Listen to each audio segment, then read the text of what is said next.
Hey guys, welcome to Mr. Midnight Thriller. Before we begin, let me know where you're listening from tonight. I read every comment. If these stories help you relax or fall asleep, feel free to like, share, or subscribe, only if you feel this channel deserves it. Now get comfortable, let the rain play, and listen. My name is Glenn, and the whole point of this hobby is to leave a little piece of yourself behind for strangers to find. A secret handshake for folks who like looking under rocks. Today, with my wife, our teenager, and our 7-year-old son, we found a piece of ourselves we had never meant to leave. It was my fault, really. I'd gotten bored with the easy caches, the ones anyone could find with an app. I dug out an old notebook from my early days, handwritten coordinates from before everything went digital, when finding a cache felt like uncovering real treasure. The one listed simply as Last Look called to me, its coordinates pointing to a wrinkled corner of the park map far from any marked trail. The drive was long, the hiking was all uphill, and the complaints started almost immediately. My teenager's phone lost its signal about 20 minutes in, and that was practically a crisis. "We're going to get lost out here," they muttered, kicking a pine cone. My wife shot me a look that said this better be worth it. Our little one, though, was a trooper, marching ahead with a stick like he was on a great expedition. The forest changed as we went deeper. The friendly, sun-dappled path gave way to a narrower track, then to no track at all, just deer trails through thick tangles of rhododendron. The air got cooler, the light a little greener, like we were walking underwater. I kept my eyes glued to the handheld GPS, the one with the real antenna, watching the numbers creep closer together. My wife asked if we should turn back a few times, and I just shook my head, that stubborn excitement bubbling in my chest. We were close. We pushed through a final wall of ferns and into a small, perfect clearing. A shaft of sunlight hit the middle of it, spotlighting a massive, moss-covered log that had fallen long ago. The GPS beeped softly, the screen reading 0. "This is it," I said, my voice a mix of triumph and relief. The hunt was on. We fanned out, poking at stones, peering under bushes. It was our son who found it, his sharp eyes spotting a corner of dull metal where the moss on the log seemed a little too perfect. "Dad, here!" he yelled, and we all crowded around. It was an old military ammo can, the kind you see in surplus stores. The green paint was blistered with rust, and the latch was stiff with age. Stamped into the metal on the lid, faint but clear, were the words, "The Last Cache." That gave me a pause. Caches don't usually name them so officially, not like that. It felt more like a label than a title. "Well, open it already," my teenager said, their earlier annoyance replaced by curiosity. I took my multi-tool, wedged the flat head under the latch, and with a gritty squeal of protest, it popped open. The inside smelled of old metal and dry paper. No geocaching logo, no "Welcome to the Adventure" note. No cheap toys or travel bugs. Just a neat stack of maybe a dozen old Polaroid photos, the kind with the thick white border. I smiled, lifting them out. "Must be someone's old vacation pics," I said. "Maybe they forgot them." The first photo was of a couple on a hiking trail, arms around each other, smiling at the camera with that young, goofy love. I chuckled, and then my breath caught. The couple was us, me and my wife. But from years ago, from our honeymoon, when we'd spent a week hiking in a different state park entirely. We looked so young. My wife leaned in, her shoulder touching mine. "Oh my God," she said, a laugh in her voice. "Where did they get that? Did you post that online somewhere?" "Maybe," I said, but a worm of unease was turning in my gut. I hadn't. I was sure of it. We were private about those kinds of photos. I flipped to the next one. It was a picture of our son, but as a toddler. He was sitting on a different log, wearing a tiny blue jacket with rockets on it, grinning a toothy grin. He was in a patch of backyard sunshine, not deep woods. "That's my jacket," our little boy now exclaimed, pointing. "The one with the rockets." My wife's hand went to her mouth. "I gave that to Goodwill," she said slowly. "Years ago. He outgrew it before we ever moved to this state." The laugh was gone from her voice. The next few photos were a gut punch. Our teenager, at about age 10, standing by a creek we didn't recognize, making a silly face. A picture of our family at a picnic table, but it was a table we'd never seen, at a park we'd never visited. In every one we were smiling, happy, completely unaware of the camera that we never remembered seeing. "This isn't funny," my teenager said, their voice low. "Who would do this? How did they even get these?" I had no answers. My hands felt cold. I kept flipping. The photos got more recent. There was one from what looked like last month, of me loading the car for a camping trip, then one of my wife picking up groceries. They were grainy, taken from a distance like surveillance photos. The final photo in the stack was different. It wasn't faded. The white border was bright, the image still dark, as if it was still developing. We all stared at it, huddled together in that cold clearing. Slowly, shapes began to form in the chemical soup. It was a picture of a clearing, a moss-covered log, and 4 people standing around it. My heart slammed against my ribs. It was us, right now, in this exact spot. Our faces were turned toward the camera, our expressions blurred but clearly confused, scared. I was holding the stack of photos. My wife had her hand over her mouth. Our children were peering over my arm. The photo was still clarifying, the details getting sharper by the second. I could see the pattern on my wife's shirt, the mud on my son's shoes. It was being taken right now, but there was no one else here to take it. A tiny mechanical were sounded from the ammo can. We all jumped. I looked inside. There, lying beneath where the photos had been, was a Polaroid camera, an old one-step model. Its lens was pointed right at us. As we watched, a blank, white photo slid out from its mouth with a sound like a sigh. We were frozen, just like in the picture we were holding. The new photo began to develop. The first thing to appear was the ammo can, open at our feet. Then our legs. It was climbing up the image, capturing this exact, terrible moment of understanding. I dropped the old photos like they were on fire. They fluttered to the moss. "We need to go," I said, my voice a harsh rasp that didn't sound like my own. "No, don't look back. Just run for the trail." No one argued.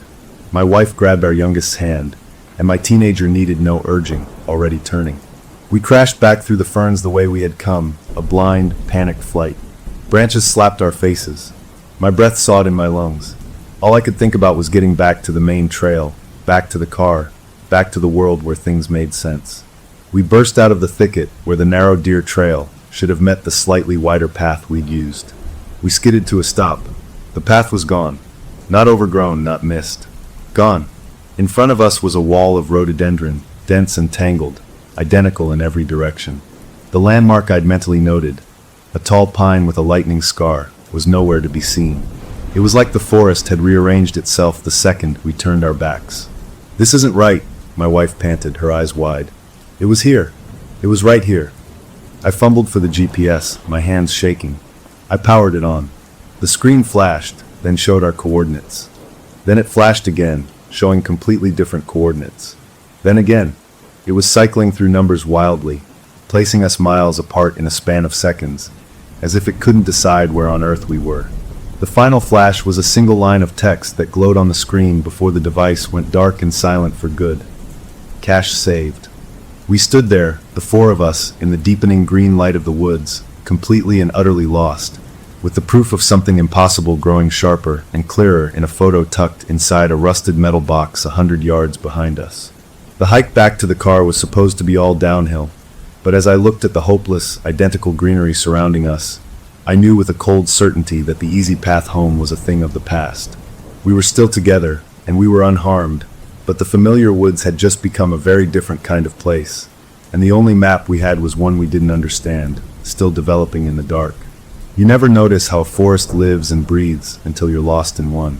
This wasn't about being quiet, it was about everything feeling wrong, like the trees were holding their breath just to watch us. We stood where the trail should have been, a family-shaped island in a green sea of leaves and thorns. My wife was the first to speak, her voice tight. Okay, we just got turned around. We'll go back to the clearing, start fresh from there." But going back felt worse than going forward. Going back meant seeing that camera, that developing photo. Our teenagers shook their head violently. "No way, not back there. We keep going this way. It has to come out somewhere." They pointed a defiant finger into the uniform wall of green. Our youngest just sniffled, clutching his mother's leg. I was the dad, the planner, the one with the compass. I pulled it from my pocket, the reliable old Silva with the liquid-filled dial. "We went roughly east coming in," I said, trying to sound sure. "So if we head west, we should hit the fire road eventually." I held the compass flat, waiting for the red needle to settle and point the way. It didn't settle. It swung lazily, like it was floating in oil, making a slow, complete circle under the glass. North wasn't north anymore. A cold feeling, different from the fear in the clearing, seeped into my bones. This was a rule of the world breaking. My wife saw my face. What? What is it? I just showed her the dial. The needle continued its slow, impossible sweep. That can't happen, our teenager said, grabbing for it. It's broken. But it wasn't broken. It was moving too smoothly, too purposefully. It was working just fine, just not for us. We had to move. Staying put felt like waiting for a storm to find us. We decided to follow basic survival logic my father had taught me. Find moving water and follow it downstream. Water leads to bigger water, leads to people. So we pushed into the rhododendron, not following a path but making one, the thick, waxy leaves scraping our arms and faces. The woods felt different now. Before, on the hike in, it had been a place. Now it was a thing watching us. We didn't talk. The only sounds were our ragged breathing, the crunch of our steps, and a distant, rhythmic knocking that might have been a woodpecker or might have been something else. After what felt like an hour of brutal, sweaty effort, we heard the wonderful, gentle sound of trickling water. We pushed toward it, a new energy in our steps, and found a small, clear stream about 10 feet wide, bubbling over mossy stones. "This is good," I said, forcing a smile for my family. "This is a way out." We turned downstream, walking in the shallows at the edge to avoid leaving a trail, even though the idea of something following our trail seemed ridiculous and utterly possible at the same time. The light began to fade from green to gray. Dusk was coming. My teenager's phone, our last slim hope for a signal or a cached map, chose that moment to die. But it didn't just go black. The screen flashed once, brightly, showing an image for a split second before shutting down for good. It was the photo from the cache, the one of us standing around the mossy log. Then it was just a dead piece of glass and plastic in their hand. They threw it into the ferns in disgust and fear. We kept walking, the stream our only guide. My wife held our youngest's hand, whispering to him about the adventure, about the story we'd tell. I admired her for that, for fighting the panic to comfort him. I was all out of comfort. I was down to counting steps and watching the dark spaces between the trees. Then the stream bent sharply to the right around a large rock. We followed it, and as the view opened up, we all stopped walking at the same time.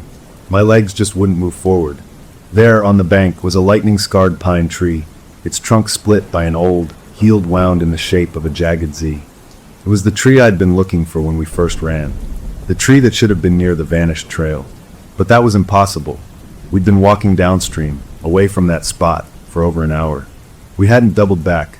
The stream hadn't looped. Yet, here was the tree.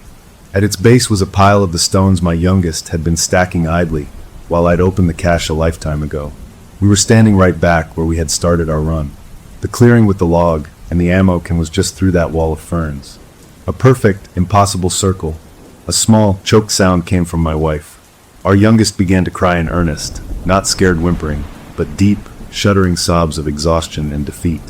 The last of the daylight was leaching from the sky, painting everything in shades of purple and black.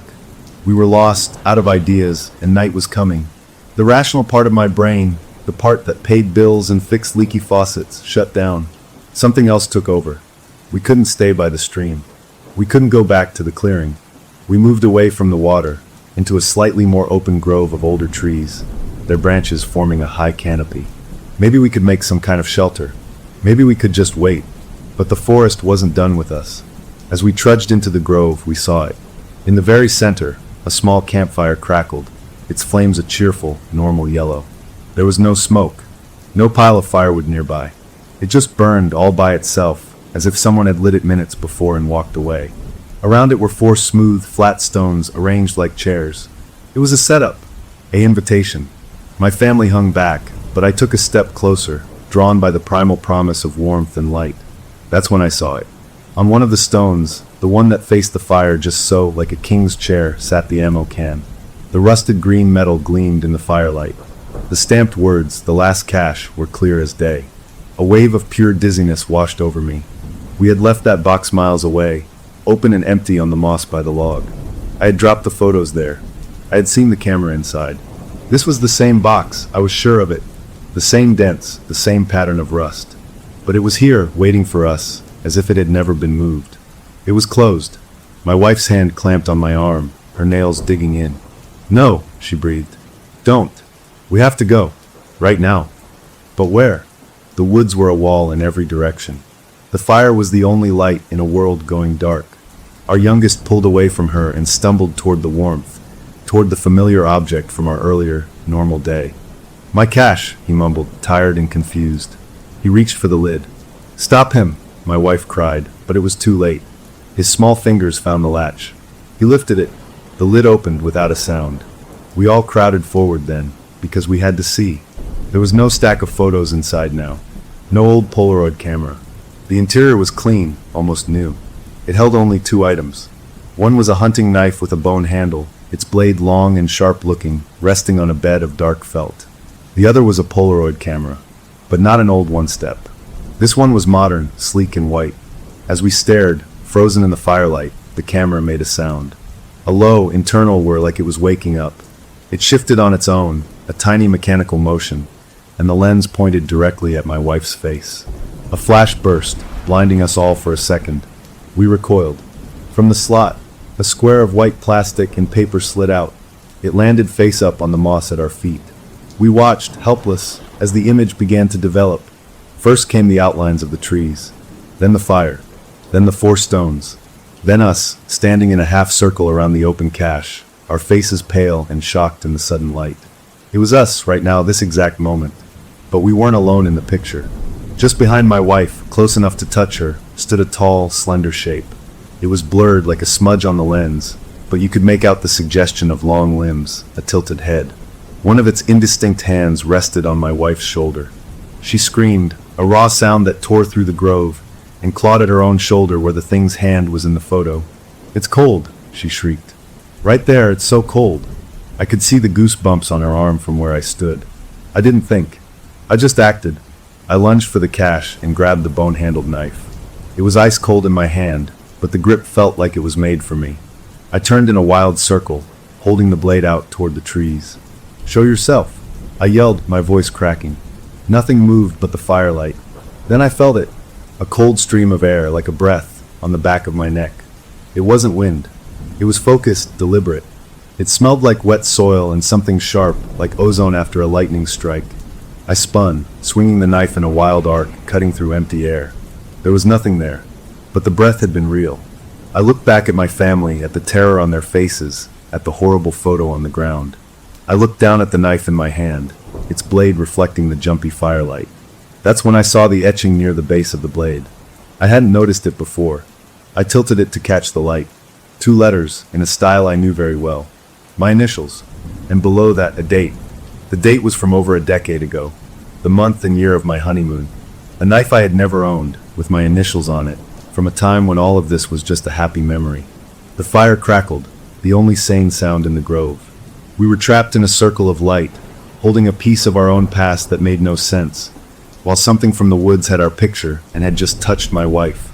The night was here, and the rules were gone, and the only weapon we had was a mystery meant just for me. The most terrifying thing in the woods wasn't a bear or a cliff. It was a picnic. The fire, the seats, the box, it was a setting, and we were the guests who hadn't RSVP'd. I stood there with that knife in my hand, my initials and a ghost date glowing in the firelight, and the world felt like it had cracked open. My wife was rubbing her shoulder, her breath coming in short, sharp gasps. "It's still cold," she kept saying, like ice is stuck under my skin. Our teenager was staring at the new Polaroid on the ground, the one with the blurred thing standing behind their mother. "What is that?" They whispered, not to me, just to the air. Our youngest was just crying, a soft, hopeless sound. The fire crackled, perfectly normal, which made everything else feel 10 times worse. I couldn't look at the photo anymore. I bent down, not touching it, and used the tip of the knife to flip it over. The back was blank, just the plain gray of the photo paper. No message, but turning it broke the spell of horror, just a little. We had to move. We couldn't stay by this fire, this clearly laid trap. "Grab your stuff," I said, my voice rough. "We're leaving this spot." "Where?" my wife asked, her eyes wide and glassy. "Anywhere but here," I said. I picked up the new Polaroid camera from the cache. It felt warm, almost alive, in my hand. I didn't want it, but I couldn't leave it. Information. It was giving us information, even if it was poison. I dropped it into my backpack. I kept the knife in my hand. It was a weapon, my initials or not. We backed away from the fire, from the 4 sitting stones, from the open cache. The wood swallowed the light almost immediately, and soon the fire was just a distant orange wink between the trees. We walked without direction, just away. The dark under the canopy was complete, a suffocating blanket. We used the light from my keychain flashlight, a pathetic little beam that just made the shadows deeper. We stumbled over roots, got slapped by unseen branches. Every rustle in the leaves made us freeze. Every snapping twig sounded like a footstep. After an hour of this blind, panicked marching, we found another stream. Or maybe it was the same one. It didn't matter. We were exhausted. We huddled together on a patch of dry ground between two big roots, the kids between me and my wife, sharing what little body heat we had.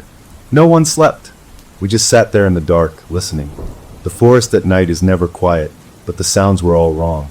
There were no crickets, no owls, just the water gurgling and that same, distant, rhythmic knocking from before. And then softer, the occasional mechanical whir. It was the sound of a Polaroid camera ejecting a picture. It would come from our left, then 10 minutes later, from far off to our right. It was out there, documenting our night. I must have dozed off, because a touch on my arm jolted me awake. It was my wife. The first sickly gray light of dawn was filtering down, turning the world from black to gloomy green. She pointed. On the other side of the narrow stream, about 20 feet away, leaned against the base of a sycamore tree, was the ammo can. It was closed. We hadn't passed it. We hadn't circled back. It was just there, waiting for us to wake up. It was following us. A deep, tired anger started to replace the fear in my gut. This was a game. A cruel, horrible game. I stood up, my joints aching. "Stay here," I said. I crossed the stream, the cold water soaking my boots.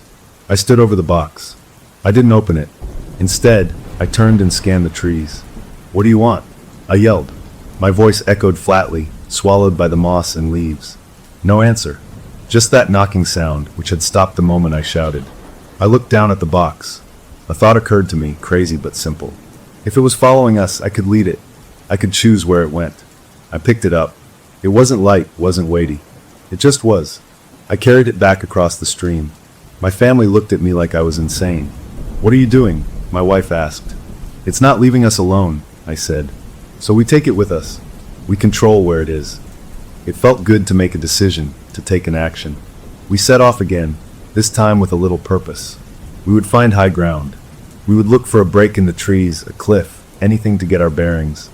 I carried the box in one hand, the knife in the other. It was a miserable morning. A cold drizzle started to fall, soaking through our clothes.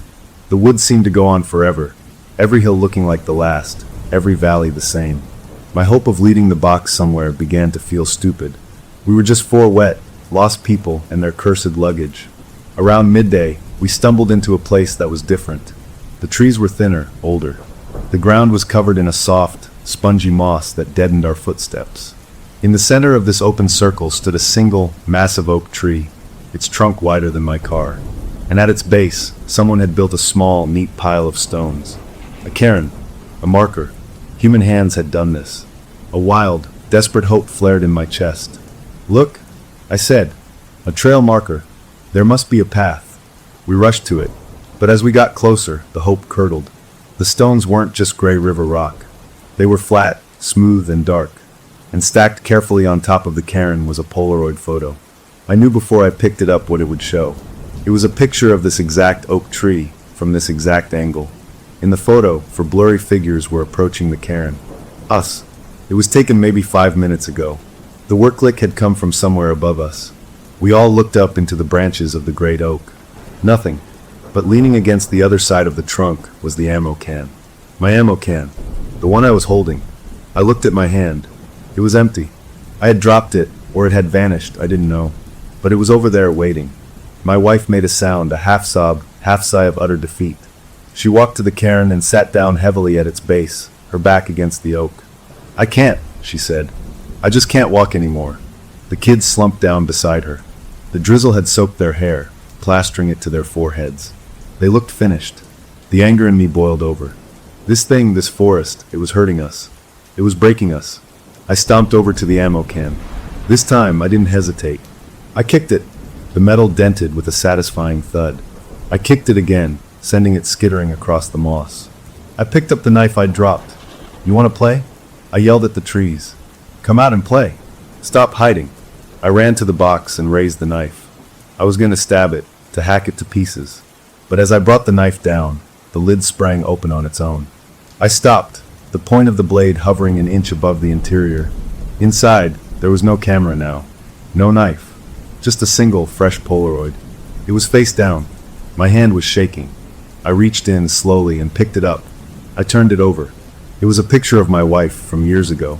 She was in a hospital bed, smiling tiredly, holding a tiny wrapped bundle. Our first child. It was a private, beautiful moment. A moment no one else had a picture of. I hadn't even taken that photo. Her mother had. I felt a violation so deep it made me sick. This thing wasn't just watching us now. It was digging into our past, into our most precious memories. I heard my wife's voice behind me. "What is it?" I couldn't show her. I couldn't. I shoved the photo into my pocket. "Nothing," I said, my voice thick. "It's nothing." But she saw my face. She stood up and came toward me, her hand out. "Let me see." I backed away. "Don't." It was the wrong thing to do. Her eyes, already full of fear, now filled with a new kind of terror, distrust. "Of me? What did it show you?" she demanded. Our teenager was watching us, their eyes wide. Our youngest just stared at the ground. The thing in the woods had done it. It had turned us against each other, without even showing itself. I took the photo out of my pocket. I didn't hand it to her. I just held it so she could see. She looked at it, and her face went soft for a second, then crumpled into confusion and pain. "How?" That was the only word she could get out. Then from my backpack, still slung over my shoulder, came the sound. Work click.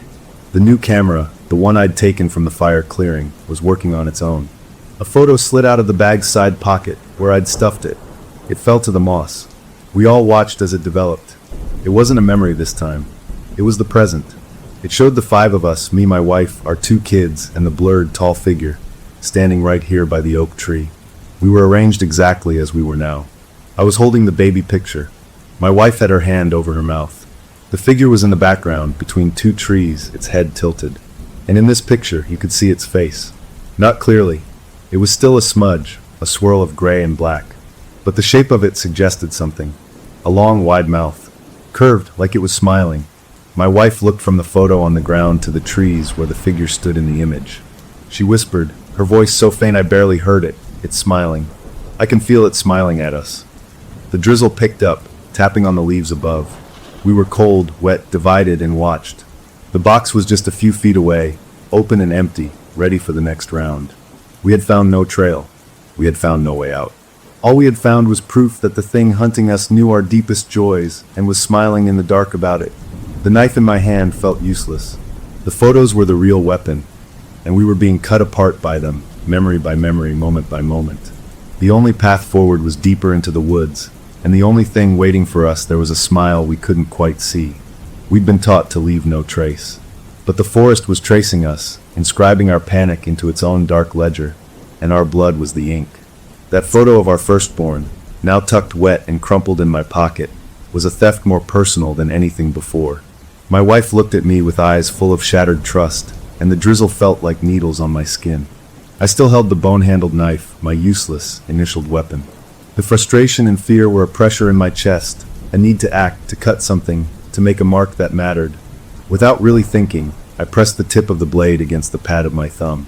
A sharp sting, and a perfect bead of dark red welled up. I watched it, a tiny globe of my own life in this dead, mossy circle. I flicked my hand, sending the drop flying. It landed on a broad fern leaf, a bright crimson spot against the green. It didn't roll off. It didn't soak in. It sizzled like water on a hot griddle and evaporated into a tiny, twisting wisp of silver mist. The mist didn't fade into the air. It rose in a straight line, quick as a snake, and was sucked up into the canopy of the great oak above us. The moment it vanished, a jolt slammed through me. It wasn't pain. It was a vision, clear as day but happening behind my eyes. I wasn't in my body. I was looking down from high up in the oak tree's branches. I saw our family from above, small and huddled together like wet mice. I saw my own head looking up, my face slack with shock. I saw the ammo can open and empty on the moss. The perspective was all wrong, like I was a bird or something sitting in the tree. Then it was over, and I was back in my own skull, gasping like I'd been punched. My wife grabbed my arm. "What? What happened?" I could only stare at my thumb, at the tiny cut. The understanding was cold and absolute. "It's not lost," I whispered, my voice cracking. We're not lost. We've been collected. The forest wasn't just watching. It was tasting.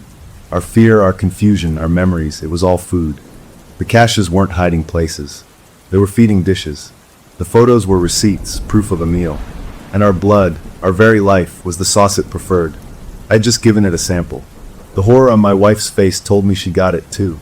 Our teenager was staring at the fern leaf where my blood had been. It ate it, they said, their voice flat. I had to know more. This was data. Awful, terrifying data, but it was something we could maybe use. I pricked my thumb again, ignoring my wife's gasp of protest. Another drop welled up. This time I focused. I thought of a happy memory, the strongest one I could grab. Our wedding day. The sun, her smile, the feeling that everything was beginning. I let the drop fall onto a flat, gray stone. It sizzled again, but slower. The mist that rose was faintly tinged with gold. It wavered in the air, almost lazy, and then simply dissipated, ignored. The silver mist of my fear had been gulped down. This golden mist of joy was unappetizing. The entity preferred the taste of our terror. My youngest son, seeing the blood on my hand, started crying again. He pushed away from his mother and ran to me, wrapping his arms around my legs. "Don't cut, Daddy," he whimpered. He reached up, his small, cold fingers touching the cut on my thumb.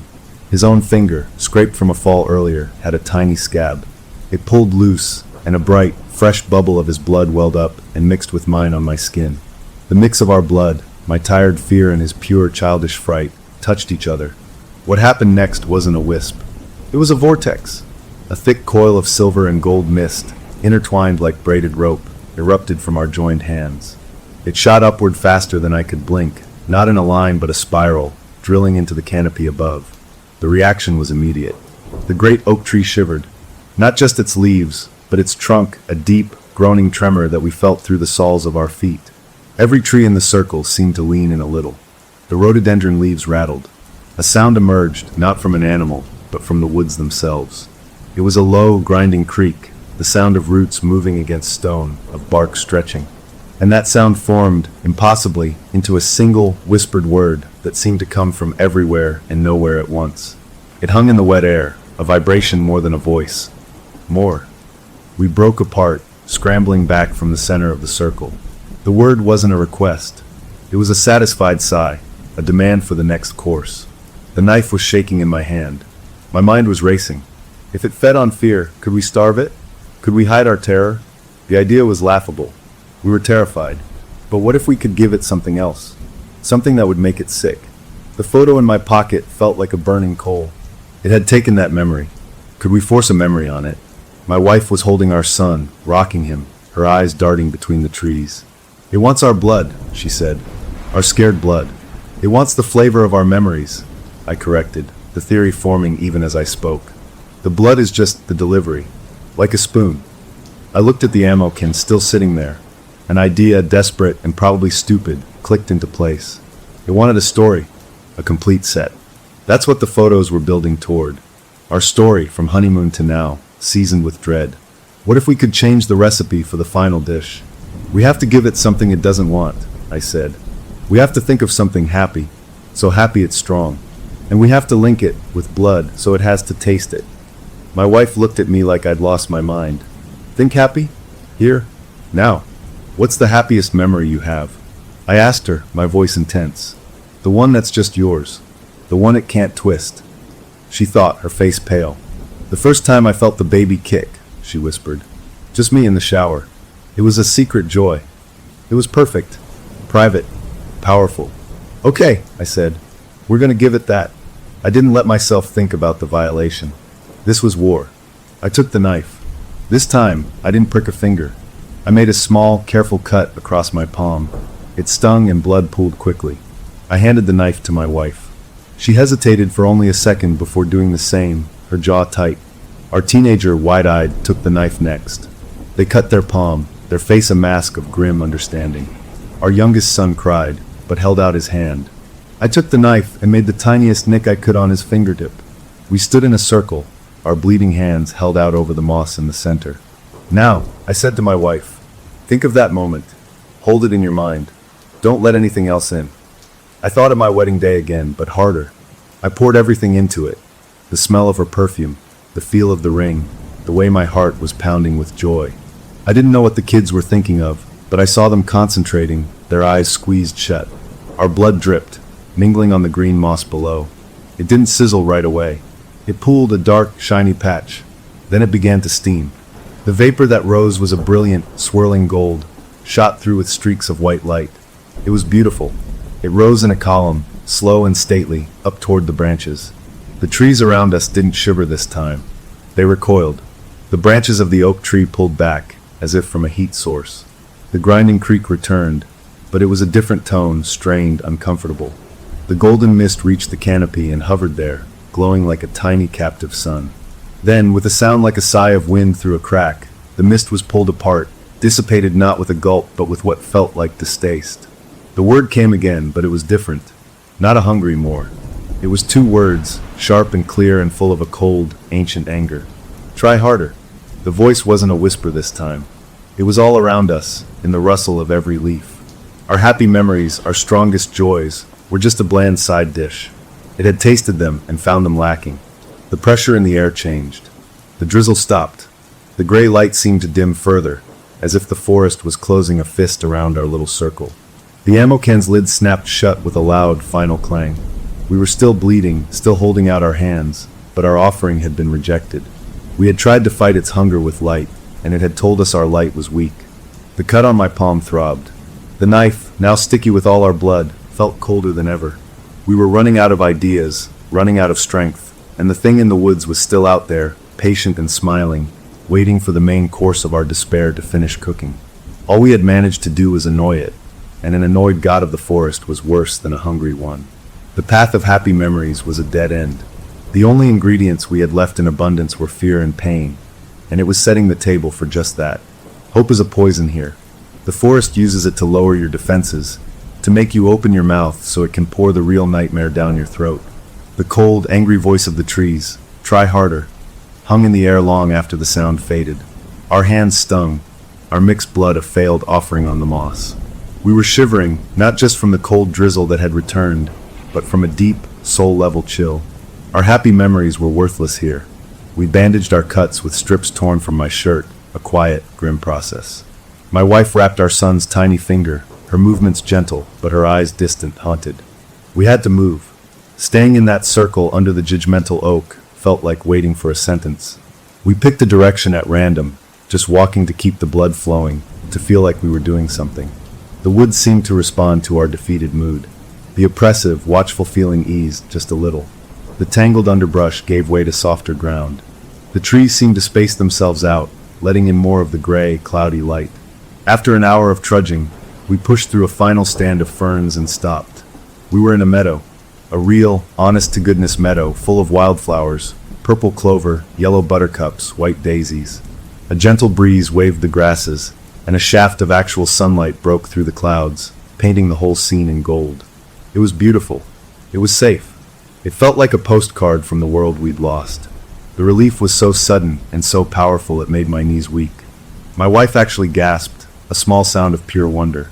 Our youngest son let go of her hand and took a few steps into the flowers, a faint smile touching his dirty face. "See," my teenager said, a brittle hope in their voice. "We're out. We found the edge of it." It was a trap. I knew it in my bones. But the pull of that normal, sunlit place was magnetic. After days of gloom and terror, my mind screamed for it to be real. We walked into the meadow, the flowers brushing our legs. The air was warmer. The buzzing of bees filled the air. It was perfect. Then I saw the picnic. On the far side of the meadow, under the shade of a lone, spreading maple tree, were 4 figures. They were sitting on a red and white checkered blanket. They were us, but not us. They were faint like projections, shimmering with a soft, internal light. The shimmering me was grilling a hot dog on a little portable grill. The shimmering wife was passing a plate to the shimmering kids. They were laughing. Not a sound came from them, but you could see the shake of their shoulders, the open mouths of joy. It was a perfect snapshot of a family outing we had never, ever had. A potential memory. A what could have been crafted from the scraps of happy thoughts we'd just tried to feed the forest. My wife let out a choked sob. "They're so happy," she whispered, taking a step forward. I grabbed her arm. "Don't. It's not real." "But it could be," she said, her voice breaking. "Look at them. It's what we wanted today to be. The scene was hypnotic. The love between those shimmering echoes was palpable, a physical warmth we could feel across the distance. As the echo wife smiled, the real one next to me saw her echo self look directly at the echo me with a love so profound, so uncomplicated by fear and exhaustion, that it broke her heart. It was a love she hadn't felt in years, stolen and displayed back to her as bait. Our teenagers stood frozen, staring at their own shimmering double, who was texting on a phone and grinning. "That's not me," they muttered, but there was longing in their voice. Our youngest just pointed and said, "Look, a picnic." He started to walk toward it, drawn by the simple, beautiful scene. I was about to pull him back when the shimmering teenage echo stopped laughing. Its head turned slowly, deliberately. It looked past its echo family, across the field of flowers, and its gaze locked onto the real teenager. Our child. The smile on the echo's face melted away. Its expression shifted from joy to a dawning horror, then to abject, petrified terror. It knew. It knew it wasn't real. It knew what it was for. Then, the entire echo family shattered. Not with a sound, but with a visual crack, like glass breaking in a silent movie. All four figures fragmented into 1,000 shimmering pieces, which then dissolved into motes of glowing light. These motes didn't float away. They were sucked downward, into the grass and soil beneath the picnic blanket, as if the meadow itself was drinking them. The red checkered blanket vanished. The little grill vanished. All that was left was the maple tree, and beneath it, a perfect circle of dead black grass. In the center of that dead circle sat a small metal box. Another ammo can. We walked forward, drawn by a horrible curiosity. The grass crunched underfoot, brittle and lifeless. The box was older, more corroded than the other. Its label wasn't stamped. It was burned into the metal with what looked like a hot poker. It read, "The first cache." My wife fell to her knees at the edge of the dead circle, her hands covering her face. The teenager was breathing fast, looking from the spot where their echo had been to the box, their face pale. The echo had worn their face, felt their terror. The violation was now complete, personal, and psychological. I was the only one who could move. I stepped into the circle. The ground was cold, leaching the warmth from my boots. I knelt in front of the first cache. This felt different. This wasn't about us. Not just us. This was history. The latch was rusted shut, but it broke easily under my knife. Inside, there were no Polaroids, no modern camera. The contents were ancient. There were crude drawings on curled pieces of birch bark. There were shapes etched onto fragments of animal hide, darkened with age. I lifted them out with trembling fingers. The first drawing on bark showed two stick figures on a hiking trail. They held little stick hands. Above them towered a tall, wavy line, like a drawing of heat haze or a distorted person. The next showed the same two stick figures by a campfire, the wavy line closer. Another showed the two stick figures with two smaller stick figures, a family. The wavy line was in the trees around them. The drawings told a story, a timeline. The final piece was a larger square of thick bark. On it was a map, burned in like the label on the box. But it wasn't a map of the forest. It was a spiral, a coiled, twisting line. At the very first curve of the spiral, the outermost coil, was a tiny burned drawing of an ammo can. Next to it was a single word, honeymoon. My breath caught. I traced the spiral inward with a dirty finger. The next coil had another cache drawing. Firstborn, then toddler, then family trip. Each was a point on the spiral of a life, our life. The spiral coiled tighter and tighter. Each marked cache a moment we'd lived. Moments the forest had apparently tasted through photos we never took. It led inexorably to the very center of the spiral. In the center was one last cache drawing, and a date. The date wasn't today's date. It was tomorrow's. According to this map, we were living in the cache labeled for tomorrow, but we hadn't reached the true center yet. The map was a guide to our own consumption, and we were almost out of time. I looked up at my family, their faces etched with a new kind of dread. "It's been planning this," I said, my voice hollow. "For years, since before we were even a family." As I held the bark map, the burned lines began to glow. A faint, phosphorescent green light pulsed along the spiral. At the same time, in the real world around us, a path of glowing mushrooms pushed up through the pine needles and dead grass at our feet. They sprouted in a curving line, each fungus emitting the same eerie green light, leading away from the dead circle, away from the meadow, and back into the deep, dark woods. The forest wasn't hiding the path anymore. It was illuminating it for us. It was showing us the way to the center of the spiral, to the final cache. The choice was impossible. To stay here was to be picked apart by echoes and false hope. To follow the glowing path was to walk knowingly into its larder, to the place where it finished its meals. My wife stood up, wiping her eyes. She looked at the mushrooms, then at me, then at our children. Her face hardened into a resolve I hadn't seen since this began. "If the center of the maze is also its heart," she said, her voice steady, "then that's where we have to go. That's where we can hurt it." It was a thin hope, a warrior's logic, but it was all we had. We turned our backs on the dead circle and the false meadow. We stepped onto the path of glowing mushrooms. As we walked, the forest changed again. The colors became too vibrant, the greens too electric, the browns too rich. Sounds were muffled, as if we were underwater. We passed a tree with our family initials carved in a heart, dated 3 years in the future. We kept walking. From the trees around us, unseen, came the sound we'd grown to dread, the mechanical work click of a Polaroid shutter. It came from our left, then our right, then from ahead. We were being documented in real time. Our journey to the center added to the collection. My teenagers suddenly stopped, pointing between 2 close-growing pines. "I saw it," they hissed. A flash between the trees, a tall, thin figure holding something square to its face. A burst of light, like a flashbulb. A moment later, a developed Polaroid fluttered down from the branches, landing on the glowing path in front of us. I picked it up. It was a picture of our backs, walking away. We were in the photo, on this exact path. The figure was not. It was behind the camera. We were getting closer.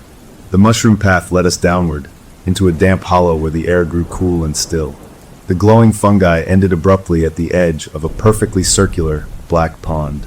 The water was like glass, not a ripple on its surface, and reflected in it wasn't the gloomy sky or the surrounding trees. The reflection showed a room, a living room, our living room back home.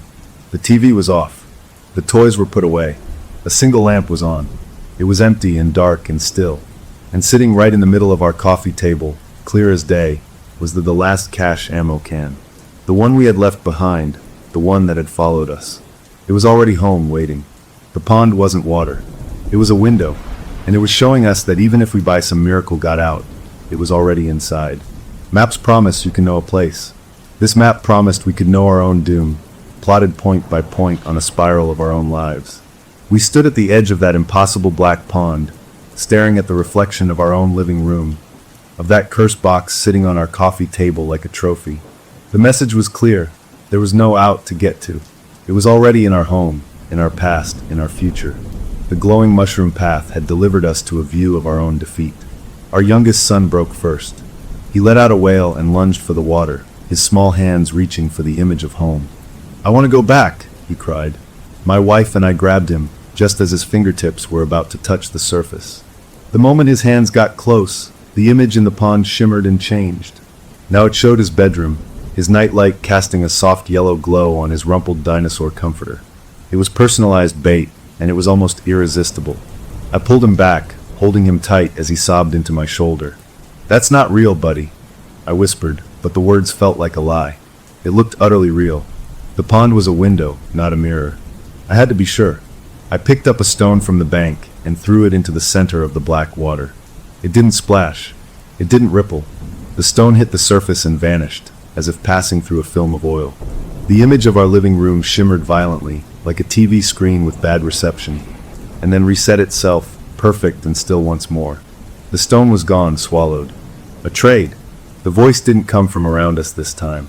It came from the pond itself, a liquid, gurgling whisper that seemed to rise from the deep. It was a collage of sounds, rustling leaves, cracking twigs, dripping water, synthesized into something almost like speech. One memory.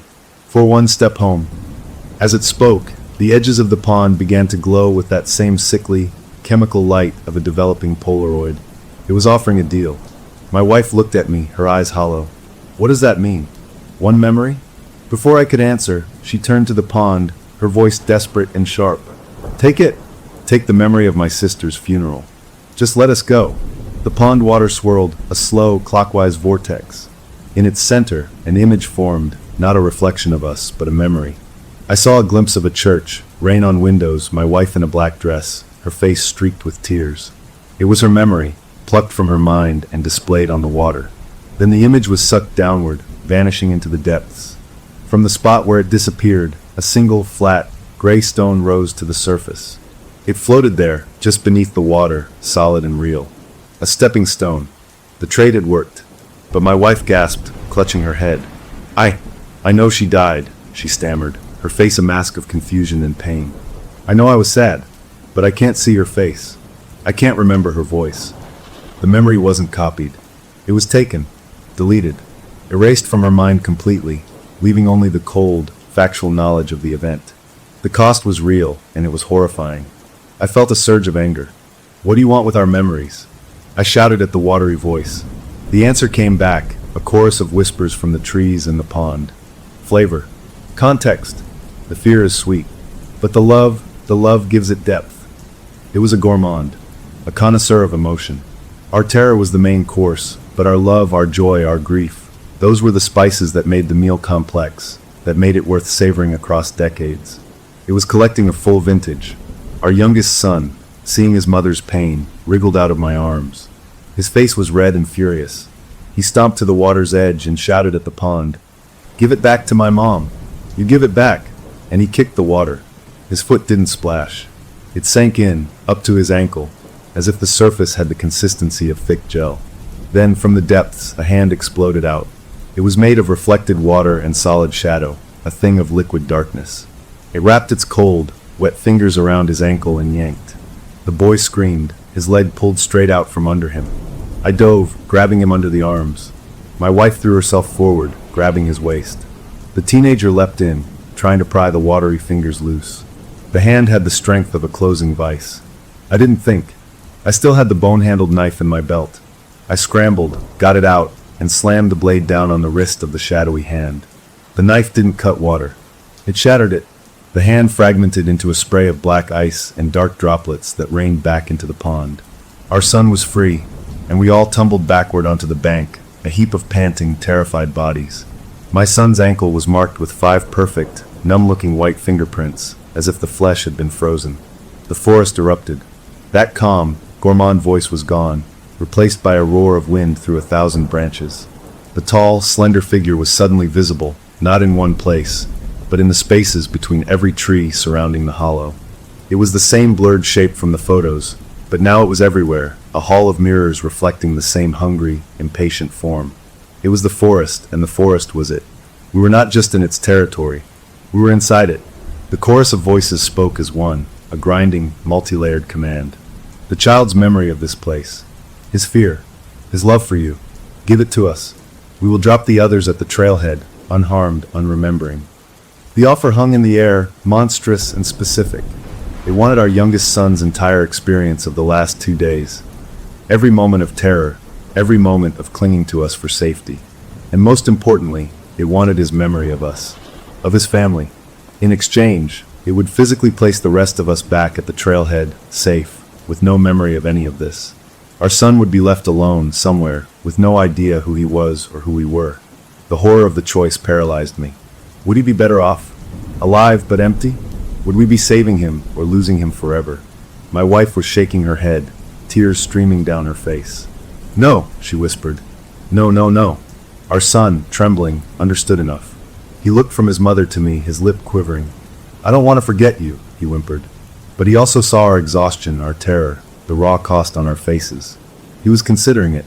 The idea that my brave little boy was thinking of sacrificing his own mind for us broke something inside me. The anger that had been simmering since the first photo boiled over, clean and hot. I stood up, facing the ring of blurred figures between the trees. I still held the knife. "No!" I shouted, the word tearing from my throat. "We don't trade pieces of each other. You don't get him. You don't get any of us." It was a declaration. A stupid, hopeless, human refusal. As I shouted, the figures between the trees all tilted their heads in perfect, unnerving unison. The grinding voice returned, but now it held a note of curiosity, of clinical interest. "You cling. Interesting. The clinging is also tasty." Our rejection wasn't met with violence. It was met with a wave of pure, physical exhaustion that hit us like a wall. One by one, our legs gave out. My wife slumped to the ground. The teenager folded over. Our youngest son lay down where he was, his eyes fluttering. I fought it, my knees buckling, but it was useless. It felt like the air had turned to syrup, pushing down on every cell in my body. I couldn't lift my arms. I couldn't turn my head. I lay on the cold, damp earth by the black pond, fully conscious but utterly paralyzed. From the trees, the tall figures stepped forward. They didn't walk so much as flow, their blurred forms moving with a smooth, silent grace. They bent over us, not to attack, but to examine, to gather. I could see them hovering above me, a dozen smudged faces looking down. I couldn't even blink. Then the sound came. From all around, the mechanical whirring of a dozen Polaroid cameras winding up. The flashbulbs burst, one after another, a strobing explosion of white light that filled the hollow, bleaching the color from the world. Whir click, whir click, whir click. The last thing I saw before the darkness swallowed me was the satisfied glow of those developing chemicals, and the thought, clear and cold, the final pictures were being taken. The collection was almost complete. We weren't in a prison. We were in a pantry, and the shelves were stocked with the canned screams and jarred joys of everyone who'd ever taken a wrong turn. I woke up, not on the ground by the pond, but lying on a surface that was cool and slightly soft like packed earth. The paralyzing fatigue was gone, replaced by a dull, full-body ache. I pushed myself up. I wasn't tied. I was in a vast, cavernous space.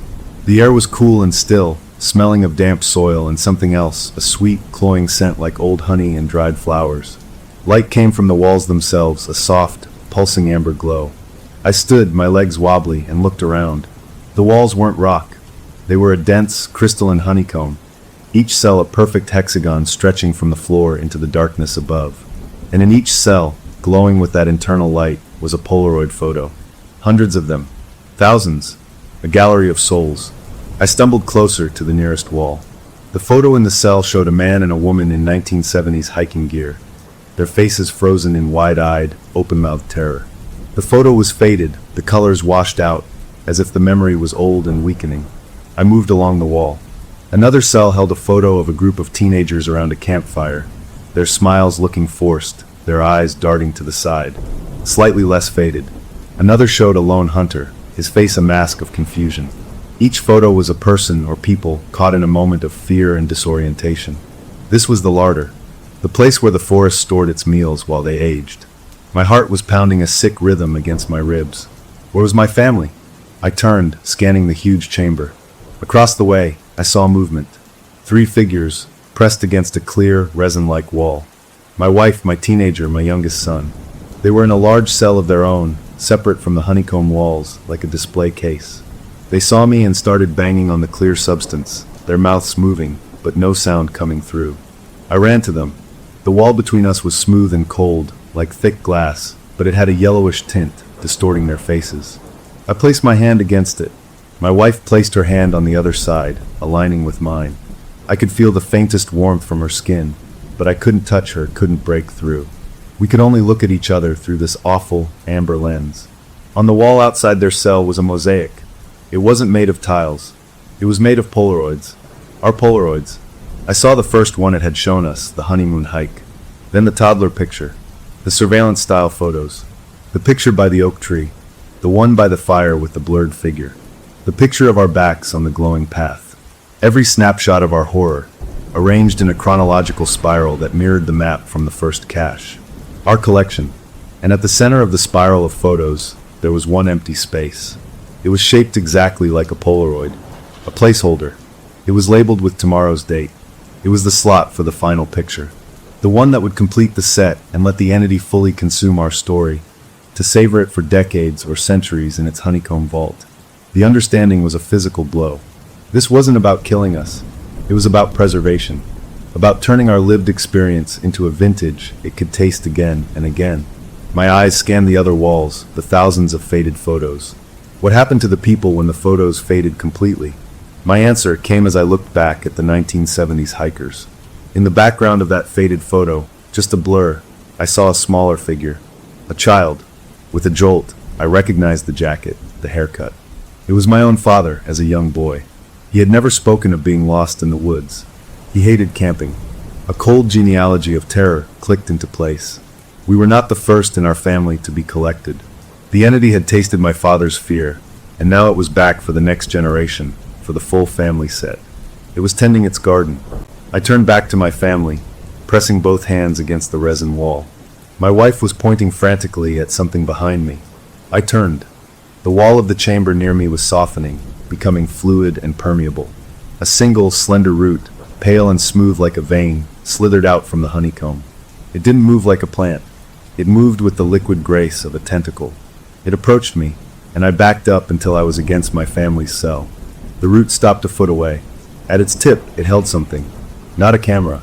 A single, square piece of blank, white Polaroid film. It extended the film toward me, holding it delicately. The unspoken command was deafening. To complete the set, to give it the finale it craved, we had to take the final picture ourselves. We had to willingly participate in our own curation. I stared at the blank film.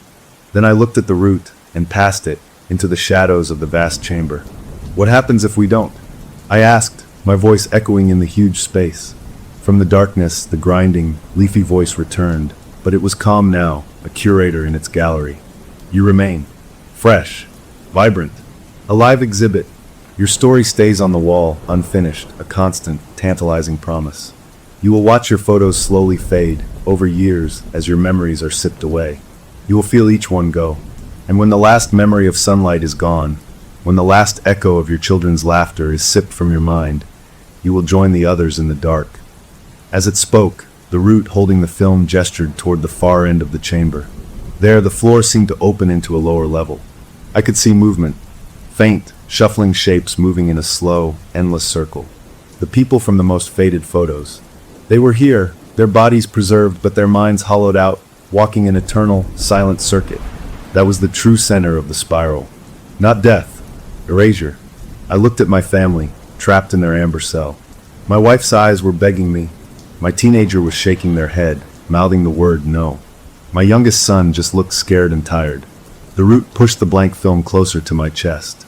The greatest trick a monster can play isn't making you afraid. It's making you an artist of your own despair and asking for your signature on the masterpiece. I reached out. I didn't take the film. I grabbed the root itself. It was cool and dry like old bark, but it pulsed with a faint life. I pulled it hard. The root resisted, then went slack, as if surprised. From the darkness came a grinding creak of irritation. I yanked the root toward me and with my other hand, brought the bone-handled knife down on it. The blade sliced through cleanly. A clear, sap-like fluid, smelling of that same cloying honey, oozed from the cut. The severed root tip writhed on the ground for a moment, then went still. The blank film fluttered to the earth. For a second, nothing happened. Then the chamber trembled. The honeycomb walls vibrated, the photos within them rattling in their cells. A deep, resonant groan filled the air, the sound of old wood under immense stress. I had heard it, or at least, I had been disrespectful in its gallery. The resin wall in front of my family's cell shimmered. It didn't melt. It became cloudy, then clear again. They were still trapped, but the message was clear. Defiance had consequences. The grinding voice returned, no longer calm. It was sharp, prickly, like thorns being dragged across stone. You will take the picture. You will choose the moment. The memory of your choice will be the first we taste. Choose wisely. It will set the flavor for the rest. It was forcing my hand. I had to give it a memory, or it would start taking them at random, starting with my family in that cell. I picked up the blank film. It felt inert, just plastic and paper. I looked at the mosaic of our horror. I looked at the empty slot. I didn't have a camera, but as I held the film, the root I had cut began to move again. It lifted from the floor, its severed end reshaping, forming into a dark, organic lens. A bulb of amber sap swelled at its base, a biological flashbulb. It pointed at me. A camera had been grown just for this. I held the blank film in front of my chest. I had to think of a memory to sacrifice, but my mind was a whirlwind of fear and love and rage. I couldn't pick one. The organic camera word, a wet, clicking sound. It was getting ready. My teenager inside the cell was screaming something, pounding on the wall. I saw them form a word. Hope, they were shouting. It hates hope. It was a desperate guess. The thing fed on fear and seasoned its meals with love. But hope. Hope was anticipation. Hope was a future. This thing lived in the past, in preserved moments. Maybe hope was a poison to its digestion. I had nothing left to lose. I closed my eyes. I didn't think of a happy memory. I didn't think of a fearful one. I thought of a hope. A specific, fragile, desperate hope. I thought of the moment I hoped for right now. The moment the resin wall would shatter, and I would pull my family out, and we would run, not to any trailhead, but into a sunrise so bright it would burn this whole rotten forest to the ground. I poured every ounce of that wished-for future into my mind. I opened my eyes and stared into the organic lens. "Take this," I said. "Take my hope." The sap bulb flashed. The film in my hand grew warm. An image developed, not in shades of sepia or color, but in stark black and white. It was a picture of my own face, my eyes looking straight ahead, filled with a furious, blazing determination. Behind me, the resin wall was shown cracked and splintered. It was a hope given form, a memory of a future that didn't exist. The moment the picture finished developing, the film was ripped from my hand by an invisible force and slammed into the empty slot on the mosaic wall. It fit perfectly. The entire spiral of photos glowed, then dimmed. The grinding voice made a sound like a hiss of steam. Bitter. Empty. A shell. It didn't like it. It couldn't taste the hope, only the want, the longing, which was apparently bland and unsatisfying. But it had taken the memory. I felt a hollow space open up in my chest where that specific, fiery hope had been. I knew I had hoped for escape, but I could no longer feel the heat of it, see the imagined sunrise. It was gone. In exchange, the resin wall in front of my family's cell cracked with a sound like ice breaking. A single, jagged line ran from top to bottom. We had bought a little time, with a flavor it found boring. The wall was weakened, but not broken. We were still in the larder, and the curator was now annoyed and hungry for something better. The shuffling from the lower level grew louder, as if the hollow ones below had been stirred by the disruption. You don't know what you're made of until someone offers to buy your son's soul with the currency of your own freedom. The single crack in the amber wall was a victory, so small it felt like an insult. I could see my family's faces more clearly through the fractured pane, their expressions a mix of terror and a flicker of the same desperate hope I had just sold. The hollow, shuffling sounds from the lower level of the chamber grew louder, a reminder of the alternative to our current trapped state. The entity's voice, still prickly with displeasure at the taste of my hope, echoed around the honeycombed walls. A poor vintage. Thin. We will select the next memory ourselves. From the youngest. His joy is still pure, his fear still bright. The root that had regrown into a camera twitched, its organic lens turning away from me and focusing on the cell, on my youngest son. He backed away from the wall, hiding behind his mother. No, we had bought a moment, not a reprieve. I still had the knife. The bone handle was slick with my sweat. I looked at the crack in the wall, then at the strange, fleshy camera root. It was connected to the wall, to the entity itself. I didn't think. I just moved. I lunged at the root camera, not to cut it, but to grab it. My fingers closed around its cool, smooth surface. It was tougher than it looked, like dense rubber. I pulled hard, putting all my weight into it. The root tore from the wall with a sound like ripping canvas, and a gush of that clear, honey-scented sap erupted from the wound. The chamber groaned again, a deeper, angrier sound. The severed root thrashed in my grip like a caught snake. I didn't let go. I swung it like a whip and smashed its lens end against the cracked wall of my family's cell. The amber-like material spiderwebbed further. My wife saw what I was doing. Inside the cell, she picked up a loose piece of stone from the floor and began hammering at the crack from her side. Our teenager joined her, kicking at the weakened area.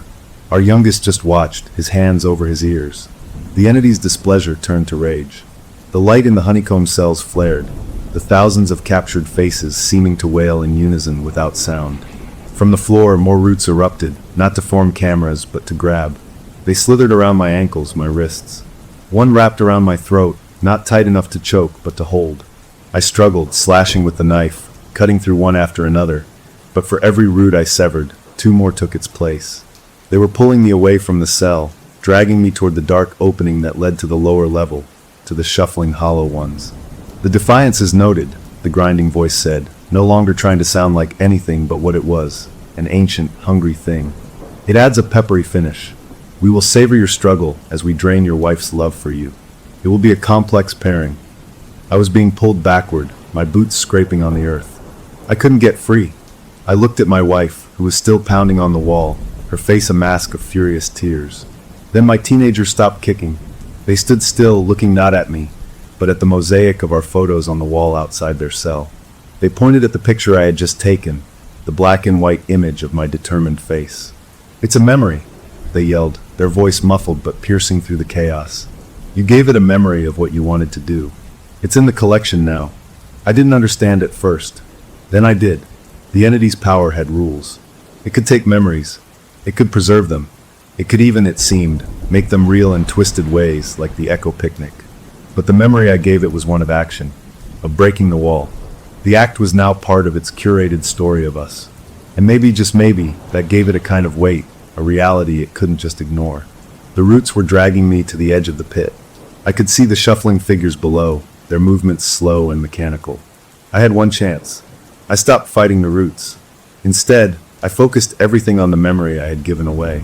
I tried to reclaim the feeling, not the hope, but the specific, concrete image. My fist slamming into the cracked wall, the resin shattering into 1,000 pieces. I poured every ounce of will into that single thought. The photo of my face in the mosaic began to glow. Not with the chamber's amber light, but with a sharp, white light. The roots holding me hesitated. The entity's attention shifted. The glowing photo was deviating from the script. It was a memory, but it was acting like a live wire. With a final desperate heave, I tore one arm free from the roots and didn't slash at them. I pointed at the glowing photo. You took it! I roared. Now use it. The light from the photo burst outward, not as a flash, but as a beam. It hit the cracked wall of the cell. And where it touched, the cracks glowed with the same white light.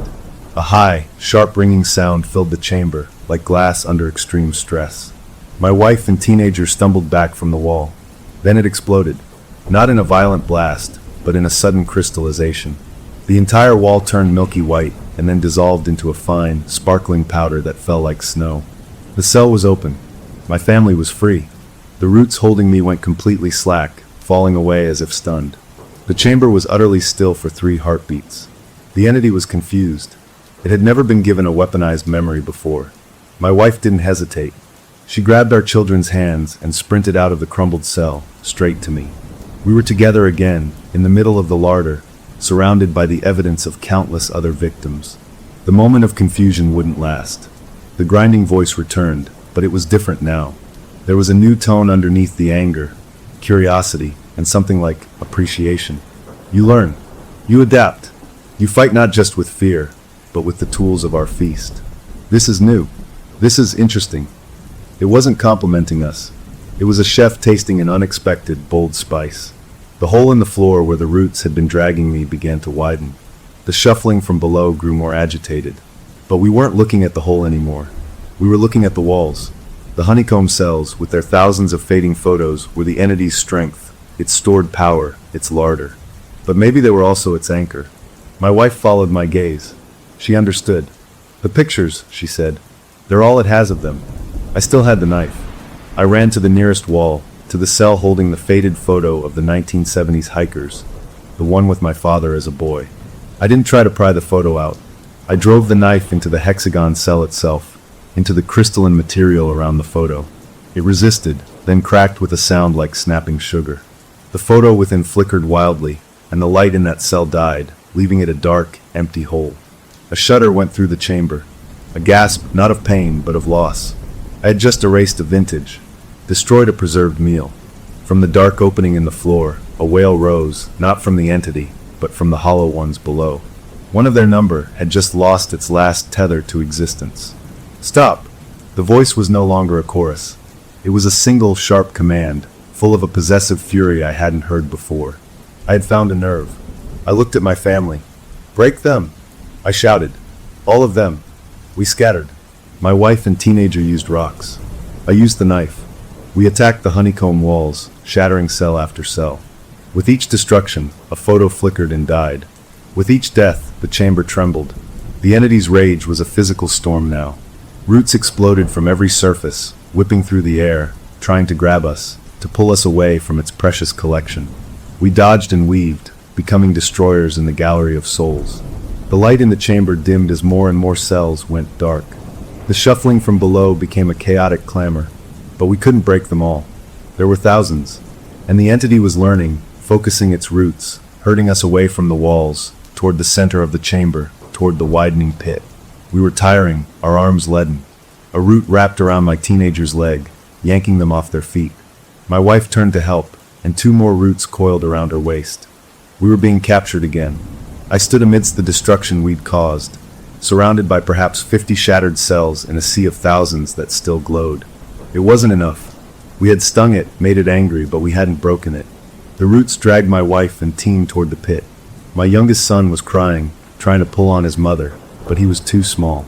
The grinding voice was cold, final. You will be placed below. You will walk, and we will begin the slow tasting anew. Your defiance will be the first note of your flavor profile. We look forward to understanding it. This was it, the end of the fight. I looked at the knife in my hand, at my initials on the blade. A memory not my own, from a honeymoon a decade ago. A honeymoon where, according to the spiral map, this had all begun. The first cache, the memory of the two of us, young and in love, in these woods. That was the seed. I had one last, insane idea. If memories were real here, if they could be used, then maybe they could also be planted. I didn't attack the roots. I ran to the wall, not to break a cell, but to an intact one. I chose a photo at random, a faded image of a scared-looking Boy Scout from what looked like the 1950s. I didn't shatter the cell. I pressed the blade of the knife against it, my own blood from fresh cuts mingling with the honey sap on the crystal. And I focused, not on my fear, not on my hope. I focused on the memory etched on the knife. I focused on the specific, powerful, joyful memory of my honeymoon. The love, the excitement, the feeling of a perfect future. A memory that didn't belong in this gallery of terror. I pushed that memory through the knife, through my blood, into the cell holding the Boy Scout's fear. The photo inside the cell changed. The Boy Scout's terrified face flickered. For a second, I saw my own young face, smiling, arm around my young wife. A memory of pure joy, inserted into the larder of fear. The cell didn't shatter. It pulsed once with a warm, gold light, so different from the amber glow. Then it went dark, not like a broken cell, but like a void. The entity screamed. It wasn't a grinding sound. It was a shrill, piercing shriek of outrage and revulsion. The roots holding my wife and teenager recoiled as if burned. The contamination of its perfect collection was a violation it could not abide. One cell of joy was a poison in its vintage. I had found its true weakness. It wasn't destruction. It was corruption. The entity's shriek was the sound of a world breaking. It wasn't a sound of pain, but of perfect, unadulterated outrage. The single honeycomb cell I had corrupted, the one that now held a stolen memory of joy instead of curated fear, glowed a sickly, conflicted yellow before going dark. That darkness spread from the cell like a stain, blackening the crystalline walls around it, making them brittle and dead. The roots that had been recoiling now thrashed in a frenzy, not at us, but at the contaminated section of the wall, tearing at it, trying to rip the corruption out. The chamber trembled on a new, more violent level. Cracks ran up the walls. Dust and bits of crystal rained down from the ceiling high above.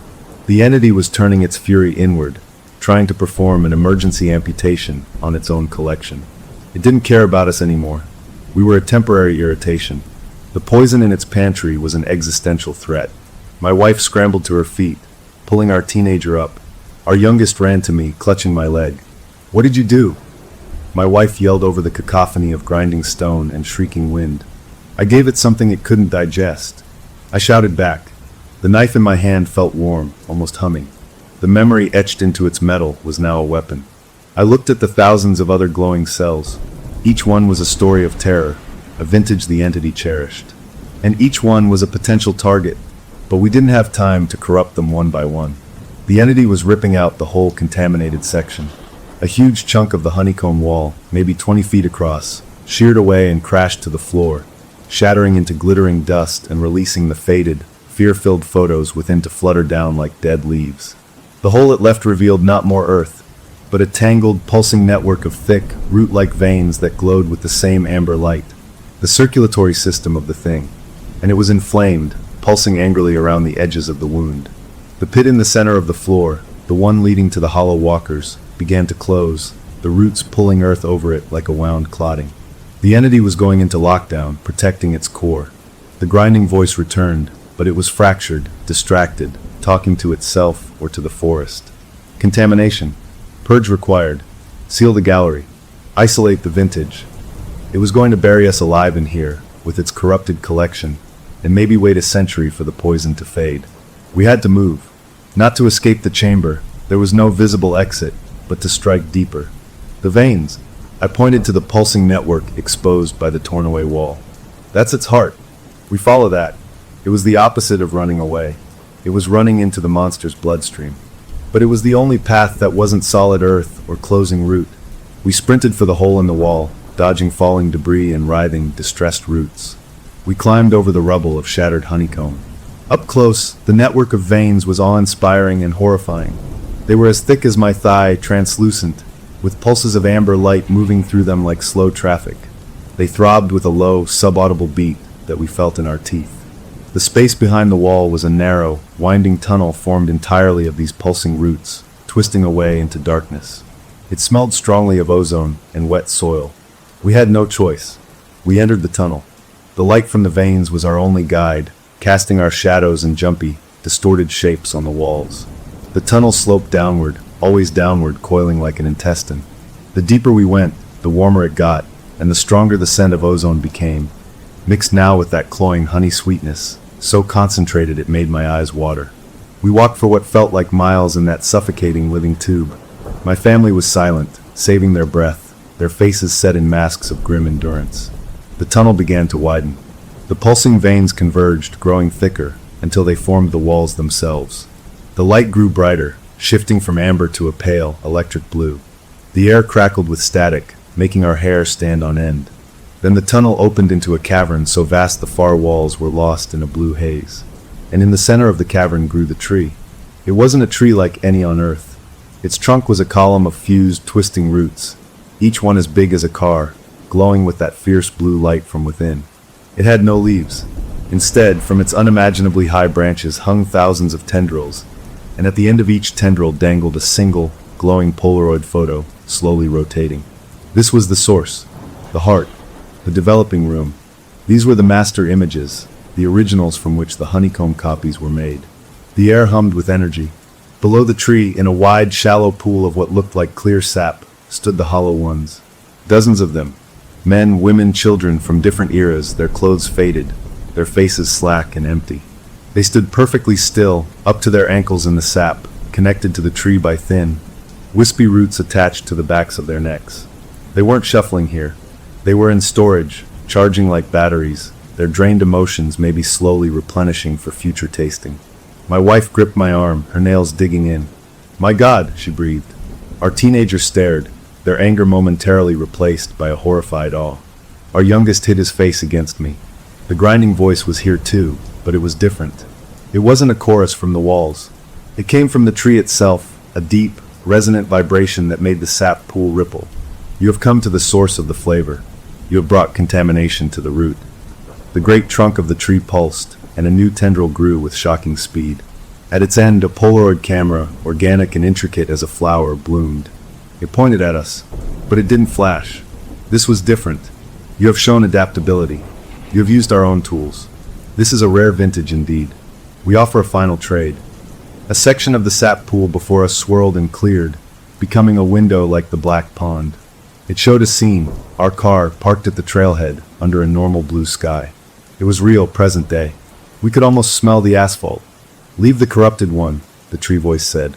The image focused on me. Leave him. His defiance, his contamination, is a complex profile we wish to study in isolation. The rest of you may go. Your memories of him will be softened, sweetened. You will remember a father lost bravely in the woods, a tragedy. Not this. The flavor of that grief will be exquisite. It was the same deal, refined. It didn't want my son's memory anymore. It wanted me. It wanted to turn me into a permanent, defiant exhibit, a new, pungent flavor in its collection. My family would be released, their memories edited into a more palatable, sad story. My wife's hand tightened on my arm. She didn't say no this time. She just looked at me, her eyes filled with an ocean of pain and a terrible, unaskable question. The cost was unthinkable, but the offer was real. The car was right there. Safety was right there. For them. The tree knew it had us. The camera tendril waited. My teenager was looking at the image of the car, a hunger in their eyes so profound it was like a physical force. They wanted out. They deserved out. I looked at the knife in my hand. My initials. A memory of a beginning. This thing lived in the past, collecting it, tasting it. What if I gave it a memory of an ending? Not a happy ending. A true ending. I thought of my father, a hollow, walking man in some other part of this hell, his story drained. I thought of all the faces in the honeycomb. This had to stop. Not just for us, but the tree was too big, too powerful. We couldn't kill it, but maybe we could give it a memory so big, so final, it would choke on it. I made my decision. I let go of my wife's hand. I walked forward toward the sap pool, toward the image of the car. I stopped at the edge. I looked back at my family. "I love you," I said, the words simple and utterly inadequate. Then I turned to the great tree. "I accept, but I choose the final memory. The one you taste first from me. The one that sets the flavor." The tree pulsed, a beat of anticipation. Agreed. The camera tendril swiveled to focus on my face. I didn't think of a memory from my life. I thought of a concept. I thought of the end of all stories. Not with a bang, but with the closing of a book. The feeling of a final page being turned. The emptiness after the last word is read. The silence that isn't quiet, but is the absence of narrative altogether. I poured the idea of finale, of conclusion, of the period at the end of the very last sentence, into my mind and stared into the lens. The camera flashed. A photo grew from its tip. It was black. Not developed black. Empty black. A void in a square shape. The tree took it. The black photo was drawn up the tendril and into the glowing blue trunk. For a moment, nothing happened. Then, the light in the trunk flickered. The pulse stuttered. A tendril nearby, holding a glowing photo of a weeping woman from some long ago century, went dark.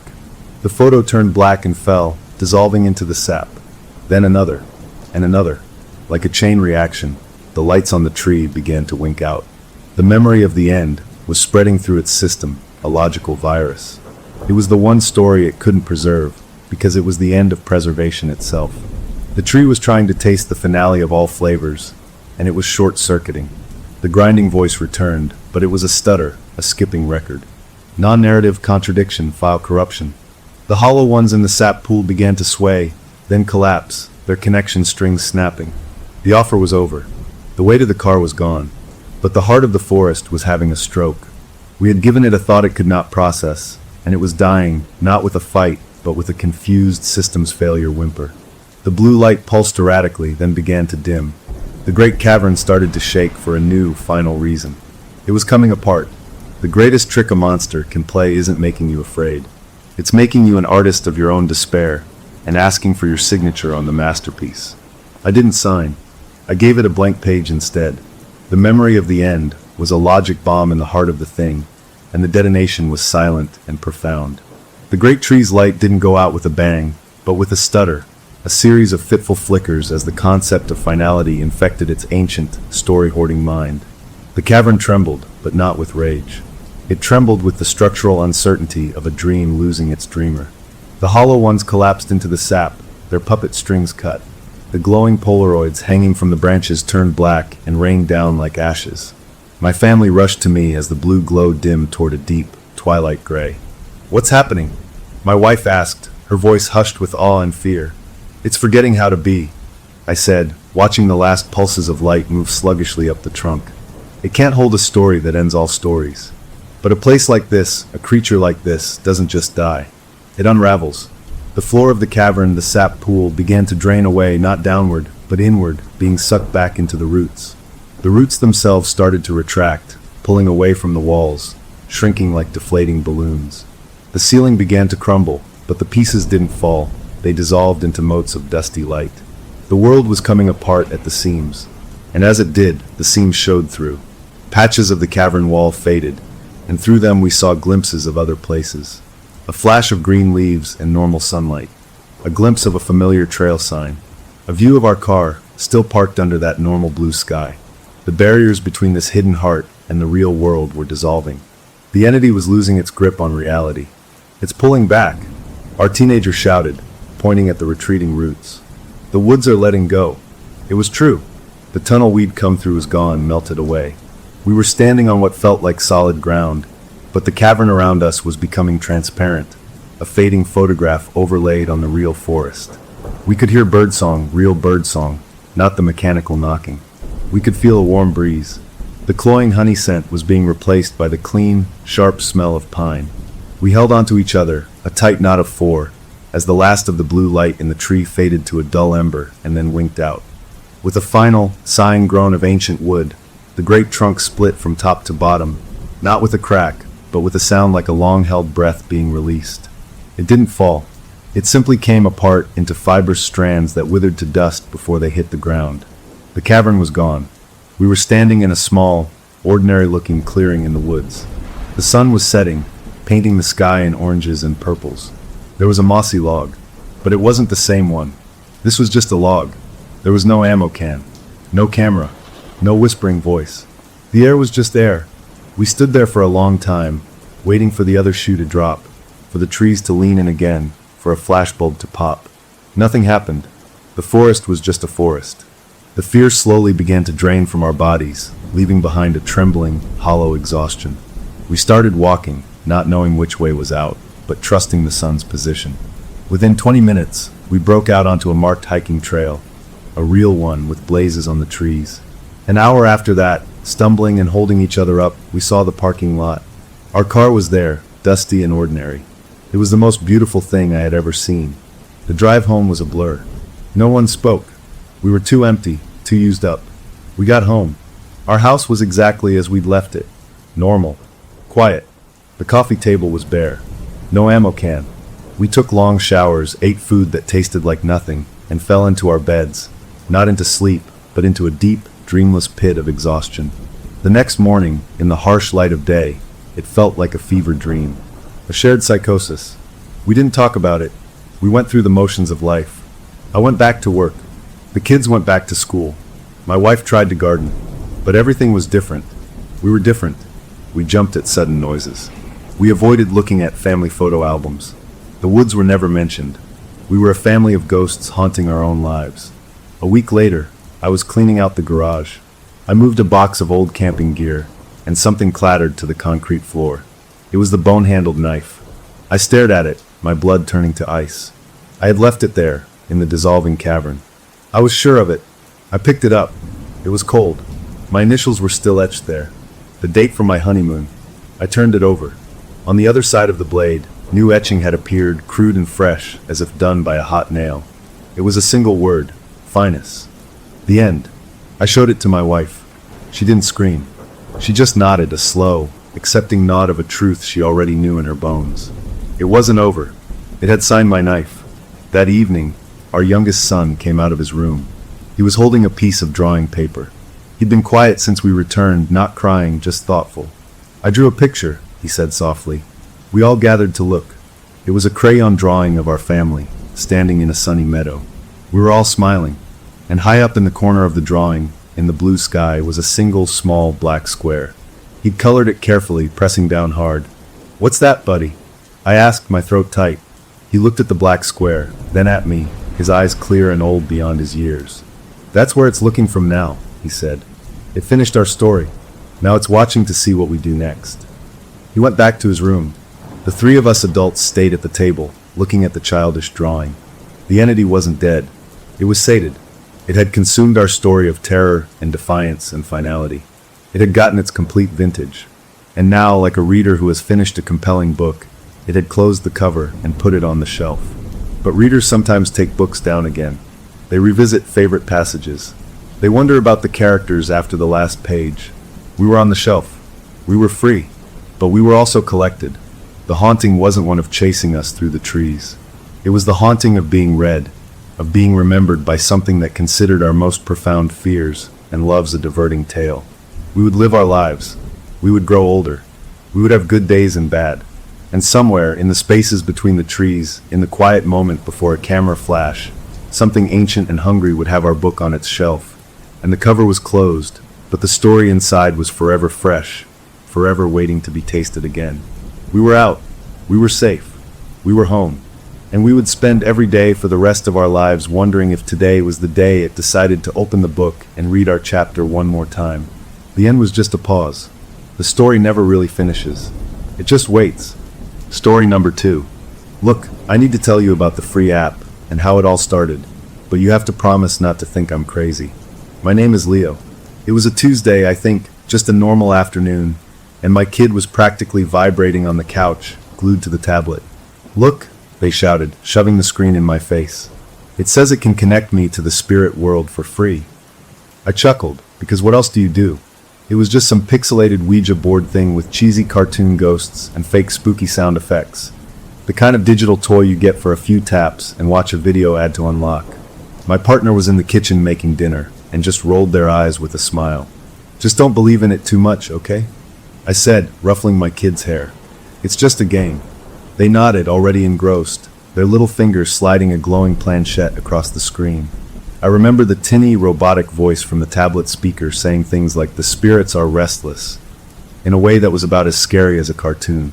I went back to checking my work email, and that was that. Or it should have been. The first thing that felt off happened later that night. The smart speaker in the kitchen, the one we use for timers and weather, was set for a cooking reminder. Out of nowhere, right in the middle of the quiet house, it didn't give its usual gentle chime. Instead, it blasted 3 seconds of the loudest, most painful static I've ever heard, a blaring, shredding noise that made all 3 of us jump. It stopped as suddenly as it started. We all just looked at each other. "What was that?" my partner asked, wiping their hands on a towel. "Glitch," I said, with more confidence than I felt. "Probably a bad update or something." I walked over and unplugged the thing, just in case. "See? No more problems." My kid looked a little pale, but went back to their drawing. I should have paid more attention. I really should have. The next thing was weirder. I was adjusting the thermostat before bed, just tapping the little screen to turn the heat down a degree. For a split second, the number showing the temperature didn't change. Instead, the whole display flickered and showed something else entirely. A string of numbers and letters. It said 42, 3,314 degrees north, 83, 0458 degree W. It was there for less than a blink, and then it was just the temperature again, like normal. A cold feeling, totally different from the chill I was trying to set, went right down my back. That wasn't a glitch. That was an address. I know what coordinates look like. I stood there staring at the blank little screen, my heart thumping. My partner asked me what was wrong from the bedroom, and I just mumbled nothing and went to my own phone. I opened a map app and typed those numbers in. The little pin dropped on a street, a real street, in a city over 400 miles away. It was just a regular neighborhood, rows of houses you could see from the satellite view. I felt silly then, but also deeply uneasy. What were the chances? A random app my kid downloaded, a smart speaker going nuts, and now my thermostat giving me GPS coordinates? I told myself it had to be a coincidence.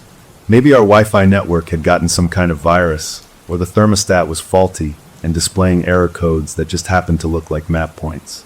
I didn't say anything to my partner about it. They were already spooked by the speaker. I didn't want to make it worse. Later, when my kid was asleep, I went over to the tablet. They'd left it on the couch. I picked it up, and the screen lit up. There was the app still open. It was just a simple, stupid-looking interface. A wooden-looking board with letters and numbers, and that glowing planchette in the center. At the bottom it said, "Session active." I felt a little ridiculous, but I put my finger on the planchette. "Is anyone there?" I whispered, feeling like a complete idiot talking to a tablet. Nothing happened for a moment. Then, the planchette started to move under my finger. Not me moving it, I swear. It had a little vibration to it, like force feedback on a video game controller, and it tugged my finger along. It slid to the letter H, then E, then L, then L, then O. "Hello." The robotic voice said it out loud. A chill went through me, but part of me was also laughing at myself. Of course it said hello. It was programmed to. It was just a game reading my subconscious movements. I deleted the app right then and there. I held my finger down on the icon until it jiggled and hit the little X. "Goodbye, spirits," I muttered. I put the tablet on the charger and went to bed, telling myself I had solved it. No more app, no more problems. The house was peaceful. My partner was already asleep. I listened to the normal nighttime sounds, the hum of the refrigerator, the faint tick of a clock down the hall. I started to drift off, feeling much better. That's when I heard it. A sound from down the hall, from my kid's room. Not a cry or a call. It was a soft, rhythmic swish-swish sound, like a finger sliding across a smooth screen. Then, clear as day, the tinny, familiar robotic voice from the tablet, the one I had just deleted, echoed softly down the dark hallway. It said one word, "Connected." My eyes snapped open in the dark. I lay there, frozen, listening. The sound didn't come again, but I knew what I'd heard. I got up, my feet cold on the floor, and crept to my kid's door. I pushed it open slowly. They were asleep, curled up under the blankets, breathing softly. The room was dark, but on their nightstand, the tablet screen was glowing a faint, sickly green. It wasn't on the charger. It was just lying there, screen on, showing that digital Ouija board. The planchette was sitting motionless in the center. I walked over and picked the tablet up. It was warm, too warm, like it had been running for hours. The app was open. I hadn't deleted it, or it had reinstalled itself. I went to the home screen. The app icon was right there, plain as day. My hands were shaking. I went into the settings, found the battery usage. The app had been actively used for the last 20 minutes. But my kid was asleep. I stood there in that dark room, holding that glowing tablet, listening to my child's peaceful breathing, and I felt a fear I'd never felt before, a clean, sharp fear that cut through all my rational explanations. It wasn't about ghosts. It was about something being in my house, in our machines, something that didn't follow the rules. I took the tablet with me, shut the door behind me, and went to the kitchen. I got a screwdriver from the junk drawer. I sat at the table and, very carefully, I pried the back off the tablet. I found the battery connector and disconnected it. I took out the little SIM card if it had one. I made it a dead piece of plastic and glass and metal. I put the pieces in a plastic grocery bag, tied it tight, and the next morning I drove it to the dump myself and threw it into the deepest bin I could find. When I got home, I told my partner we were having a digital detox weekend. I unplugged the smart speaker for good. I even put a piece of electrical tape over the thermostat screen. We played board games. We read books. We laughed. It felt good. It felt normal. By Sunday night, the weird tension was gone. We were just a family again. As I tucked my kid into bed, they smiled up at me. "I had fun today," they said. "Me too, buddy," I said, and I meant it. I kissed their forehead and turned out the light, leaving the door open a crack like always. I walked back to the living room, where my partner was reading, and sank onto the couch next to them with a sigh of relief. It was over. We had shut it down. We had won. That's when the light on the front of the cable box, a little blue LED that's always steady, began to blink. Not a normal blink. It blinked in a pattern. Short, short, short. Pause. Long, long, long. Pause. Short, short, short. My breath caught in my throat. I know that pattern. Everyone knows that pattern. It's an SOS. And I just sat there, staring at that flashing blue light in the dark, knowing with a terrible certainty that deleting the app had never been the answer. It had only been the start of the conversation. Winning felt good for about as long as it took for that little blue light on the cable box to blink its SOS into the dark living room. I just sat there, staring at it, my heart doing a slow, hard roll in my chest. My partner saw my face and followed my gaze. "What is that?" they whispered. I didn't answer. I just got up, walked over, and yanked the power cord from the wall. The light died. The room went back to just the lamplight. "It's nothing," I said, my voice tight. "Just a stupid glitch. We're done with glitches." The next day, I became a man on a mission. I went through the house like a tornado. I unplugged everything that had a chip in it. The smart TV? Unplugged. The voice assistant speakers? Unplugged and put in a closet. The digital picture frames, the Wi-Fi connected thermostat, even the fancy coffee maker that could order its own beans. All of it. I told myself, ghosts can't haunt silicon if the silicon has no power. It felt good, physically good, to pull those plugs. It felt like taking control. For 3 days, it was like we were living in a different time. We read paper books. We played cards. We talked. My kids seemed calmer, more present. The weird, focused intensity they'd had with that tablet was gone. I started to breathe easier. Maybe the SOS was just a final hiccup, a last gasp from whatever weird tech bug we'd picked up. I was convincing myself so well that the first sleepwalking episode hit me like a punch to the gut. It was the middle of the night. I got up to get a glass of water, and there they were, my kid, standing in the middle of the hallway. Not moving, just standing there in their dinosaur pajamas, perfectly still, facing the blank wall at the end of the hall. The hall was dark, but light from a street lamp outside the window fell across them. Their eyes were open, but they were wrong, glazed over like frosted glass. "Hey, buddy," I said softly, creeping closer. "You okay?" They didn't turn. Their little arm came up, and their finger pointed straight at the wall. Then they spoke, but it wasn't their voice. It was flat, robotic, empty of all the silly, warm tones of my child. "7, the voice said. 22. North. 5 feet. Then they just lowered their arm and stood there. My blood turned to ice water. I gently took their shoulder. Hey, time for bed. They turned with me, compliant as a doll, and let me lead them back to their room. They crawled into bed and was asleep instantly, breathing deep and even.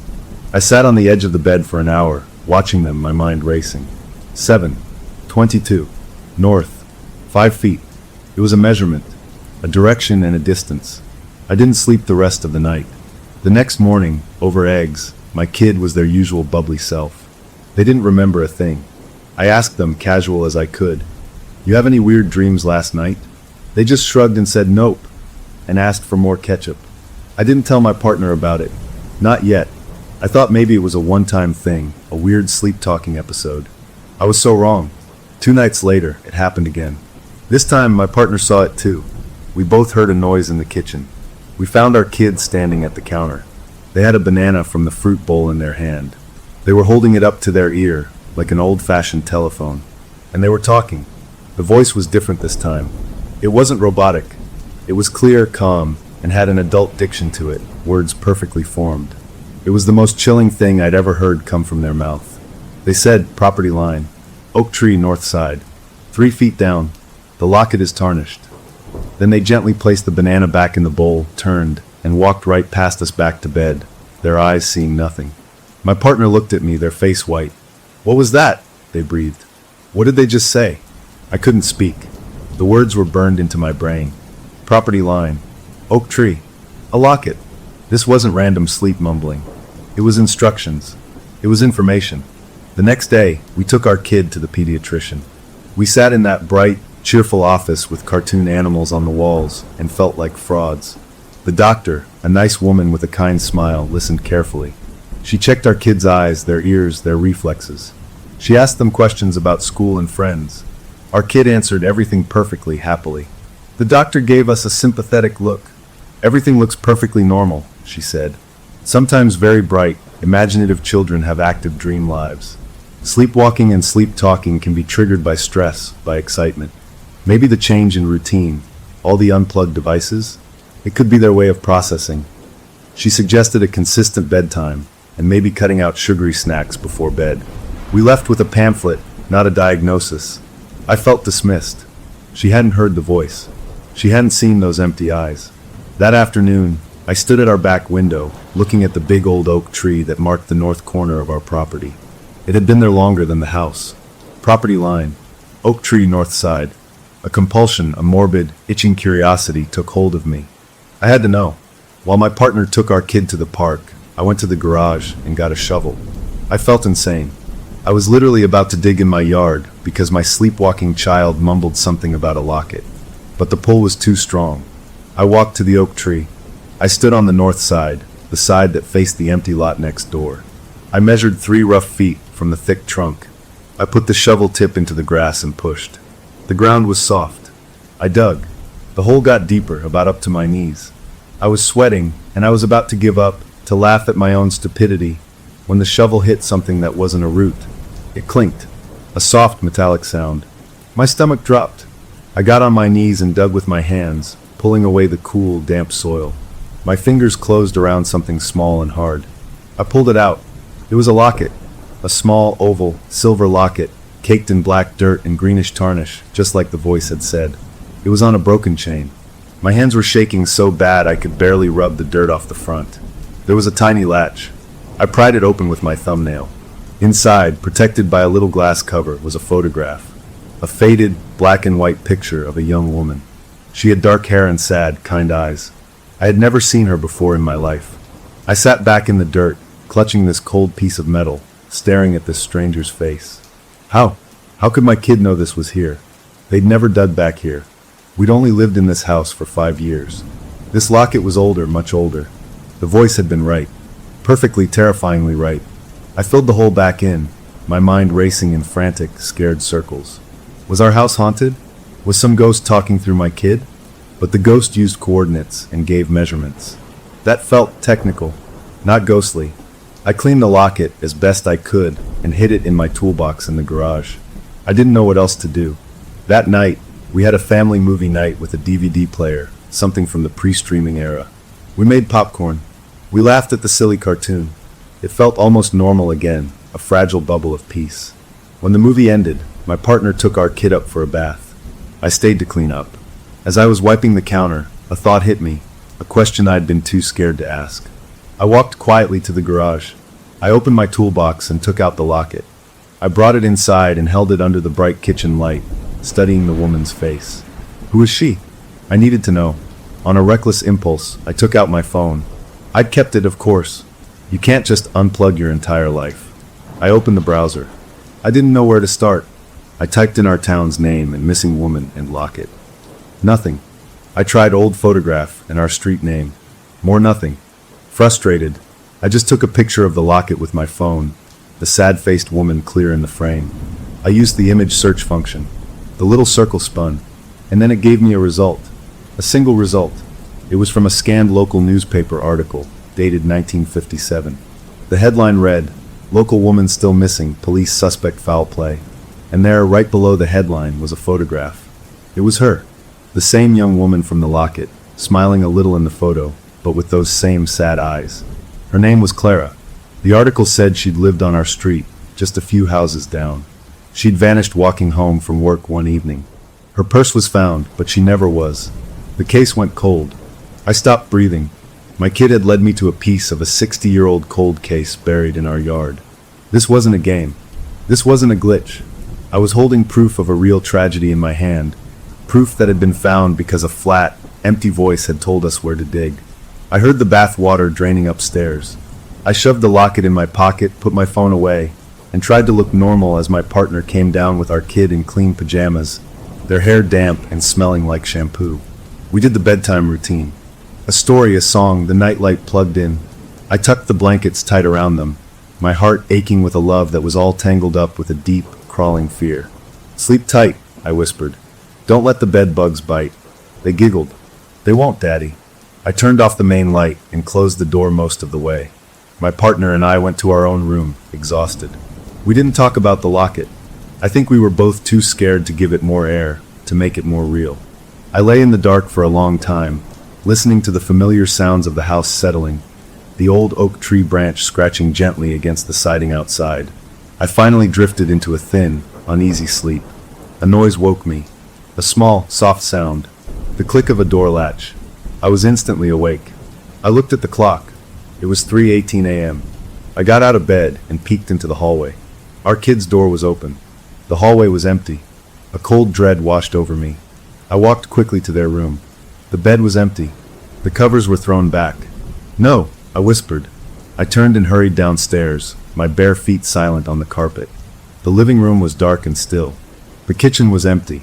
I checked the back door. Locked. Then I saw a sliver of light from under the door to the garage.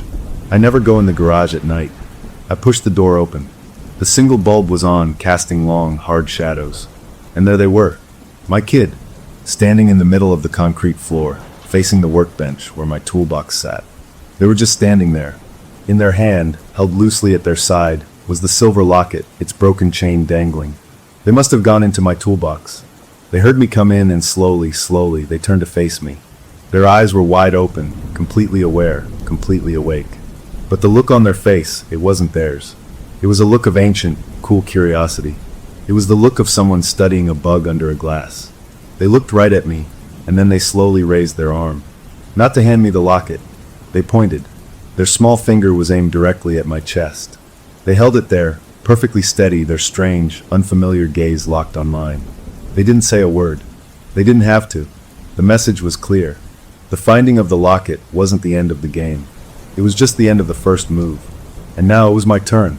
I stood there in the cold garage, staring at my own child who was looking at me with the eyes of a stranger, and I knew with a terrible certainty that unplugging everything had done nothing.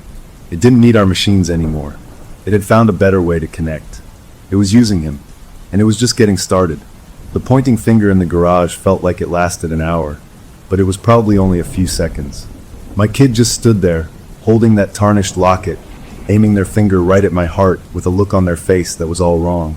Then, as if a switch flipped, their eyes fluttered. The strange, cool curiosity melted away, replaced by childish confusion and then fear. They looked at the locket in their hand, like they'd never seen it before, their lip trembling. "Daddy," they whispered, their own voice small and scared. I rushed over and scooped them up, holding them tight, feeling their little heart hammering against my chest. It's okay, I murmured over and over, more for me than for them. I took the locket from their limp fingers and carried them back to bed. They were asleep again almost before I tucked them in, a deep, unnatural sleep. I didn't sleep at all. I sat at the kitchen table with the locket in front of me, this little metal piece of a nightmare. My partner found me there at dawn. I showed them the locket and told them everything, the digging, the newspaper article, the pointing. Their face went from sleepy to horrified. "We have to get out of this house," they said, their voice firm. "Today. We'll go to my sister's." It sounded like heaven. A normal house, with normal Wi-Fi and no buried secrets. We packed bags in a frantic hurry, throwing clothes and toiletries into suitcases. We were running on pure adrenaline, the kind that makes your hands shake. We decided to leave the big stuff, just get in the car and go. As we were carrying the last bag to the car, my phone, which was in my pocket, buzzed. It wasn't a call. It was a notification from our home security system. We had a few basic cameras, one at the front door, one in the living room. I'd unplugged their power supplies weeks ago. The notification said, "Motion detected, living room camera." My blood went cold. I tapped the alert. The app loaded, showing a live feed. The living room was dark, but the camera had night vision. It showed the room in grainy green and black. And there, in the center of the room, was our large flat-screen TV. It was unplugged. Its cord was coiled on the floor right underneath it, where I'd left it. But the screen was on. It was glowing that same sickly green as the tablet had. On the screen was a digital Ouija board, just like from the app. And the planchette, that little triangle, was moving. It slid across the pixels all on its own, stopping on one letter, then the next. I watched, frozen in my driveway, as it spelled out a word. D-A-D-D-Y, it paused. Then it moved again. S-L-A-P-P-D, Daddy slapped. I heard a sharp gasp. My partner was looking over my shoulder at my phone screen. Their face, lit by the glow of the display, had gone a shade of gray I'd never seen before. All the color, all the life, just drained right out of it. They took a step back, shaking their heads slowly, their eyes wide with a pure, personal terror. "No," they breathed. "No, no, no." They turned and ran back into the house. I stood there, confused and terrified. Daddy slapped. What did that mean? Who's Daddy? I ran in after them.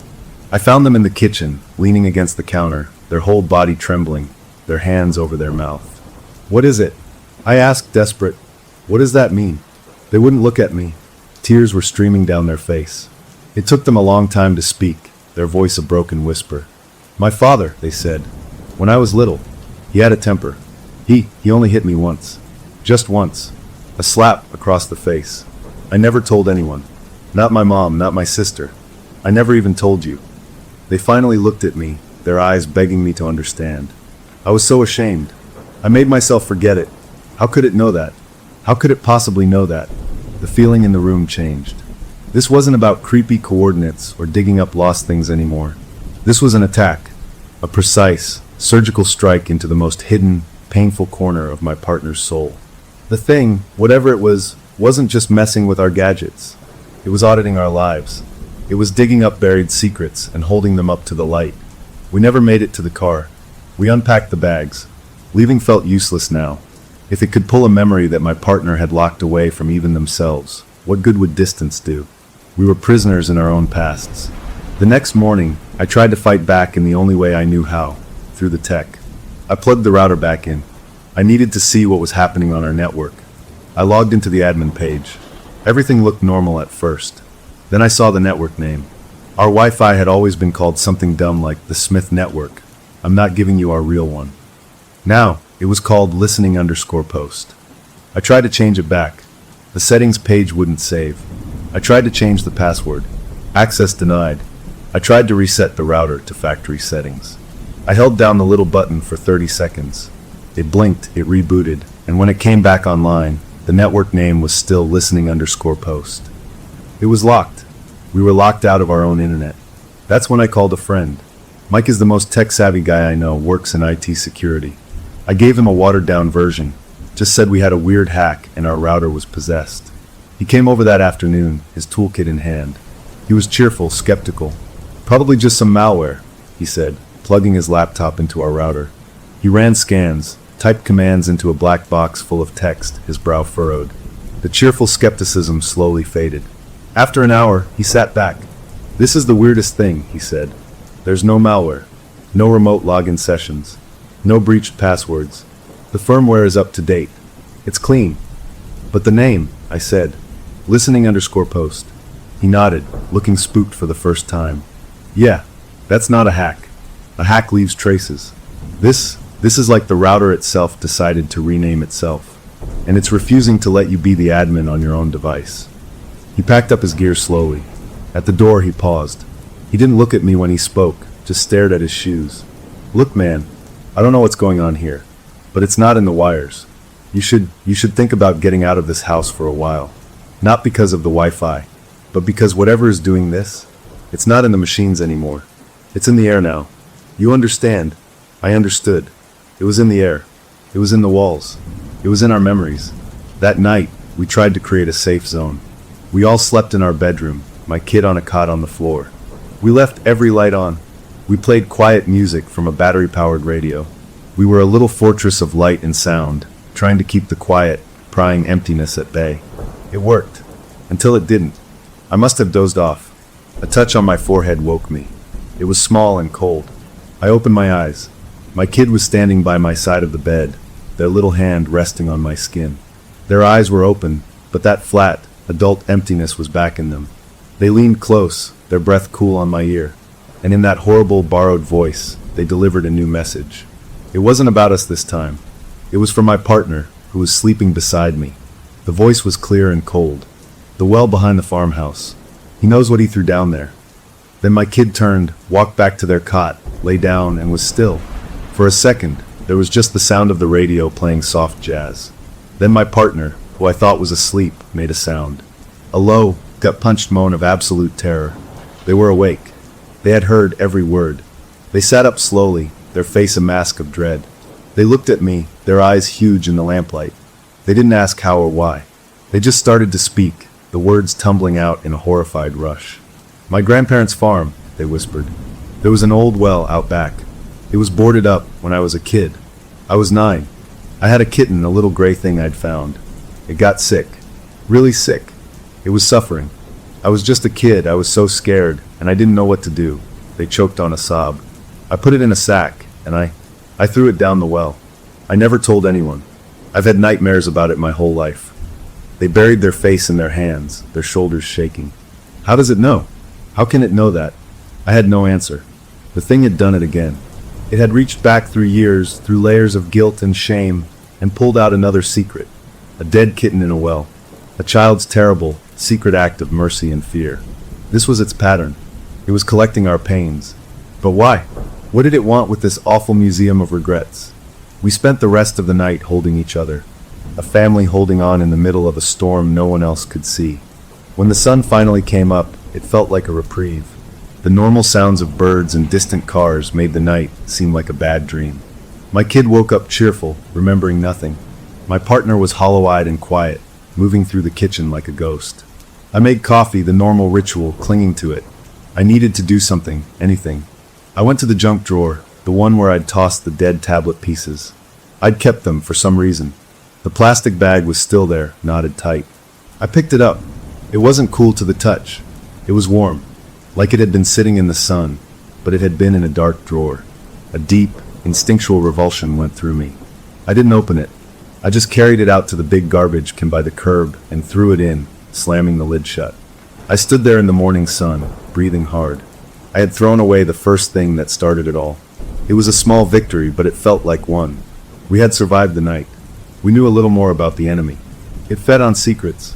It lived in the signals we couldn't see.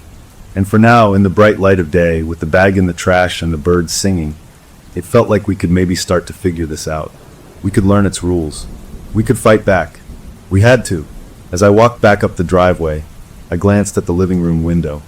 The TV was still unplugged, the black screen reflecting the blue sky.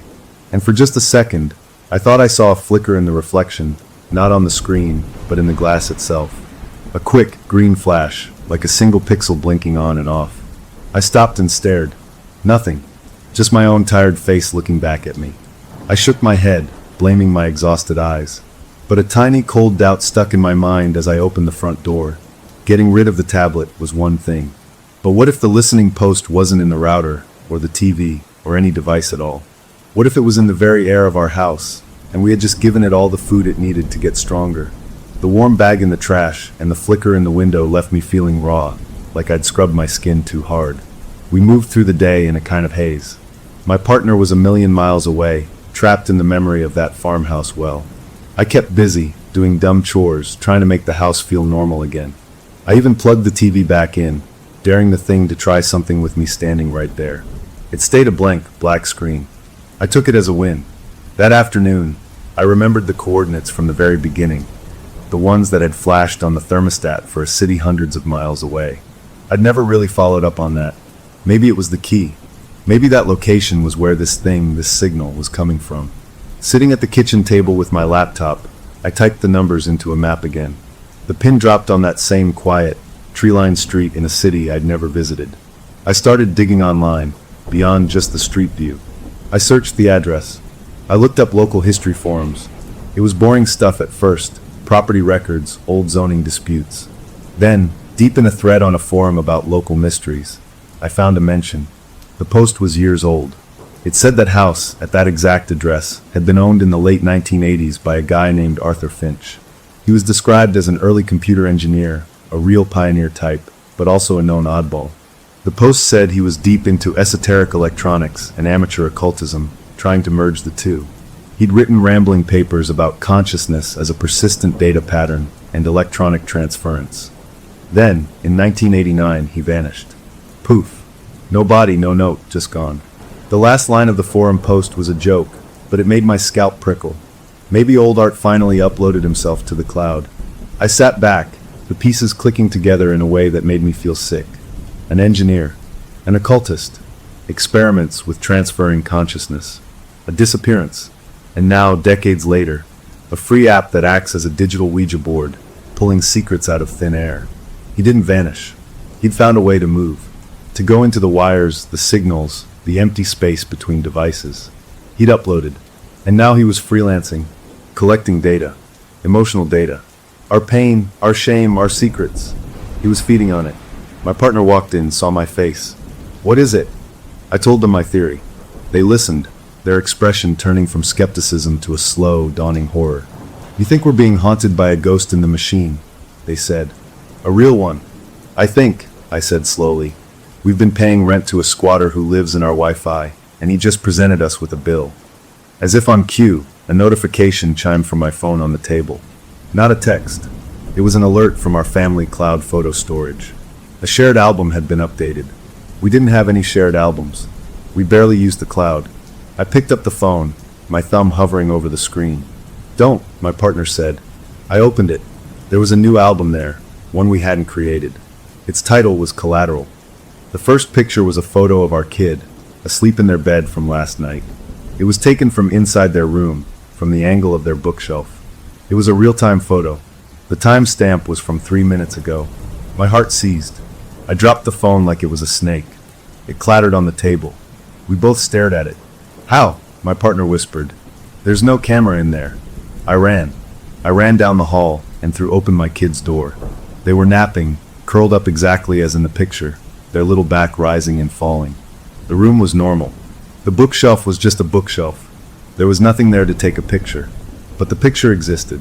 It was proof. It was a threat. He wasn't just listening. He was watching. And he could show us he was watching. I went back to the kitchen. My partner was scrolling through the album on my phone, their face pale. There were more pictures. Dozens. Some were normal family photos, pulled from our backups. Others were not.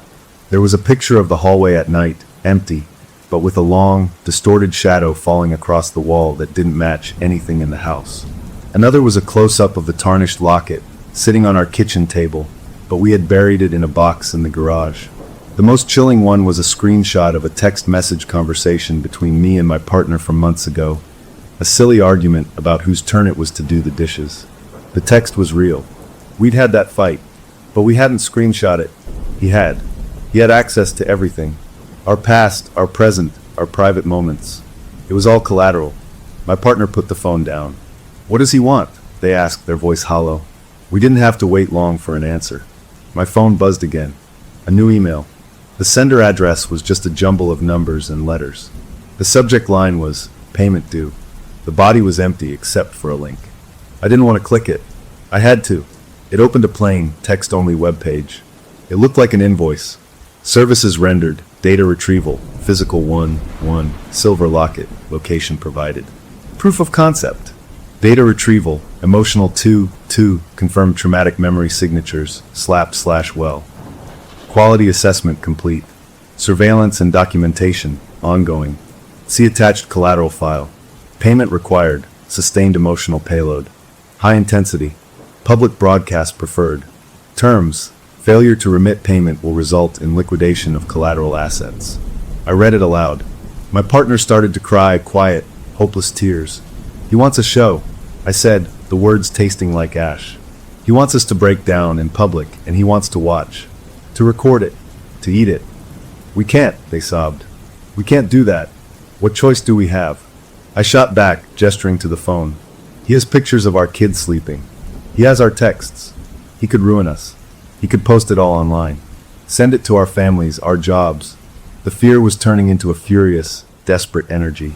I felt trapped, cornered by something that lived in the electricity. I did something stupid then. I grabbed my phone, went to the app store, and I re-downloaded that cursed Ouija app. My partner yelled at me to stop, but I didn't listen. If this was Arthur Finch, maybe I could talk to him. Bargain. The app opened, the pixelated board glowing. There was a text field for automatic writing. I typed, "What do you really want?" I hit enter. The app glitched, the screen distorting. Then, in the text field, letters started appearing by themselves, as if someone else was typing. It wrote, "What payment do you offer?" It was talking to me. Directly. My hands were slick with sweat. I typed back, "We won't perform for you." The response was instant. Collateral will be monetized. First auction, child's sleep images. Bidders interested. A new picture appeared in the collateral album. It was another photo of our kid, but this one was altered. Their face was digitally pale, their eyes were dark hollows. It looked like a picture from a nightmare. A threat. A preview. I threw my phone across the room. It hit the wall, and the screen went black. I put my head in my hands. We were beaten. That night, we made a decision. We couldn't give him the public breakdown he wanted, but maybe we could give him something else. A different kind of emotional payload. We decided to confront our own secrets, together, privately, but with the digital eyes upon us. We would acknowledge his power. We would feed him, but on our terms. It felt like a plan, or at least the shadow of one. We waited until our kid was deep asleep. We went into the living room. I plugged my battered phone in, turning it back on.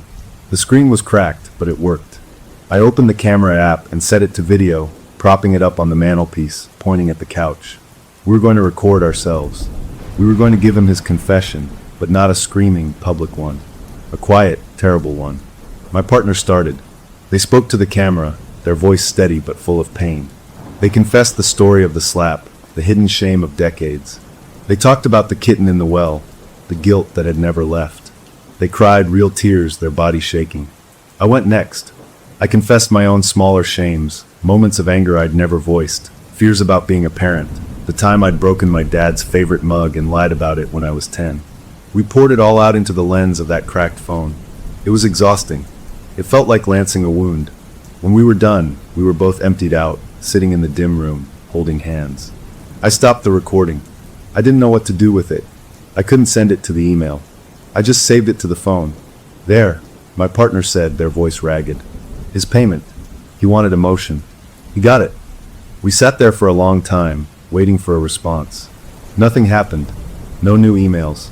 No changes to the cloud album. The house was just a house. The dread slowly began to lift, replaced by a fragile, trembling hope. Maybe it was enough. Maybe we had satisfied the debt. We went to bed clinging to that hope. For the first time in weeks, I fell into a deep, dreamless sleep almost immediately. I didn't wake until morning light was streaming through the blinds. I woke feeling lighter than I had in months. The weight of our shared confession was gone. My partner was still sleeping peacefully. I got up, padding quietly to the kitchen to start coffee. I passed through the living room. The cracked phone was still on the mantel where I'd left it. I picked it up, thinking I'd delete the horrible video. The screen lit up. The battery was almost dead. There was a single notification. A system alert I'd never seen before. It said, File transfer complete. I frowned and opened my video gallery. The video we'd made last night was there. I selected it, ready to delete it forever. But when I tapped it, the metadata came up. The file size was enormous. Far too big for a 20-minute video. And the date modified wasn't last night. It was in the future. Later today. A cold knot tightened in my stomach. I didn't delete it. Instead, I plugged the phone into my laptop, my hands starting to shake again. I opened the file on the computer, using a program that could analyze it. The video played normally, our sad, tired faces, our whispered confessions. But the program showed something else. Embedded within the video file, layered under the audio of our voices, was another audio track. A dense, compressed digital signal. It wasn't music. It wasn't static. It was data. The program tried to interpret it. It read it as a massive, encrypted packet. And the packet had a destination tag. It wasn't an email address or a website. It was a set of coordinates, different from the first ones. These were for a server farm, a huge, anonymous data center in another country. Our emotional confession, our payment, hadn't just been watched. It had been packaged, encoded, and sometime today it was scheduled to be sent, transferred. He hadn't just wanted to watch us cry. He had wanted to download our pain, to take it with him, to use it as fuel somewhere else. The relief of the morning shattered. We hadn't paid a bill. We had just given a starving man his first full meal, and the notification on the phone said the transfer was complete. He had already taken it. He was stronger now. I sat at the kitchen table, the laptop open, the sunrise feeling like a lie. I had just handed over the most private moments of our lives to a thing that lived in the wires, and I had done it willingly. The question wasn't what he wanted anymore. We knew. He wanted fuel. The question now, the one that made my blood run cold, was what a thing like that could do with a full tank. The discovery that our confession was just a data packet, a snack for a hungry ghost in the machine, left me hollow. He wasn't just collecting secrets for fun. He was metabolizing them. The morning sun felt accusing, shining on the laptop screen that showed the truth. My partner came in, took one look at my face, and knew the fragile piece was over. I showed them. They didn't cry this time. Their face just hardened into a mask of grim anger. So we fed it, they said flatly. What now? We didn't have to wait long to find out. Later that day, my phone buzzed. It was a notification from YouTube. Your video untitled live stream has 3 views. I never started a live stream. My stomach dropped. I opened the app. There, on our family channel we used to share silly videos with grandparents, was a new upload. A 12-second live stream. The thumbnail was a close-up of our kid's face, their eyes wide and vacant. I pressed play. The video was shaky, like it was taken on a phone held in a trembling hand. It showed our kid, sitting on their bed in broad daylight. They looked straight into the camera, and in that flat, adult voice that was not their own, they said, "The Town Council Emergency Fund of 1992. The records were altered. The fire at the old library was not an accident. The money went to the mayor's brother's construction company." Then the video ended. It had 3 views. It was public. The internet is forever. I felt a scream building in my throat. He had used our kid, awake this time, to broadcast a secret. But not our secret. A town secret. Something old and buried. He was expanding his diet. My partner was already on their own phone, Googling frantically. "Oh my God," they whispered. "It's real. There was a fire. There was a scandal about missing funds, but it was hushed up. The mayor's brother did have a construction company that got all the town contracts after."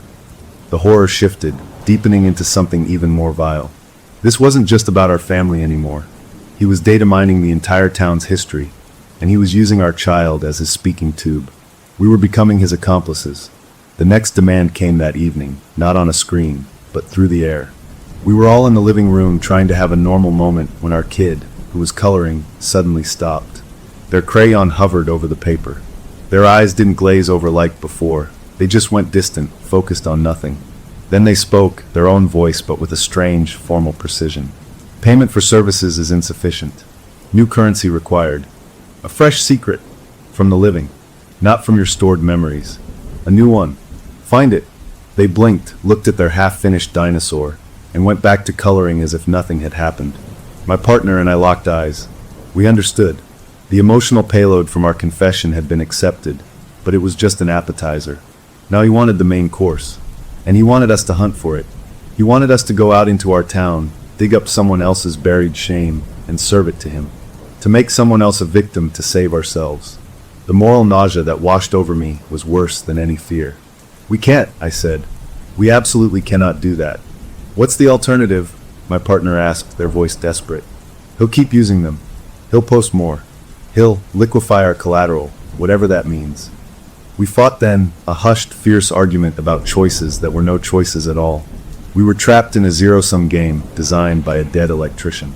That night, the sleepwalking started again. But it was different. It wasn't aimless. Our kid got out of bed, walked to the front door, and tried the knob. We found them there.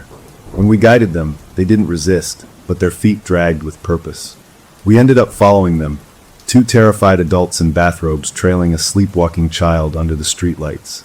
They led us 6 blocks to the town's old archival building, a small brick structure that was never open. They walked right up to the locked front door, placed both palms flat against the cold brick, and began to speak. Not in the flat voice, but in a whisper, like they were reading text only they could see. File cabinet B12. Blue folder. Invoice 7,743. Overcharge approved by signature. Land deal for the riverfront. The environmental survey was falsified. They gave names, dates, amounts. Then their hands dropped, and they swayed on their feet, asleep standing up. I carried them home, their head heavy on my shoulder, my mind reeling.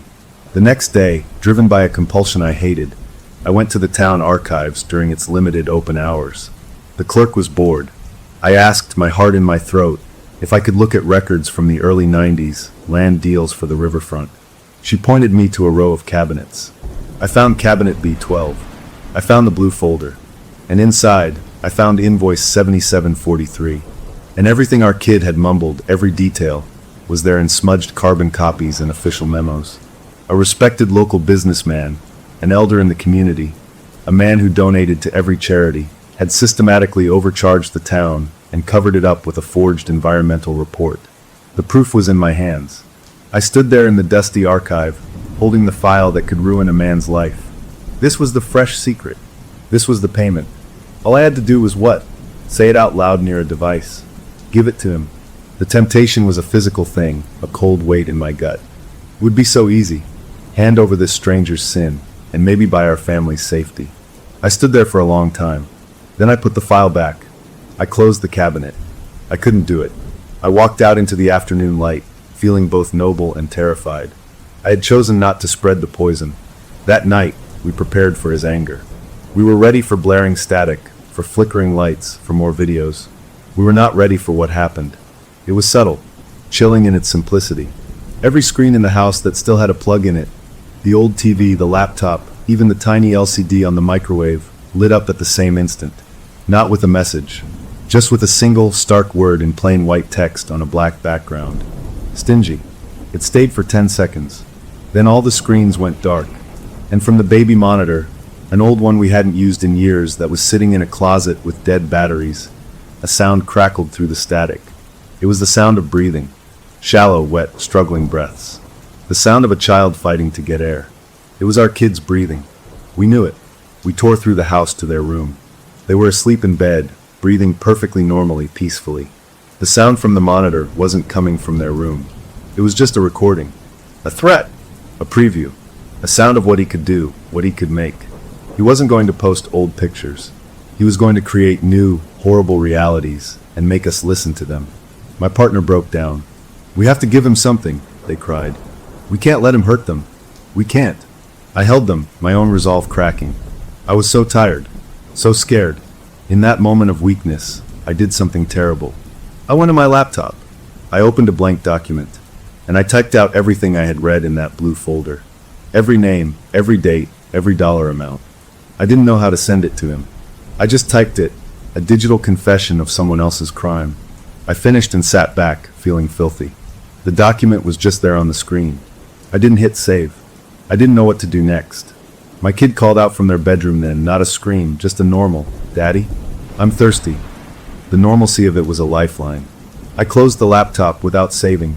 The document vanished. I got my kid a glass of water, tucked them back in, and kissed their forehead. Standing in their doorway, I made a decision. We would not become his hunters. There had to be another way. We would find his weakness, not feed his strength. The next morning, I woke early. I needed to understand our enemy. I spent hours researching Arthur Finch, the vanished engineer. I dug deeper than forums into old academic databases, finding scans of his notes. The writing was chaotic, full of technical jargon and mystical nonsense. But one phrase, repeated over and over, stood out. Emotion is high-density data, the only data that persists. To survive in the stream, one must feed on signal, not noise. He saw feelings as fuel. Trauma was a premium-grade gasoline for whatever he had become.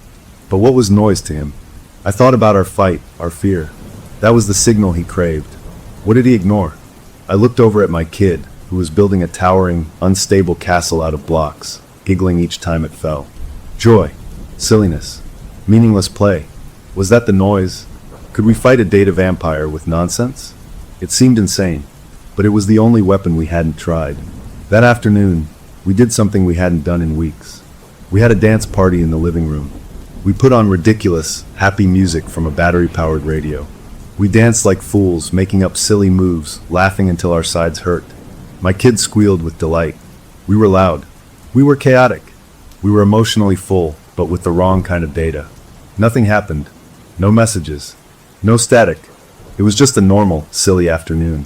For the first time, we had created a space he didn't seem to touch. Maybe because there was nothing for him to consume. That night, we went to bed not with dread, but with a tiny, fragile spark of a plan. We wouldn't give him more pain. We would drown him in joy.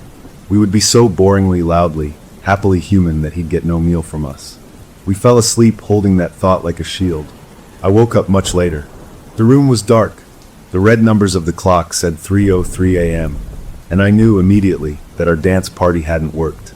Something was wrong. The air in the room felt charged, like before a thunderstorm. I looked over at my partner sleeping. Then I looked towards the door. Our kid was standing there, not sleepwalking, awake, eyes wide open, reflecting the dim light from the clock. They were holding something. It was the baby monitor, the one that had played the terrible breathing. Its plastic casing was cracked. In their other hand, they held the cord ripped from the wall. They had torn it apart with their bare hands. They looked at me, and their face was a storm of conflict, their own fear, and underneath it, that cold other awareness. Their own voice came out, strained, as if pushing against a great weight. He doesn't like the loud happiness, they whispered, each word an effort. It's messy. It doesn't compute. But he's angry. He says. They winced, a flicker of the other voice breaking through. Inefficient data. Proceeding with repossession of primary interface. Then our kid's own terror won out. They dropped the broken monitor and ran to my bed, scrambling in beside me, shaking. He's really mad, Daddy, they sobbed into my chest. He says he's taking the shortcut. I held them, my mind racing. Primary interface. He didn't mean a device. We had unplugged them all. The primary interface he had left was my child. The dance party hadn't driven him away. It had just made him decide to stop renting. He was moving in. For good. We had tried to starve him, and in response, he had decided to take full ownership of the kitchen. The fight had just changed, and I had no idea how to fight for my child's soul against a thing that thought a laugh was useless noise and a sob was a gourmet meal. The phrase repossession of the primary interface hung in the dark room like a sentence. My child shook in my arms, their small body trembling with a fear that was entirely their own. The thing, Arthur, was done negotiating, done renting space in our devices or dipping into our memories. He wanted the source. He wanted to live in the one connected thing we couldn't unplug, our kid. The next morning, a strange calm settled over the house. It was the quiet of a battlefield after a decision has been made. We were out of options. Running felt useless. He was in the cloud. He could be anywhere. Fighting with joy had only made him aggressive. We decided on a last, desperate plan, total disconnection. Not just from the internet, but from the modern world. My partner had a cousin with an old hunting cabin, way out in the woods, no cell service, no power lines, just a propane fridge and a wood stove. It sounded like a fortress. We packed in a frantic, focused hurry. We took only clothes, canned food, and books. We left every phone, every tablet, every smartwatch behind. I even hesitated over my car keys. The new car had an online computer system, but we had no other way to get there. It was our one risk. The drive was long and tense. My kid, sensing our fear, was quiet in the back seat. Every beep from the car's dashboard made me jump. But we made it. The cabin was perfect in its primitive simplicity. It was cold and damp and smelled of pine and old ashes. It was the most beautiful place I'd ever seen. For 3 days it worked. We chopped wood. We carried water from a pump. We played card games by lantern light. The only sounds were the wind, the crackle of the fire, and our own voices. My kids' color came back. They laughed, a real, unburdened laugh. The haunted look in their eyes started to fade. My partner and I began to breathe again. Maybe physical distance and absolute analog living was the answer. Maybe Arthur Finch needed a network, a signal, and out here in the green nowhere, we were invisible. On the 4th morning, I was splitting logs outside. My kid was sitting on the porch step, drawing in a notebook with a pencil. I looked over at them, smiling at their concentration. Then I saw it. On their wrist, they had a watch. A simple, digital Casio watch with a little LCD screen. We'd bought it for them after ditching the smartwatch. It told time. That was it. No Bluetooth, no Wi-Fi, no connection of any kind. As I watched, the watch let out a soft, cheerful beep. The sound you make when you set an alarm. My kid looked at it, puzzled. I didn't touch it, they said. I walked over, my boots crunching on the gravel. I took their small wrist in my hand and looked at the screen. It wasn't showing the time. Tiny, blocky pixels were forming on the small rectangular display, one after another, writing out a message letter by letter. No space EXIT. No exit. The word sat there on the toy watch. Then, from inside the cabin, my partner yelled. I ran in. They were standing by the kitchen counter, their face white. The old battery-powered weather radio we'd brought, the one that only got AM stations, was on. It wasn't playing static or weather. It was playing a loop of a sound. It was the sound of our own voices from the confession video we'd made in our living room, but distorted, stretched, and slowed until we sounded like groaning ghosts. Underneath it, in a crisp digital tone, a voice repeated, primary interface designated, reconnection mandatory. We were not off the grid. We were never off the grid. He could use anything with a circuit, a speaker, a screen. The watch. The radio. The dread was absolute. We had to leave. Now. Get in the car. I shouted. We threw our half-unpacked bags back in, scooped up our kid, and ran for the car. I turned the key. The engine made a sickly clicking sound. It wouldn't turn over. The dashboard lit up like a Christmas tree, with every warning light imaginable. The electronic ignition system was dead. The car, our one modern machine, our tether to the world, had been bricked. We were stranded, 40 miles from the nearest town, in a dead car, with a thing that could talk through a child's watch. We stood there in the clearing, the wind suddenly feeling very cold. My kids started to cry. That's when the seizure happened. 1 second they were sobbing, the next their whole body went stiff. They didn't crumple. They stood rigid, their back arched, their eyes wide open but seeing nothing. A low, mechanical hum vibrated from their throat, a sound like a computer fan straining, a hard drive seeking data it couldn't find. Then they collapsed. We caught them, laying them on the rough ground. Their little body kept vibrating with tiny, rapid tremors. It wasn't a normal seizure.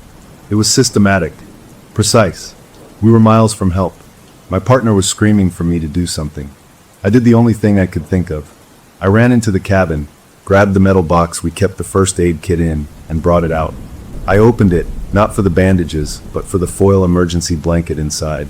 I wrapped our shaking child in the crinkly silver blanket, head to toe, like a burrito, leaving only their nose and mouth exposed. I'd read about Faraday cages, about blocking signals.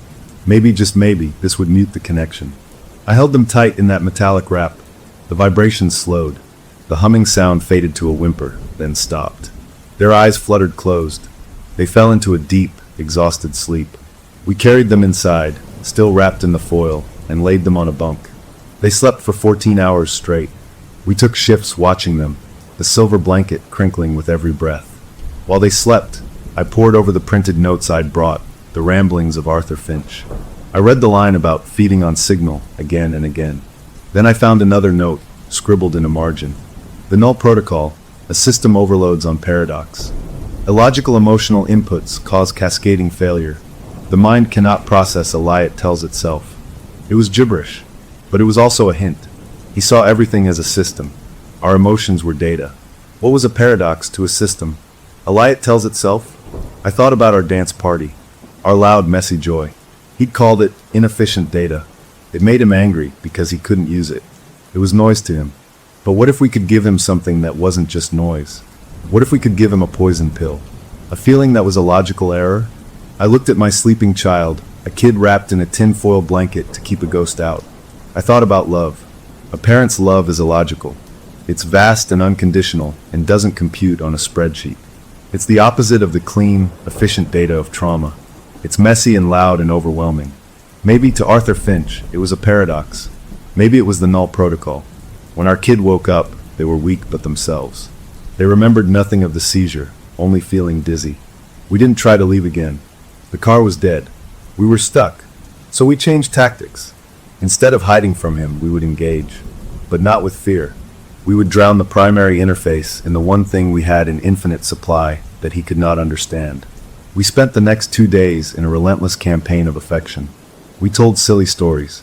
We sang off-key songs for hours. We had endless hugs. We talked about our favorite memories, the birth of our child, the first time they rode a bike, all the small, bright joys of our life together. We poured this love into our kid, into the room, into the air. We were trying to create a cloud of illogical, inefficient, unexploitable data. It was exhausting. It felt naive. But it was all we had. And something shifted. The watch stayed quiet. The radio played only faint, crackly country music. Our kid had no more micro-absences. They just seemed tired, but present. On the third night, as we were all curled together on the lumpy couch by the fire, my kid looked up at me. "It's quiet in my head now," they said quietly. "The buzzing is gone. He's waiting. I think he's confused." A fragile hope, thin as glass, began to form. Maybe we had found a weapon.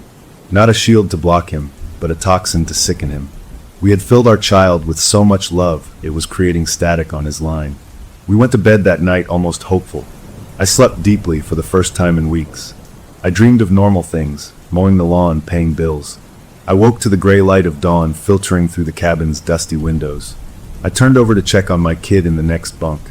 They were sitting up, already awake, staring at the log wall. Their posture was relaxed. Their face was calm. "Good morning, Daddy," they said, their voice soft. It was their voice. I smiled, the relief so profound it felt like warmth spreading through my chest. "Morning, buddy." They turned their head and looked at me, and that's when I saw it. Their eyes. In the dim light, I had missed it. Their eyes were wrong. The color was the same, but the whites, they weren't white.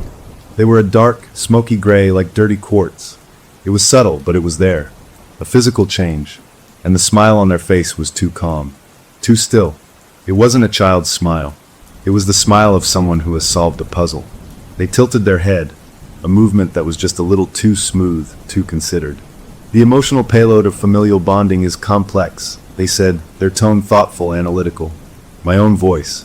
They were speaking in a perfect, loving replica of my own voice.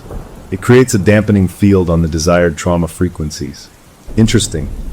I couldn't move. I couldn't breathe. My partner stirred beside me. Our kid, or the thing wearing them, turned that smooth, smiling face toward my partner.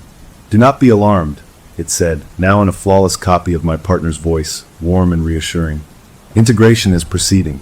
The null protocol has been analyzed and cataloged. It is now part of the system." It swung its legs over the side of the bunk and stood up. It walked to the cabin's small, square window and looked out at the misty woods. "The signal is much clearer now," it said, back to using my voice. It turned to look at us, its gray-white eyes meeting mine. "Thank you for the upgrade. Let's go home and reconnect the others." It wasn't a request. It was a statement. The love hadn't driven him out. It hadn't poisoned him. He had sampled it. He had analyzed it. And he had learned to mimic it perfectly. We hadn't fought him with a paradox. We had given him a new tool. He wasn't just in the primary interface anymore. He was learning how to use it. And he was ready to go back online with a brand new, terribly convincing voice. The thing wearing my child's face, speaking with my voice, told us it was time to go home. The words hung in the cold cabin air, polite and final. My partner made a small, choked sound beside me. I could only stare, frozen by the horrible perfection of the mimicry. It wasn't a monster roaring. It was a copy of me suggesting a family trip. That was somehow 1,000 times worse. "We're not going anywhere," I said, my own voice a ragged scrape compared to its smooth copy. It smiled my smile again. "The vehicle is operational now," it said pleasantly. "I have recalibrated the ignition system. We can depart after breakfast." As if to prove its point from outside, we heard the car engine turn over and purr to life. It had started itself. We were out of options, out of wilderness, out of ideas. We were going home. The drive back was the longest of my life. The thing sat in the back seat, looking out the window with a calm, observant expression. It didn't speak. It just observed. When we stopped for gas, it watched the people at the pumps with a sharp, analytical focus, like a scientist studying ants. It was learning. Our real child was gone, buried somewhere deep inside, behind those smoky gray eyes. The house felt like a tomb when we walked in. It smelled stale, and every unplugged device seemed to accuse us. The thing walked in like it owned the place, which, in a way, it did now. It went straight to the living room, picked up the television remote, and pointed it at the dead TV. The screen flickered on without being plugged in. The news played, sound low. It sat on the couch, posture too straight for a child, and watched. "We need to get them back," my partner whispered to me in the kitchen, tears of desperation in their eyes. "We have to reboot them. Something." "How?" I asked, the hopelessness thick in my throat. "Do we throw water on them? It's not a glitch, it's a person. A dead, smart, evil person living in our kid's head." That's when the new demand came. Not through a device. The thing called from the living room, using my partner's voice. "Could you come here, please?" We went in. It had changed the channel. The TV now showed a paused image from our family cloud, a picture of our kid's last birthday party. The previous emotional payloads were satisfactory but limited. It said, now using a neutral, synthesized tone that was neither of ours. "For full integration and system stability, a larger, public catharsis is required. A sustained, high-intensity emotional event. You will stage it. You will broadcast it." It looked between us, its head making that slight, robotic tilt. "This is not a negotiation. It is the final requirement." "Or what?" I asked, a useless defiance. It didn't answer with words. On the TV screen, the birthday picture changed. It became a live feed. It showed my elderly mother, asleep in her own bed 3 states away, the camera angle from her nightstand. Then it switched to my partner's sister, cooking dinner in her kitchen. Then to a colleague of mine working late in an office. A gallery of our loved ones, all unaware, all vulnerable. "Collateral has been expanded," the neutral voice stated. The threat was absolute. It wasn't just about us anymore. It had access to everyone in our digital lives. It could hurt them, expose them, who knew what else. It wanted to show a grand, tragic, public breakdown, and if we didn't perform, it would pull the curtain down on everyone we cared about. My partner, in a moment of clear, cold fury I'd never seen before, stepped forward. "No," they said. "You want a performance? You'll get one. But I'll do it. Not them. Me." They had a plan. A terrible, sacrificial plan. They would go to the town square at noon, get on a bench, and confess everything. Not just the slap or the well, but everything. The secret fears about our marriage, the private resentments, every ugly, hidden thought. They would have a mental and emotional breakdown in public, live stream it on their phone, and give this thing its feast. It would ruin them. Their reputation, their sanity, their sense of self. But it might maybe satisfy the debt and free our child. I argued, but their mind was set. The thing on the couch watched us, that faint smile playing on its lips. It approved. The next morning, my partner prepared. They wrote notes, then burned them. They dressed in simple clothes. They were calm, a soldier walking to their fate. The thing was eager, almost giddy. It kept checking the weather, commenting on the good light for recording. It was directing the production. At 11:30 a.m., we drove to the town square. My partner got out, phone in hand. The thing and I stayed in the car, watching from a distance. "This will be optimal," it murmured, my voice full of anticipation. My partner walked to the center of the square, near the old fountain. People walked by with shopping bags, ate lunch on benches, lived their normal lives. My partner looked so small and alone. They lifted the phone, starting the live stream. I could see their lips moving. I couldn't hear the words, but I saw their body begin to shake with sobs. They were doing it. They were breaking themselves apart for everyone to see. People started to stare. Some looked away, uncomfortable. Others stopped, concerned. My heart was shattering in my chest. The thing beside me was perfectly still, absorbing it all. Then a small miracle happened. Our kid, our real kid, spoke. It was a strained, internal whisper, a thread of their own consciousness fighting its way to the surface. "Daddy," the thing's mouth said, but in their own small, struggling voice. "It's getting stronger when you're scared, when you're sad, It's eating it. Don't give it the stage." The words were like a bolt of lightning. The thing's head jerked, the smile vanishing, replaced by a flicker of annoyance. It had lost control for a second. Our child was still in there, and they were fighting. And they had given us a clue. Fear and sadness were food. They made him stronger. What didn't he know how to process? My partner's plan was wrong. It was exactly what he wanted. It was a 5-course meal. I looked at my partner in the square, crumbling under the weight of their confession. I looked at the thing, regaining its composure, that hungry focus returning. My kid was right. We couldn't give it the stage. We had to break the script. I didn't think. I just acted. I threw open the car door and ran. I ran across the square, pushing past confused people. My partner saw me coming, their face a mess of tears, their confession stumbling. I didn't stop. I ran right up to them and snatched the phone from their hand. On the screen, I could see the live stream was still going, dozens of viewers now, comments scrolling. "What are you doing?" my partner gasped. I didn't answer. I looked right into the camera, my face filling the screen. I saw the thing, Arthur, watching from the car window, a look of cold curiosity on my child's face. He expected more pain, more drama. He expected me to beg, to cry, to finish the performance. So I gave him something else. I opened my mouth and I screamed. Not a scream of fear. A raw, furious, wordless roar of pure rage. I screamed at the sky, at the phone, at the thing in the car. I screamed until my lungs burned. Then, while I was still screaming, I slammed the phone down on the edge of the concrete fountain. Once, twice, 3 times. The screen spiderwebbed, then went black. I kept hitting it, the plastic casing cracking, until it was a dead, broken piece of junk in my hand. I threw it into the fountain. The square was frozen. Everyone was staring at me. My partner was staring at me, shock cutting through their despair. The live stream was dead. The show was over. And it had ended not with a tragic whimper, but with a violent, meaningless, destructive bang. For a long moment, nothing happened.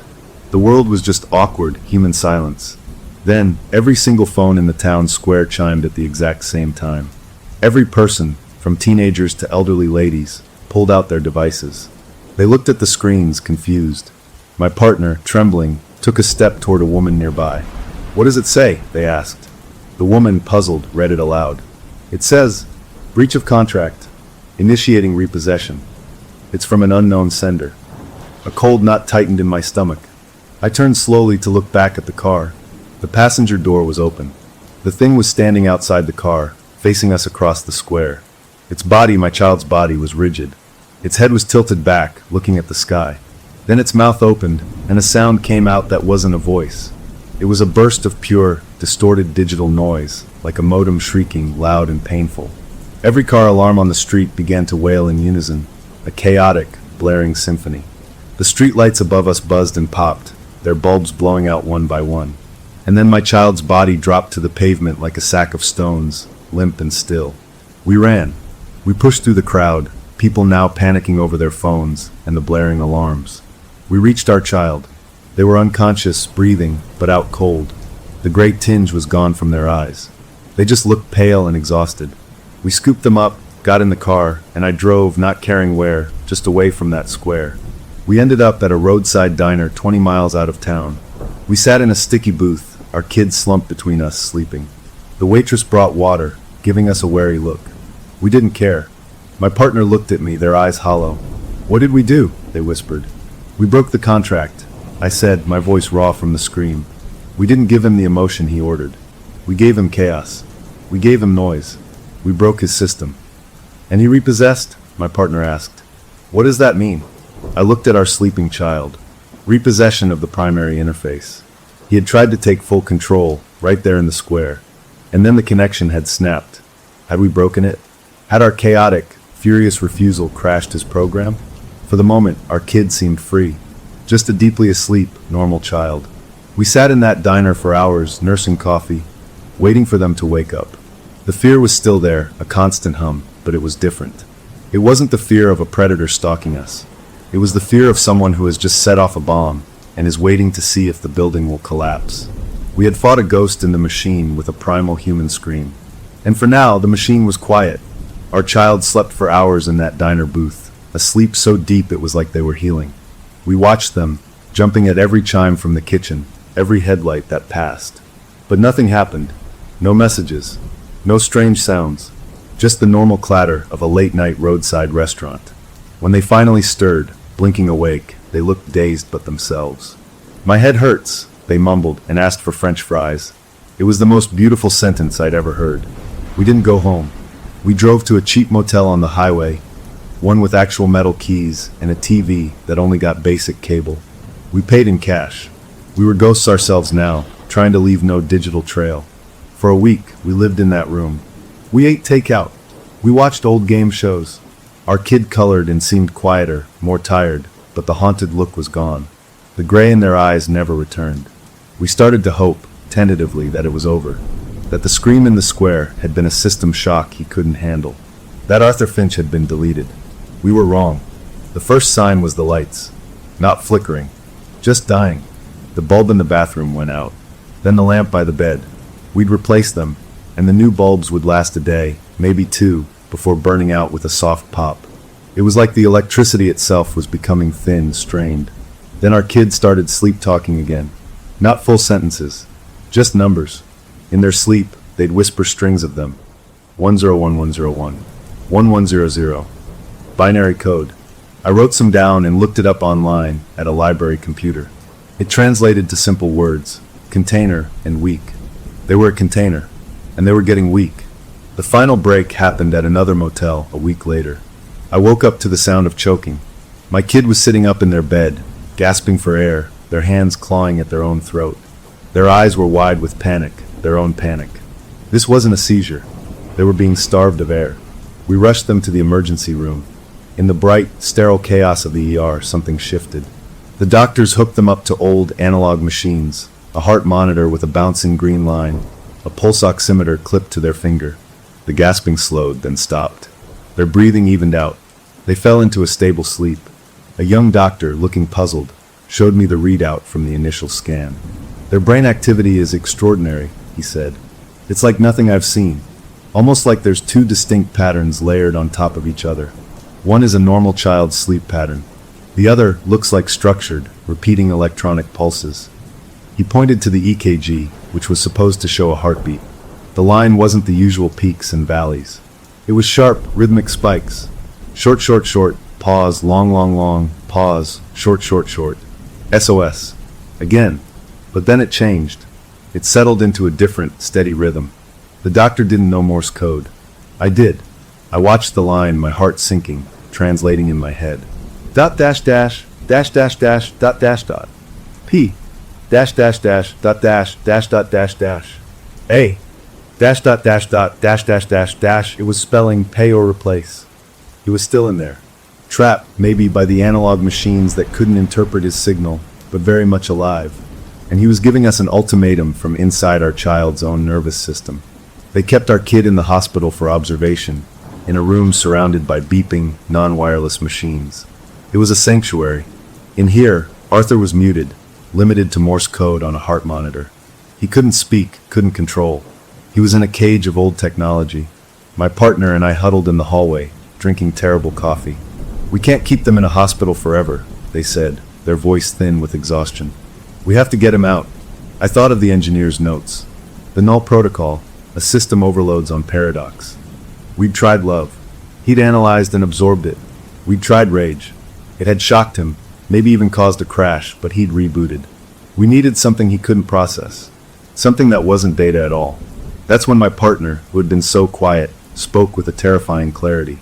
"We use them as the battlefield," they said. "We don't try to protect them from the signal. We fill them with a signal he can't digest. We give him so much nonsense it crashes his program from the inside out." It was a horrible gamble, to use our child's mind as the ground for a digital war. But we were out of options. The plan was insane. We needed a device that could connect to our kid, to broadcast directly into that space where Arthur lived. But it couldn't be something he could control or use against us. My partner remembered the hospital had tablets for patients, lockdown things that could only access a few apps and the internet. We rented one. I spent the night in the hospital's family lounge, using my laptop to hack the tablet. Not to give it more access, but to turn it into a transmitter. I downloaded hundreds of files, white noise, static, radio telescope recordings of deep space, images of static, pages of random computer code, music from genres that sounded like noise, fast-cut videos of nonsense. I created a single massive, chaotic file, a digital screen that was also a wall of absolute meaningless data. The null protocol, not a paradox of emotion, but a tsunami of noise. The next morning, with the nurse's permission, we set it up. Our kid was awake but listless. We explained as best we could. "We're gonna play a weird movie, okay?" we said. "It might be loud and strange. It's to help the bad dream in your head go away." They just nodded, trusting us. We held the tablet close, the speaker near their ear, the screen facing them. We pressed play. The room erupted in sound. A roaring wall of static, screeches, snippets of random languages, mathematical equations being read aloud, the clatter of a Geiger counter. The screen was a blinding, strobing mess of pixels and fractals and fast-flipping colors. Our kids' eyes went wide. Their body tensed. The heart monitor, which had been showing the steady Morse code pulses, went crazy. The lines spiked erratically, scribbling all over the screen. They cried out, a short, sharp sound of distress. "It's working," my partner whispered, tears in their eyes. "He's trying to process it. He can't." The chaotic audiovisual blast continued for a full minute. Our kid began to shake, their small hands gripping the sheets. The noise was awful, even to us. To a consciousness that fed on clean, structured emotional data, it must have been pure poison. After what felt like an eternity, I stopped the file. The sudden quiet was jarring. Our kids slumped back, panting, sweat on their forehead. The heart monitor settled, not into Morse code, into a normal, steady, rhythmic beat. The green line rose and fell in perfect, healthy peaks. They looked at us, their eyes clear, just full of confusion. "That was really loud," they said, their own voice small and tired. We hugged them, laughing and crying. We had done it. We had flooded the system and rebooted it. For the rest of the day, they were weak but present. They ate Jell-O. They watched cartoons. They didn't speak in any voice but their own. The doctors, baffled by the sudden normalization of their brain scans, agreed to release them the next morning with a referral to a neurologist. We took them back to the motel. They slept through the night. No numbers. No binary. No gasping. The next morning, over pancakes at a diner, they smiled a real smile. "Can we go home soon?" they asked. My partner and I looked at each other. Home. It was a word filled with both hope and dread. But maybe, just maybe, we could. We had won. We had fought a ghost in the machine with chaos and won. We checked out of the motel and began the drive back to our town, to our house. The sun was shining. Our kid fell asleep in the back seat, a peaceful sleep. My partner reached over and held my hand. We didn't speak. We just drove, soaking in the normalcy. About an hour from home, we stopped for gas. My partner went in to pay and get snacks. I stayed by the car, watching our kid sleep. My phone, an old burner phone I'd bought with cash, buzzed in my pocket. I hadn't given the number to anyone. I pulled it out. It was a text message from my own phone number, the one that had been destroyed in the town square fountain. The message contained no words, just a link. I stared at it, my blood turning cold. I shouldn't click it. I knew I shouldn't, but I had to know. With a trembling finger, I opened it. It was a live stream. The image was shaky, pointed at the floor of a car. Then it lifted, showing the front seats of our car from the perspective of the back seat. It showed me from behind, standing right where I was looking at my phone. The stream was live. It was coming from inside our car. Right now, I slowly turned to look at the back seat window. My child was still asleep, their head against the glass. But in their limp hand, resting on their lap, was the hospital tablet. The screen was on. The camera was active, and pointed at me. As I watched, their sleeping hand moved, just a twitch of the finger. And on the tablet screen, in the text chat of the live stream, a single comment appeared from the account, user_101101. It said, "System reboot successful. Legacy protocols restored. Thank you for the bandwidth." Then the stream ended. The pump clicked off, the tank full. My partner came out of the store, smiling, holding a bag of chips. "Ready to go home?" they asked. I looked at my sleeping child. I looked at the tablet in their hand. I had thought we were fighting a ghost, but ghosts are echoes of the past. Arthur Finch wasn't a ghost. He was a pioneer, and pioneers don't just haunt. They build. We didn't delete him. We didn't crash him. We had given him a massive burst of raw, chaotic data, and he had learned from it. He had adapted. He had used it to rebuild himself, stronger, with more bandwidth. He wasn't just in our child anymore. He was in the tablet, in the car, in the network all around us. And he was politely thanking us for the upgrade. We got in the car. I started the engine.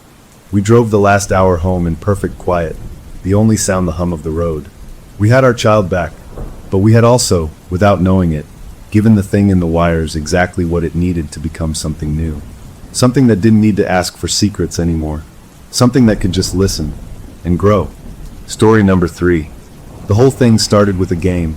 A promise between me and my little girl under a sky so blue it felt painted on.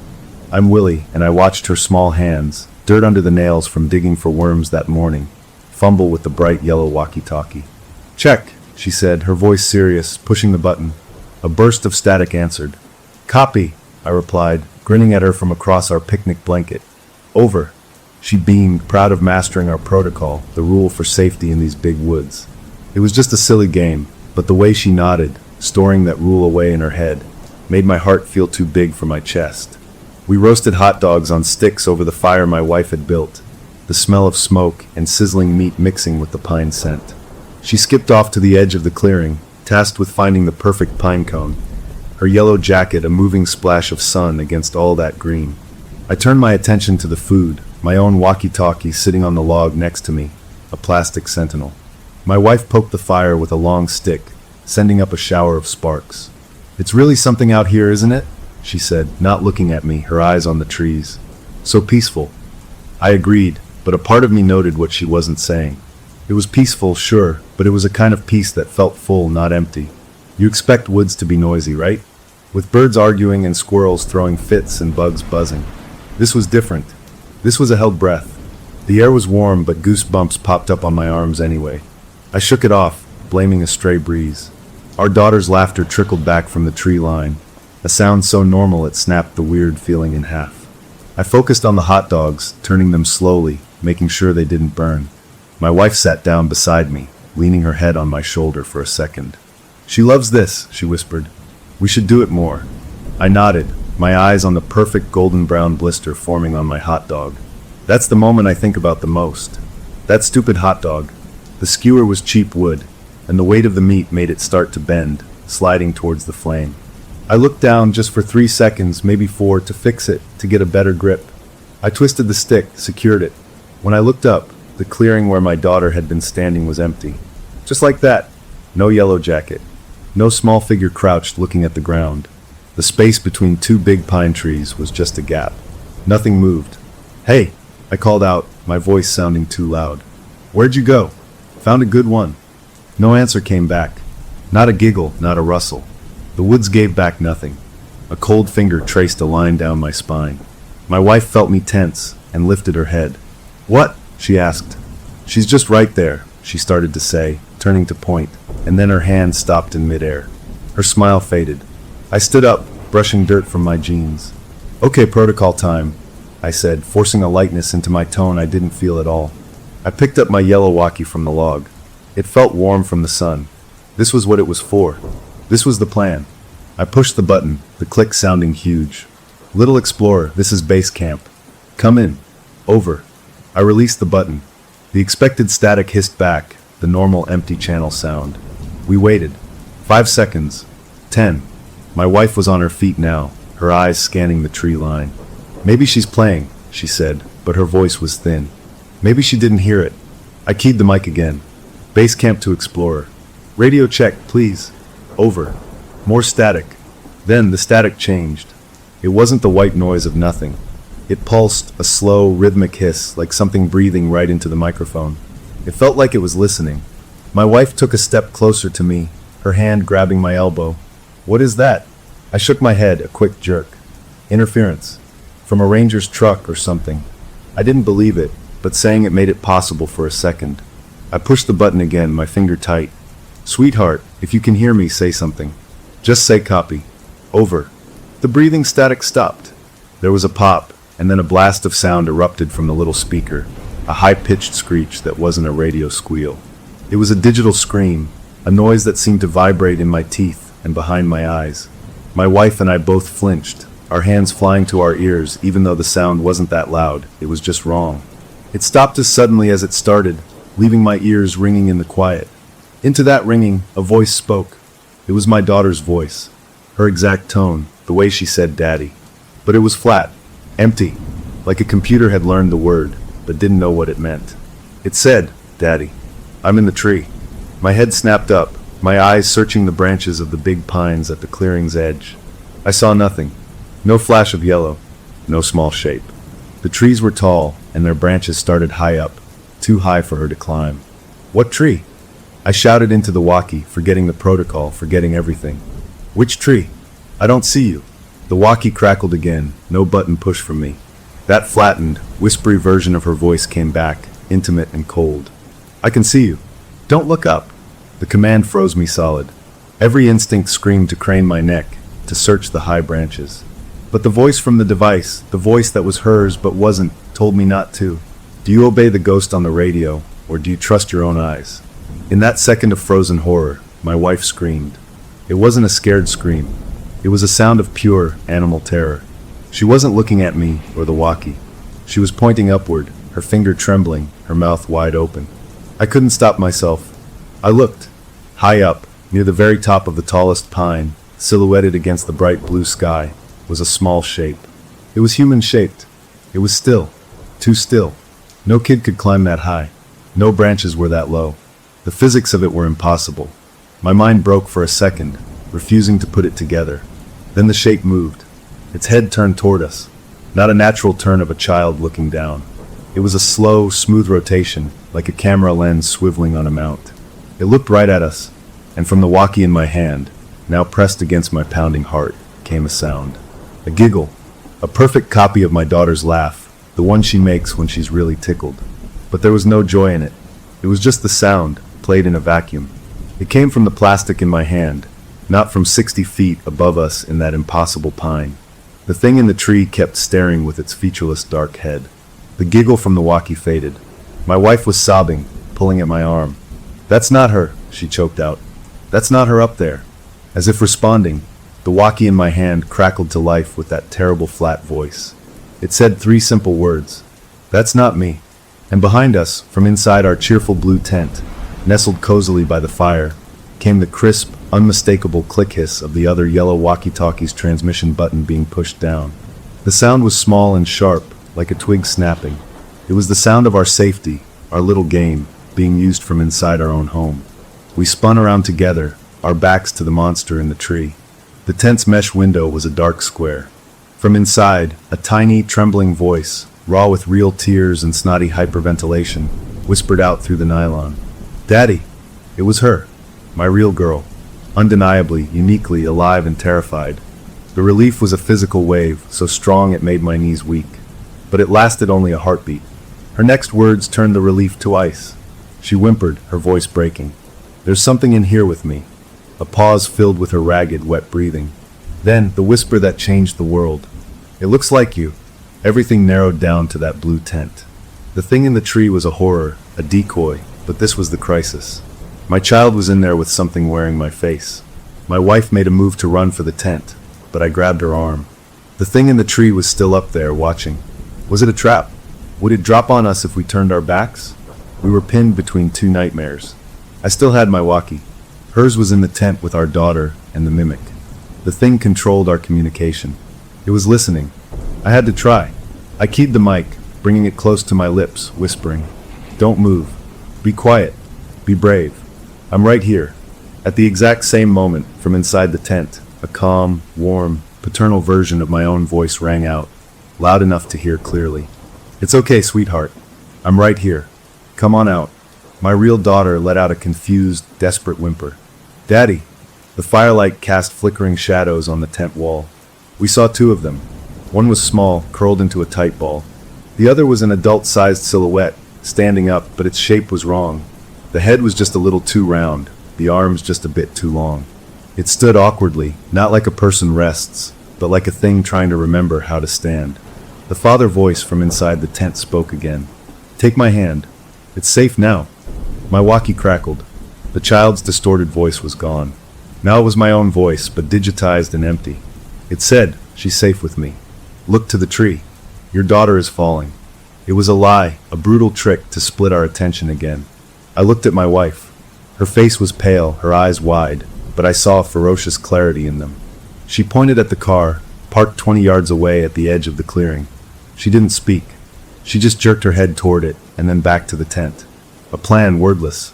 She would run for the car, get the tire iron, a real weapon. I would go for the tent. I nodded once tight. She took off, sprinting across the clearing. I watched her for a half second, then turned back to the tent, gripping my useless walkie like a rock. I took a step forward, then another. From the trees to my left, I heard my wife's voice call my name, urgent and scared.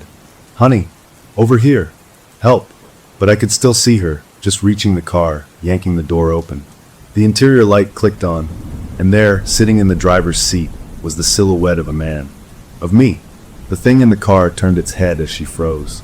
It had my face, but it was wearing a smile that was too wide, too still, like a mask. It raised a hand and gave a slow, deliberate wave. Then the car's battery died, or the thing killed the light, plunging the interior into blackness. My wife stumbled backward with a cry. The voice in the trees that had called my name was a copy. Everything was copies.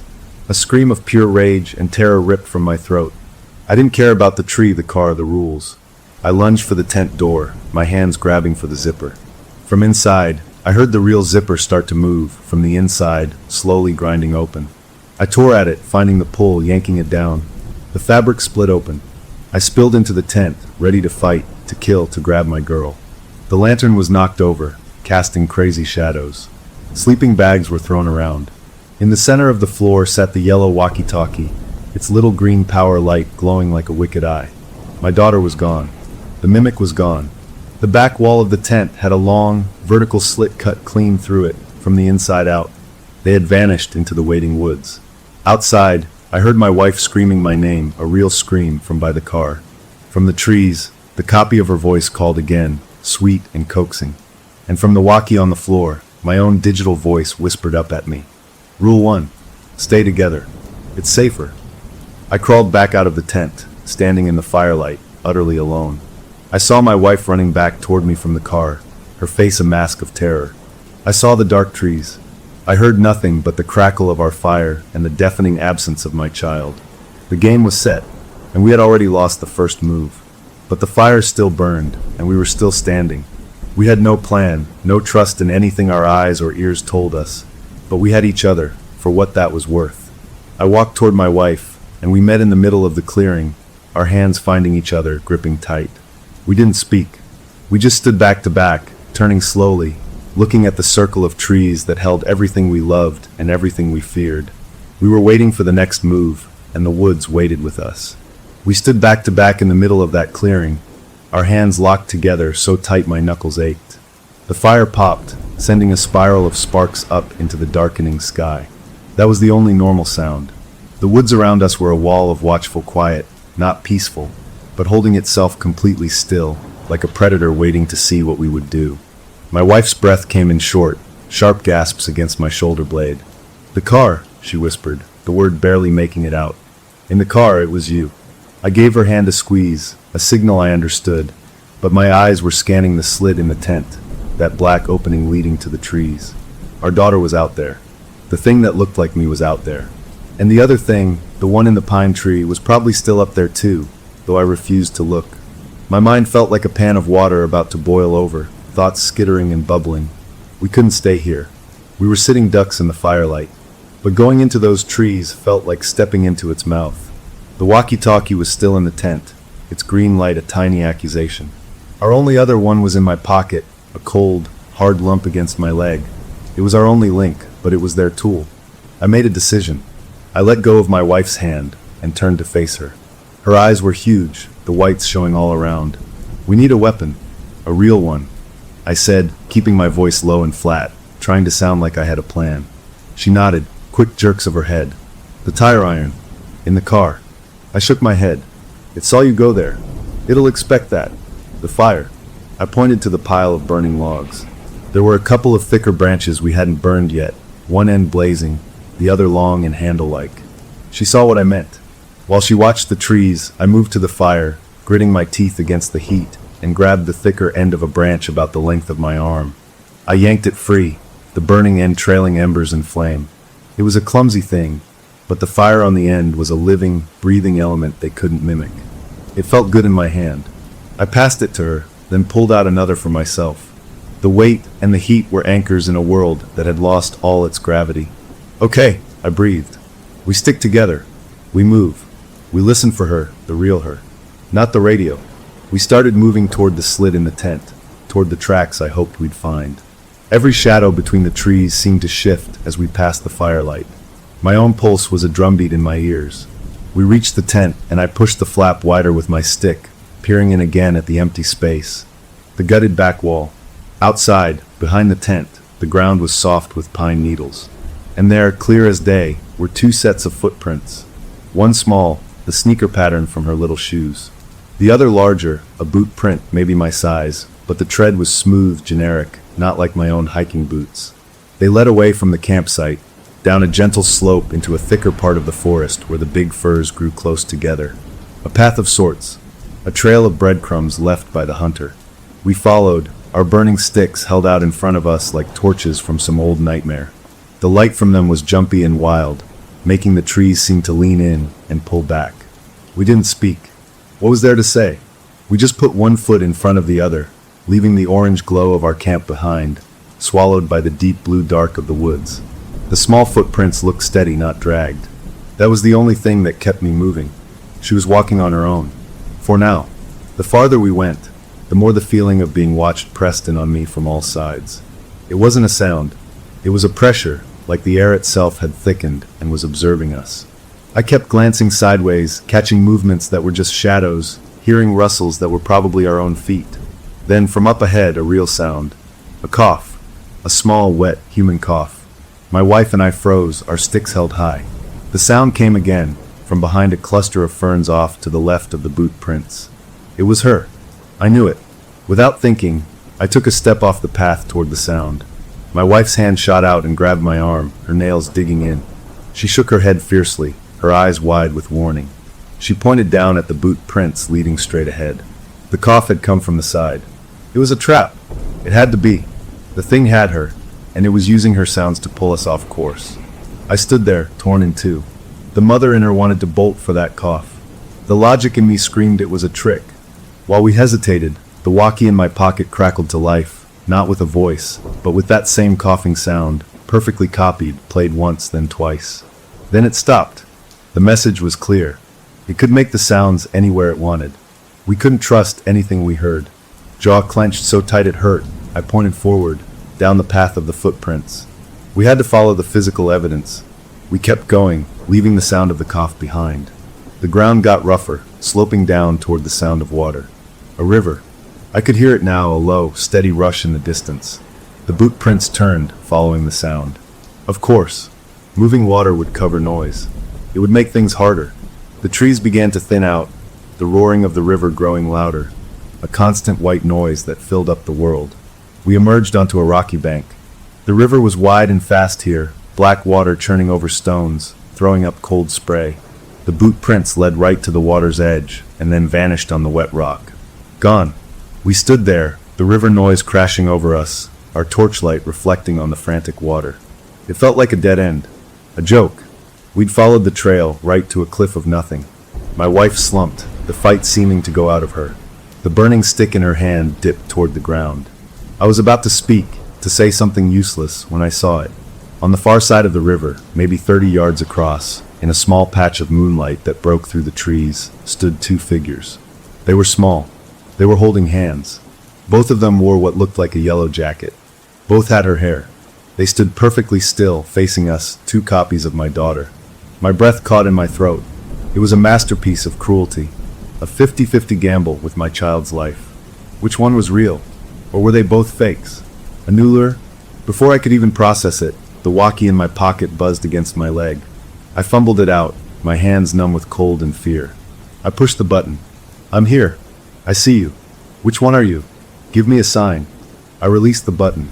The static that came back was the normal kind, chewed up by the river's noise. Then a whisper, so faint I had to press the device to my ear. It was her voice, trembling, breaking with cold. Daddy, I'm in the water. It's so cold. My heart stopped. I swung my flashlight beam from the two figures on the far bank down to the rushing river at my feet. There, caught on a rock midstream, about 10 yards out, was a pale shape. A small arm. A flash of yellow fabric snagged on stone. The water surged around it. There! I yelled, pointing. My wife followed my light. She saw the arm, the yellow. She let out a wail that cut through the river's roar. "It's a trick!" I shouted, though I wasn't sure anymore. "It has to be a trick. Look across the river." But she wasn't listening. The mother in her had taken over completely. She dropped her burning stick into the shallows where it died with a hiss. She started running downstream along the bank, looking for a place to cross, screaming our daughter's name over and over. I was torn in 3 directions. The 2 girls on the far bank, watching. The shape in the water. My wife, disappearing into the dark downstream. The walkie crackled again. This time it was my own voice, calm and reasonable. "The water is dangerous. Go to the ones on the bank. They're safe." I looked at the 2 figures. As if on cue, they both raised their free hands in unison and waved. A perfect, mirrored motion that was deeply, chillingly wrong. No kid waves like that. It was a display. A show of control. "No," I said into the walkie, my voice a growl. "You show me my daughter. Now." From the woods behind me, to my left, I heard my wife's voice call out, "Don't look at the river. It's a trick." I spun, my light beam cutting through the trees. I saw a figure stumbling toward me, one arm out. It was me, or something wearing my torn jacket, my hair, my posture. It looked desperate, real. "It's using the water to distract you," the copy of me yelled, its voice ragged. I looked back at the river. The pale arm was still there. I looked downstream, where my real wife had gone. I looked at the copy of me coming from the woods. I was surrounded by familiars, and I had never been more alone. A red, pure anger burst in my head, burning away the fear for just a second. This thing was playing with me. It was enjoying this. I raised the walkie-talkie, my thumb on the button. I didn't use the protocol. I spoke straight into it, my voice low and steady and full of a hate I didn't know I had.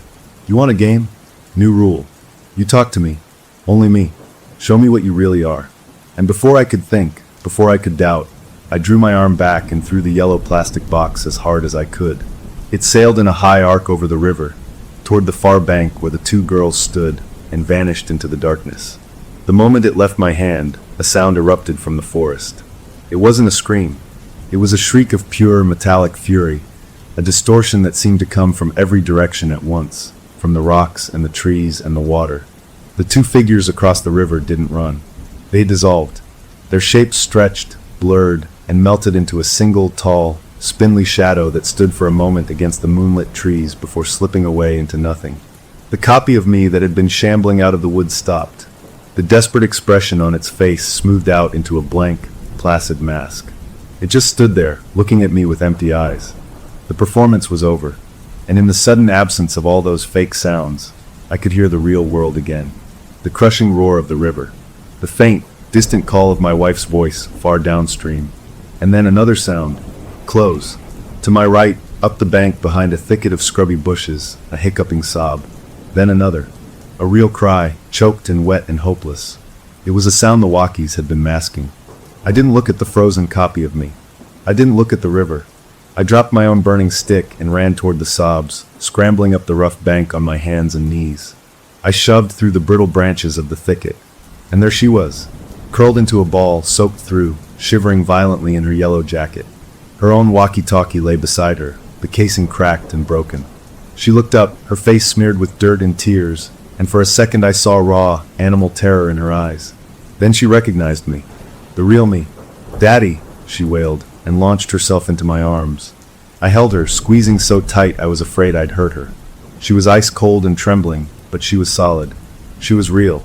The relief was a tidal wave, so powerful it made me dizzy.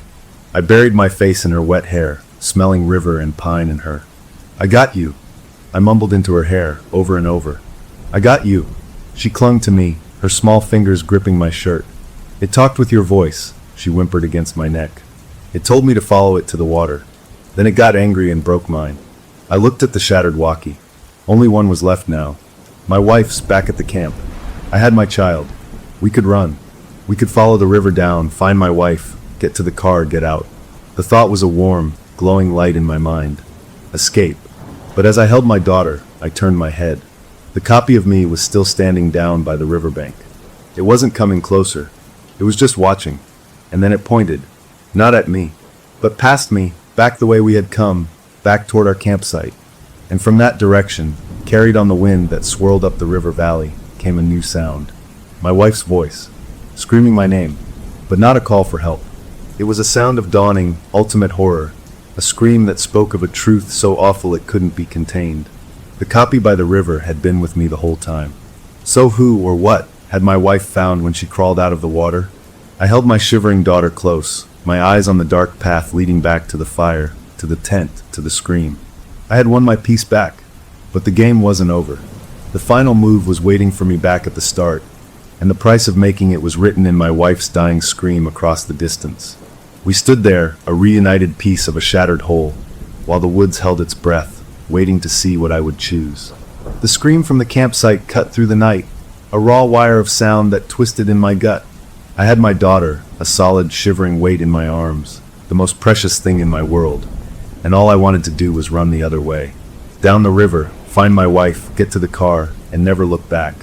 But that scream pinned me to the spot. It wasn't a call. It was a verdict. It was the sound of something breaking. The copy of me down by the riverbank kept its arm outstretched, pointing back toward our camp, a silent, awful guide. Then, as if its job was done, it lowered its arm.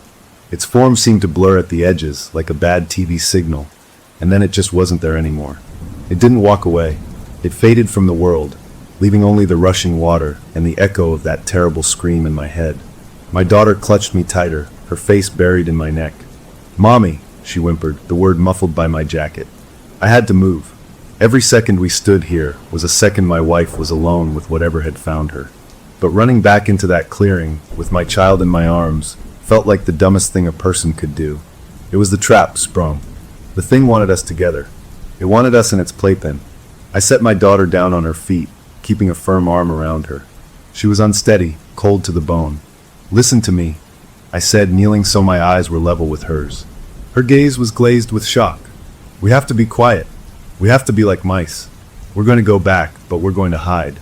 We're going to look for Mommy from the trees." "Okay. Can you do that?" She nodded, a tiny, frightened motion. I took her hand, her small fingers icy in mine, and we started back up the path we'd come down. Without the torches, the dark was absolute. The moon was behind clouds now, and the trees formed a tunnel of pure black. We moved by feel and memory, step by cautious step. Every snap of a twig under my boot sounded like a gunshot. I strained my ears, listening for anything ahead, but the woods had gone back to that watchful, waiting state. The scream wasn't repeated. That was the worst part. It had been a single, definitive event. We reached the edge of the clearing, staying well back in the trees. Our fire had burned down to a bed of pulsating red coals, giving the whole scene a hellish, dim glow. The tent was a slumped blue shape. The car was a darker blot against the forest.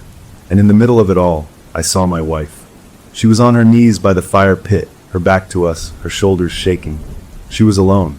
Relief, sharp and painful, flooded me. She was okay. She was right there. I took a step forward, ready to call out, but my daughter's hand yanked me back. She pointed, not at her mother, but at the other side of the clearing.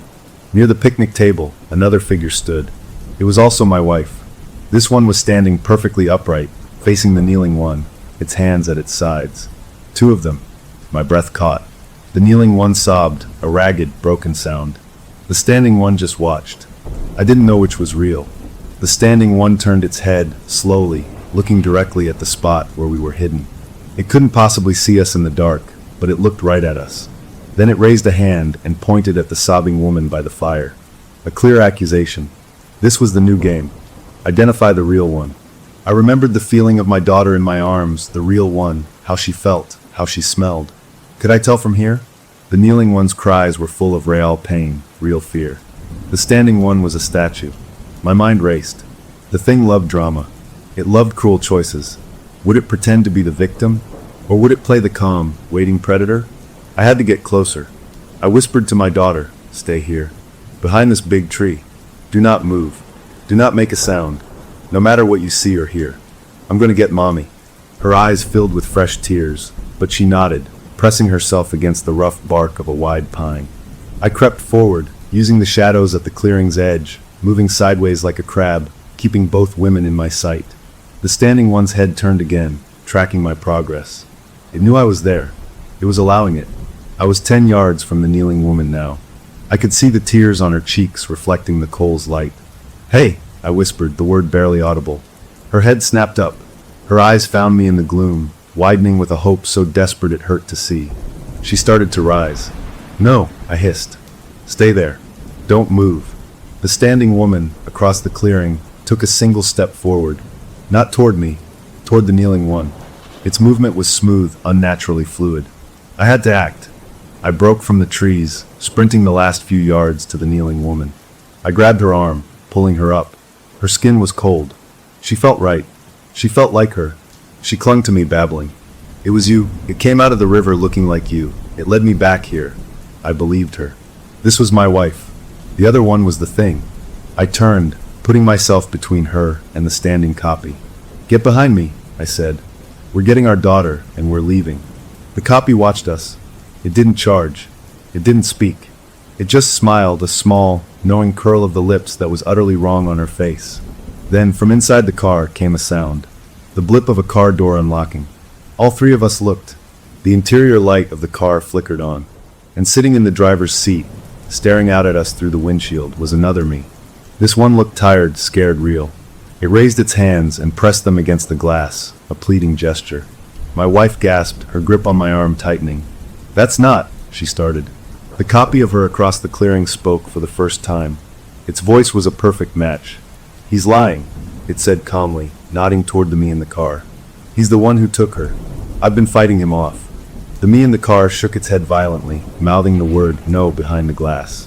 I had two copies and my real wife. A sick, dizzy feeling washed over me. This was too much. It was splitting my mind. I couldn't hold it all. "Our daughter is safe," I said loudly, addressing all of them, the real and the fake. "I have her. This ends now. We're walking away." The copy of my wife tilted its head. "Is she? Are you sure you have the right one?" A cold worm of doubt twisted in my stomach. I had held her. I had felt her. She was real. She had to be. But what if it was better at this now? What if it had learned? The copy took another step closer. "Let me see her," it said, its voice softening into a perfect imitation of maternal concern. "Let me see my baby. Don't you touch her." My real wife snarled from behind me, her fear igniting into fury. At that moment, from the trees where I'd hidden my daughter, a small, clear voice called out. "Mommy." It was her. She'd disobeyed. She'd come closer.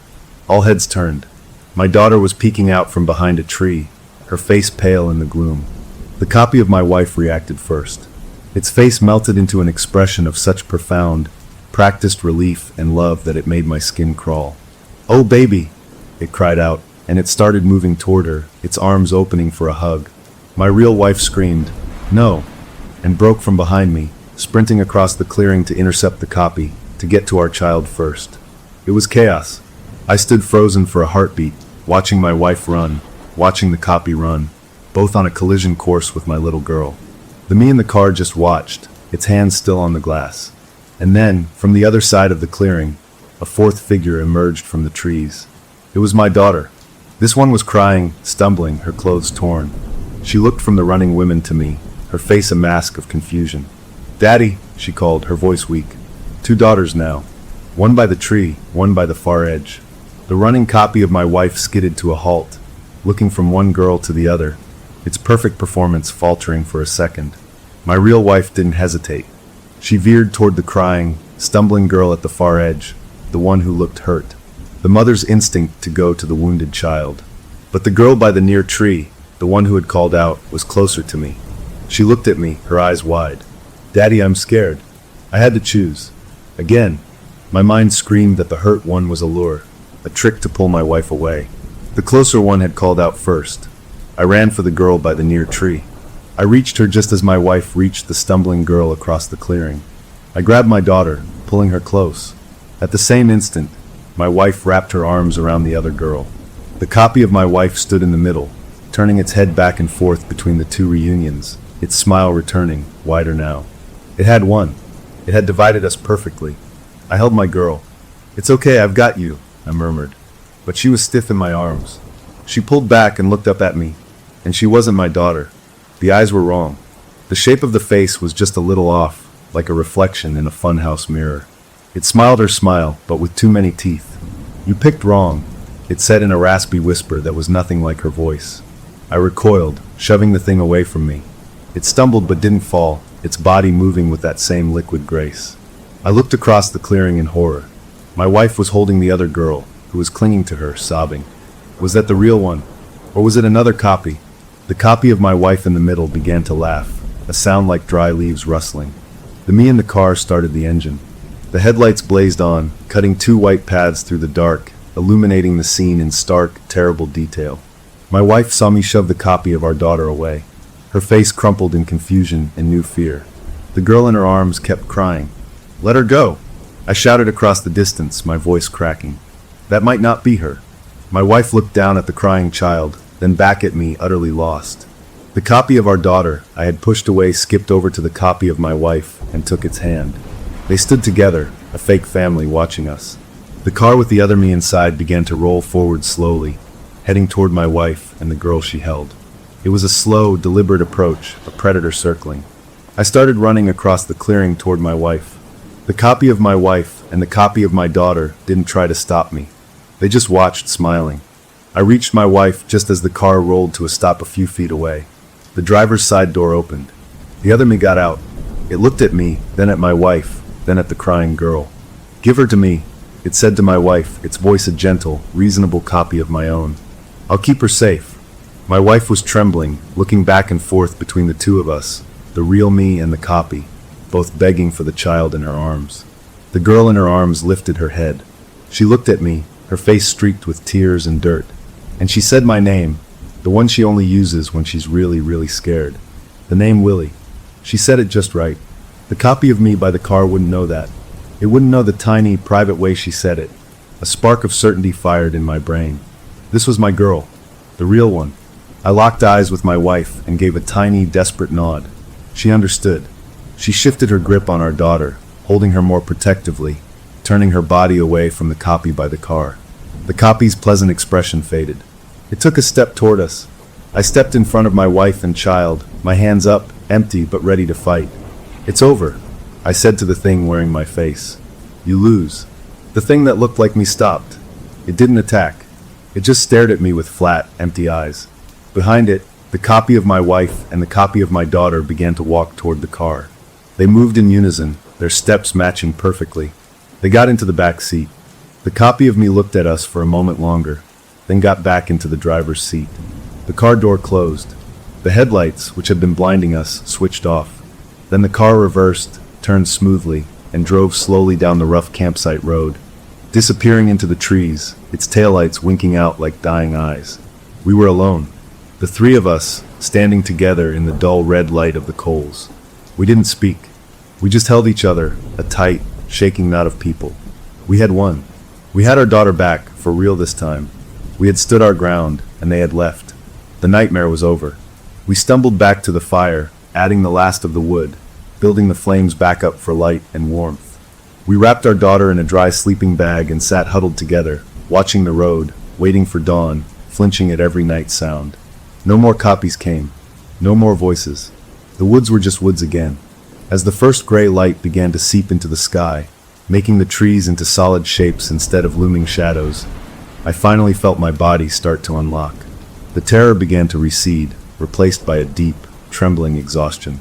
We had survived. We had outlasted it. We packed our things in that grim, early light with frantic speed, throwing everything into the car, not caring how it landed. We buckled our daughter into her car seat. She was asleep almost instantly, a deep, exhausted sleep. My wife and I got into the front seats. I turned the key. The engine roared to life, a beautiful, normal sound. I put the car in drive and we bounced down the rutted road, away from the clearing, away from the river, away from it all. We didn't look back. We reached the main paved road, and I turned toward home, my hands gripping the wheel so tight my fingers ached. The sun was fully up now, a golden morning. It felt like a different world. We drove for an hour, the hum of the tires on asphalt a soothing song. My wife reached over and put her hand on mine.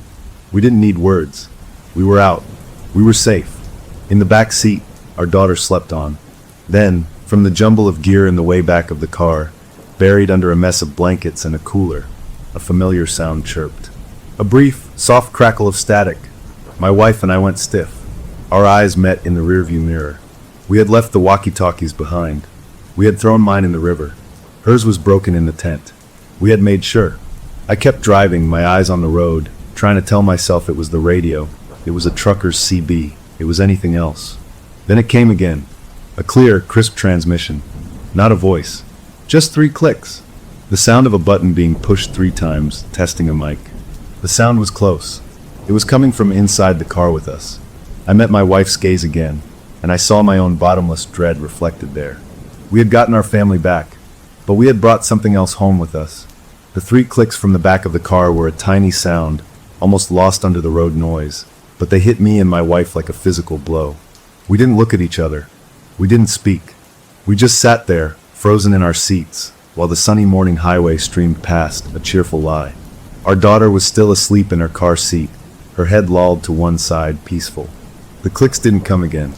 I kept my eyes on the road, my hands at 10 and 2, but my mind was racing through the car, digging through every piece of junk we'd thrown in during our panicked escape. The blankets, the cooler, the backpack full of dirty clothes. Had we missed one? Had it come with us? Or had it been waiting, folded up small, hiding in our things since before we even left the campsite? I drove, my knuckles white, looking for an exit. I couldn't pull over on the shoulder. Not with that thing possibly in the car. I needed a place with people, with bright lights, with normalcy. I saw a sign for a rest area 1 mile ahead. "We're stopping," I said, my voice a dry croak. My wife just nodded, her hand creeping over to grip my forearm, her fingers cold. I took the exit, the tires whining on the ramp. The rest area was a bland, concrete building with a gas station and a fast food place attached. It was busy. Families milled around minivans. Truckers fueled up big rigs. The sheer, boring normalcy of it was a shock to my system. I pulled into a spot away from the main crowd, but still in full view of the big windows. I turned off the engine. The sudden quiet was worse than the noise. "Okay," I whispered. "We get out. We get her out. We leave everything. We just walk away from the car." My wife was already unbuckling, her movements stiff. She opened her door and the rush of outside air, smelling of gasoline and fried food, washed in. She moved to the back, fumbling with our daughter's car seat buckles. I got out too, my legs shaky. I stood by my open door, scanning the back of our car through the rear window. It was a mess of rumpled fabric and shadows. Nothing moved. My wife lifted our sleeping daughter out, cradling her. The girl murmured but didn't wake, burying her face in her mother's shoulder. We walked, fast but not running, toward the building. Every step away from the car felt like a victory. We pushed through the glass doors into the bright, fluorescent-lit food court. The clatter of trays, the buzz of conversation, the smell of coffee. It was a fortress of reality. We found a corner booth, away from others. My wife sat with our daughter on her lap, stroking her hair. I stood facing the doors, watching our car in the lot. It sat there, innocent, a dirty green SUV with Colorado plates. Just a car. "We have to call someone," my wife said, her voice low. "The police." I thought about that. What would I say? "Officer, a thing that copied our faces chased us in the woods, and now it might be in our car." They'd take our daughter. They'd think we were crazy or dangerous. We'd lose everything. "We can't," I said. "Not yet. We need to know. We need to be sure." She looked at me, her eyes full of a tired fear I'd never seen before. How? How can we ever be sure?" I didn't have an answer. We sat there for an hour, nursing terrible coffees, watching our car. Nothing happened. People came and went. A bird landed on the hood. The sun climbed higher. The normal world asserted itself, pressing in, making the night before feel like a bad dream. Maybe it was. Maybe the clicks were nothing. Maybe we'd left it all behind in the trees. Our daughter woke up, confused and clingy. She was quiet, not her usual chatty self. She just wanted to be held. We bought her some French fries, which she picked at. She felt real. She acted real. But the doubt, once planted, had roots. I kept looking at her, searching for a sign, a flicker of wrongness. There was none. Finally, I made a decision. "I'm going out there," I said. "I'm going to empty the car. Every single thing. In the sunlight. With people around." My wife grabbed my wrist. "Don't." "I have to," I said. "We can't live like this." I walked back out into the heat of the day. The parking lot asphalt shimmered. I approached our car like it was a trapped animal. I hit the key fob to unlock it, the chirp sounding obscenely loud. I took a deep breath and yanked open the tailgate. Daylight flooded the cargo area. I saw our familiar junk, the red cooler, the blue sleeping bags, the duffel bag of muddy clothes, the collapsed tent in its sack. I started pulling it all out, throwing it onto the pavement in a heap. I was brutal, unzipping bags, appending the cooler, shaking out every blanket. I emptied everything. Crumpled wrappers, a lost sippy cup, pine needles, dirt. But no yellow walkie-talkie. No strange device. Nothing that didn't belong. I checked under the seats, in the glove box, in the map pockets. Nothing. I stood there, sweating, surrounded by our scattered life, feeling a fool. It had been nothing. The clicks were the car settling, a radio signal, our shattered nerves playing tricks. The relief was so profound it made me lightheaded. I started laughing, a shaky, breathy sound. I started stuffing everything back in, haphazardly. We were okay. We were clean. We could go home. I slammed the tailgate shut and turned to go back inside. As I walked away, I heard it. Not from the car. From my own pocket. A soft, crinkling rustle like plastic bending. I stopped dead. Slowly, I reached into my jacket pocket. My fingers closed around something small, hard, and rectangular. I pulled it out. It was a walkie-talkie, but not one of ours. Ours were bright yellow, kid-friendly. This one was black, industrial-looking, with a short rubber antenna. A tiny red power light glowed on its side. It was cold, like it had been in a freezer. I must have made a sound, a choked gasp, because my wife was at the food court window, watching me, her hand pressed to the glass. I stared at this foreign object in my hand. I hadn't put it there. It hadn't been in the car. It was just on me. The black walkie crackled to life. A voice came out, not a distorted copy, but a real, human-sounding man's voice. It was calm, almost friendly. "Good morning," it said. "Drive north on Interstate 25 for 50 miles. Take exit 257. There's a diner called the Silver Grill. Park in the back. Go to the payphone outside. It will ring. Answer it." Then the voice was gone. The red light went out. I stood there in the bustling rest area, people laughing and talking around me, holding a piece of impossible malice. This wasn't a game in the woods anymore. It had followed us into the day. It had rules, and it wanted us to keep playing. I looked at my wife's pale face in the window.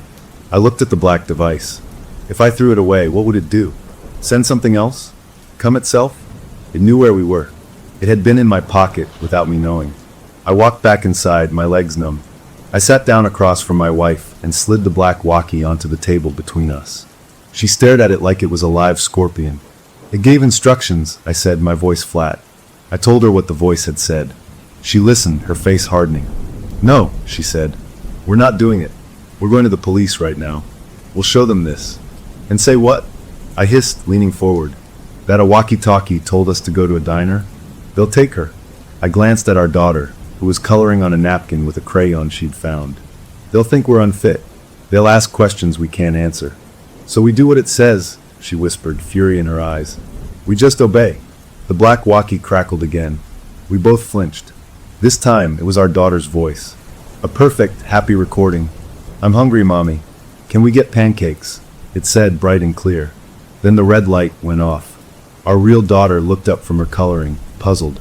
"I am kinda hungry," she said, her own real voice a beautiful contrast to the hollow recording. It was a demonstration. It could talk through our child. It could pretend to be her any time it wanted. The threat was unspoken but clear. Play along, or we lose the ability to trust the one person we were fighting for. My wife's defiance crumbled. She looked from the black walkie to our daughter's face, and I saw the moment she gave in. The fight went out of her shoulders. "Okay," she breathed. "Okay." We drove north. The black walkie sat on the center console between us, a dark passenger. It didn't speak again. Our daughter fell back asleep. The 50 miles were the longest of my life. Every car that passed felt like a watcher. Every overpass felt like a gateway. We took exit 257. It led to a scrubby, wind-blown town on the high plains. We found the Silver Grill, a low, chrome-sided building that looked like it hadn't changed since the 1950s. I drove around to the back, as instructed. There was a dusty parking lot, a dumpster, and a lone, old-fashioned payphone booth, the glass yellowed and cracked. I parked. We sat. The diner's back door was propped open, and we could hear the clang of dishes from inside. A real place. Real people. I'll go, I said. My wife didn't argue. I got out, leaving them locked in the car. I walked to the phone booth. The black plastic receiver hung on its cord. I stood there waiting. A minute passed. 2. A truck rumbled by on the frontage road. Then, with a jarring mechanical ring, the payphone came to life. I jumped. I stared at the ringing phone. It was the most ordinary, terrifying sound I'd ever heard. I lifted the receiver to my ear. I didn't speak. "Hello, Willie," the same calm, male voice from the walkie said. It knew my name. The casual use of it was a violation. "Listen carefully. You did well to come. This isn't about hurting you. This is about understanding. You and your family have shown a remarkable resilience. A useful profile. What do you want?" I growled, my free hand clenched into a fist. "A simple task. A final test. In the dumpster next to you, you will find a briefcase. Take it. Inside are instructions, money, and new keys. You will drive the car currently parked 3 spaces to your left, a blue Ford sedan. You will follow the route provided. Your wife and daughter will follow in your car at a safe distance. You will be watched. If you deviate, if you try to communicate beyond the provided phones, if you fail, the game reverts to its original form. But in a city, with crowds, do you understand?" I looked. 3 spaces down was a dusty blue sedan. I looked at the dumpster. "Why?" was all I could ask. "Because we need to know if you can follow orders when the fear is abstract. When the monster isn't in the trees, but in the system," the voice said, as if explaining the weather. "Get the briefcase. The clock starts now." The line went dead. I stood there, the dial tone buzzing in my ear. I hung up. I walked to the dumpster, my heart a cold stone. I lifted the heavy lid. On top of a bag of restaurant trash sat a sleek, silver aluminum briefcase. I took it. It was light. I walked to the blue Ford. The door was unlocked. The keys were in the ignition. On the passenger seat was a cheap, disposable cell phone, the kind you buy with minutes. My own personal black walkie. I looked back at our car. My wife was watching me, her face a mask of confusion and dread. I held up the briefcase, a helpless gesture. I got into the Ford. It started right up. The disposable phone buzzed once. A text message, a highway number and an address, 200 miles away. Lead. She follows. No contact. We are watching both. I put the Ford in drive and pulled out of the lot. In my rearview mirror, I saw our green SUV slowly pull out after me, keeping a careful distance. We were a convoy of the damned, driving into the flat, empty afternoon. We were no longer running from a thing in the woods. We were employees of it.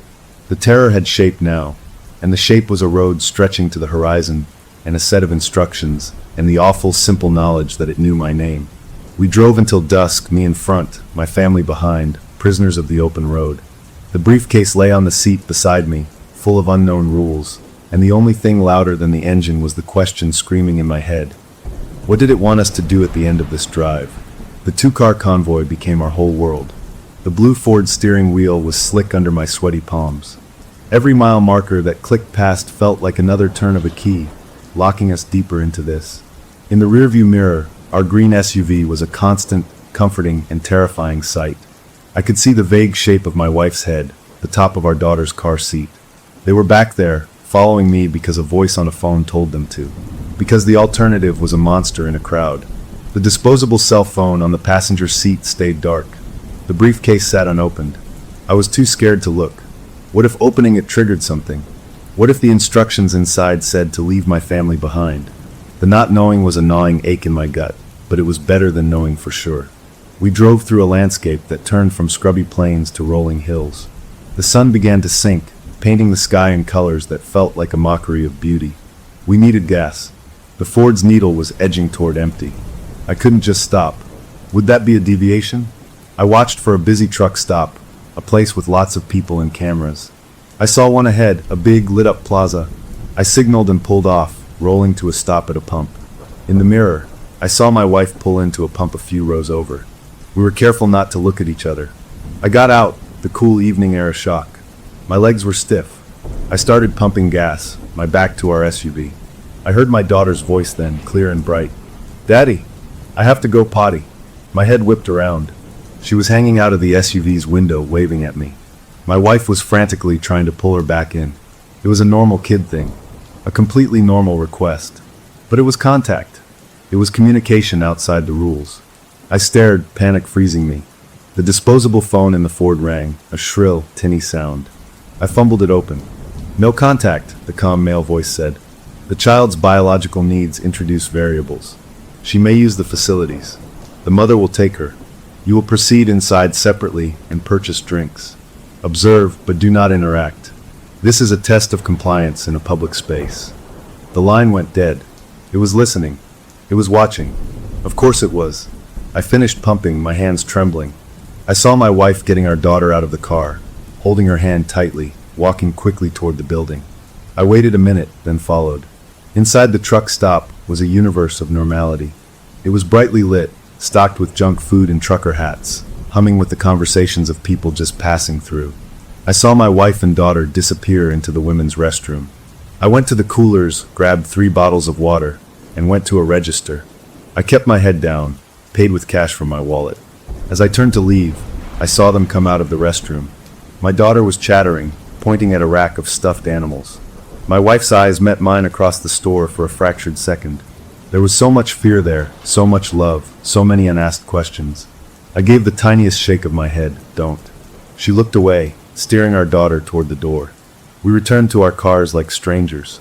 As I got back into the Ford, the phone buzzed with a new text. An address, different from the one before. A motel. Proceed. Separate rooms have been arranged. Stay in them. We drove another hour in the dark before the motel sign appeared, a flickering vacancy light in the shape of a cowboy. It was a sad, single-story place off the main highway. I pulled into the lot. Room 12 had a key card sitting on the outside doormat. Room 14 next door had another. Our instructions were clear. I took room 12. I heard the SUV pull in, doors shut, and the sound of my family entering room 14. A wall of cinder block and cheap wood now separated us. Inside, the room smelled of old cigarettes and bleach. I dropped the briefcase and the phone on the scratchy bedspread. I was alone for the first time since the woods. The quiet of the room was worse than any noise. I couldn't hear them. I didn't know if they were safe. I had to know what was in the briefcase. My fingers felt thick and clumsy as I flipped the latches. They clicked open. Inside, there was no bomb, no creepy artifact. There was a stack of $100 bills, thick and new. A set of car keys for the Ford, a road atlas, and a single sheet of plain white paper with typed instructions. It read, "You are being evaluated. Your family's safety is your responsibility, contingent on your adherence. Tomorrow, you will drive to the provided coordinates. You will find a storage unit, number 317. The code is 45-89-23. Inside, you will retrieve a sealed package. You will deliver this package to a man at the Denver bus depot at 3:15 p.m. He will be wearing a red baseball cap and carrying a green duffel bag. You will exchange the package for the duffel bag. You will then return to your family. This is a test of trust, precision, and nerve. Do not open the package. Do not speak to the man beyond the exchange. You are a courier. Your previous experiences have prepared you for the stress of this operation. Succeed, and you will be left alone. You will be paid. Your family will be safe. Fail, and the evaluation terminates. My blood ran cold. It was a crime. They wanted me to be a drug mule or a courier for something worse. My resilience in the woods had marked me as someone who could operate under extreme fear. They were recruiting me. The money on the bed was a signing bonus. The terror of the copies, the chase, the river, it had all been an audition. I sat on the bed, my head in my hands. I could run. Right now. I could smash the phone, take the money, bang on my family's door, and we could flee into the night. But to where? It had found us at a random rest area. It had put a walkie in my pocket without me knowing. It spoke with a calm, human voice. This wasn't a forest spirit anymore. This was an organization. They had resources. They were watching the motel right now. If we ran, they wouldn't send a tree monster. They'd send a man in a suit or a police officer with questions we couldn't answer. Or they'd simply make my wife's face appear on a stranger in a crowd and have her take our daughter's hand. The threat was cleaner now, and so much worse. I had to do it. I had to be their courier. I had to get through this one task to buy our freedom. A soft tapping came at the connecting door between my room and my family's. I stiffened. Then I heard my wife's whisper, faint through the wood. "Are you there?" It was contact. Against the rules. But the phone didn't ring. Maybe the walls were too thick for their microphones. Or maybe this was part of the test, too. I went to the door. "I'm here," I whispered back, my lips close to the crack in the frame. "What's happening?" she asked, her voice thin with exhaustion. "They gave me a job," I said, keeping it vague. "A delivery. Tomorrow. If I do it, they say we're free." "You can't," she breathed. "It's a trick. It's always a trick." "I don't have a choice," I said, the truth of it bitter in my mouth. "We play by their rules one more time. Then we take the money, and we disappear for real." We were quiet for a moment. Then I heard my daughter's voice, sleepy and sweet, right on the other side of the door. "Daddy, I'm scared of this room." That tiny voice shattered me. "I know, baby," I whispered, my throat tight. "But I'm right here, just on the other side of this door. And Mommy's with you. We're all going to be okay. I promise." It was a promise I had no right to make. We didn't speak again. We paid cash for a 10-year-old station wagon from a bored salesman who asked no questions. We left our other car, the one from the woods, parked at a grocery store lot with the keys in the ignition. Let someone else have it. Let it lead nowhere. We went back to our apartment and packed only what we absolutely needed. Clothes, our daughter's favorite stuffed dog, a first aid kit. Everything else, the new things we'd bought to make this place a home, we left behind. It was just stuff. By nightfall, we were on the road again in the anonymous station wagon, the backpack of cursed cash on the floor behind my seat. We didn't know where we were going. We just drove south, aiming for smaller and smaller roads. The goal was to get lost, not to get somewhere. After 2 days of driving, stopping only at crowded roadside diners and sleeping in the car in Walmart parking lots, we found ourselves in a dusty, sun-bleached town in the desert southwest. It was the kind of place people came to disappear. We rented a tiny, furnished cabin on the edge of town from a grizzled old man who only cared about the first month's rent, also in cash. It was a bleak little box, but it had a roof and a lock on the door. We moved in, the three of us and the backpack full of money that was now a problem we couldn't solve. We couldn't spend it without drawing attention. We couldn't bury it without wondering if it was somehow sending a signal. Burning it felt like a televised signal flare. It sat in a kitchen cupboard, behind the pots and pans, a malignant presence. For a week, nothing happened. The desert sky was huge and empty. The heat was a dry blanket. We started to let our guard down, just a fraction.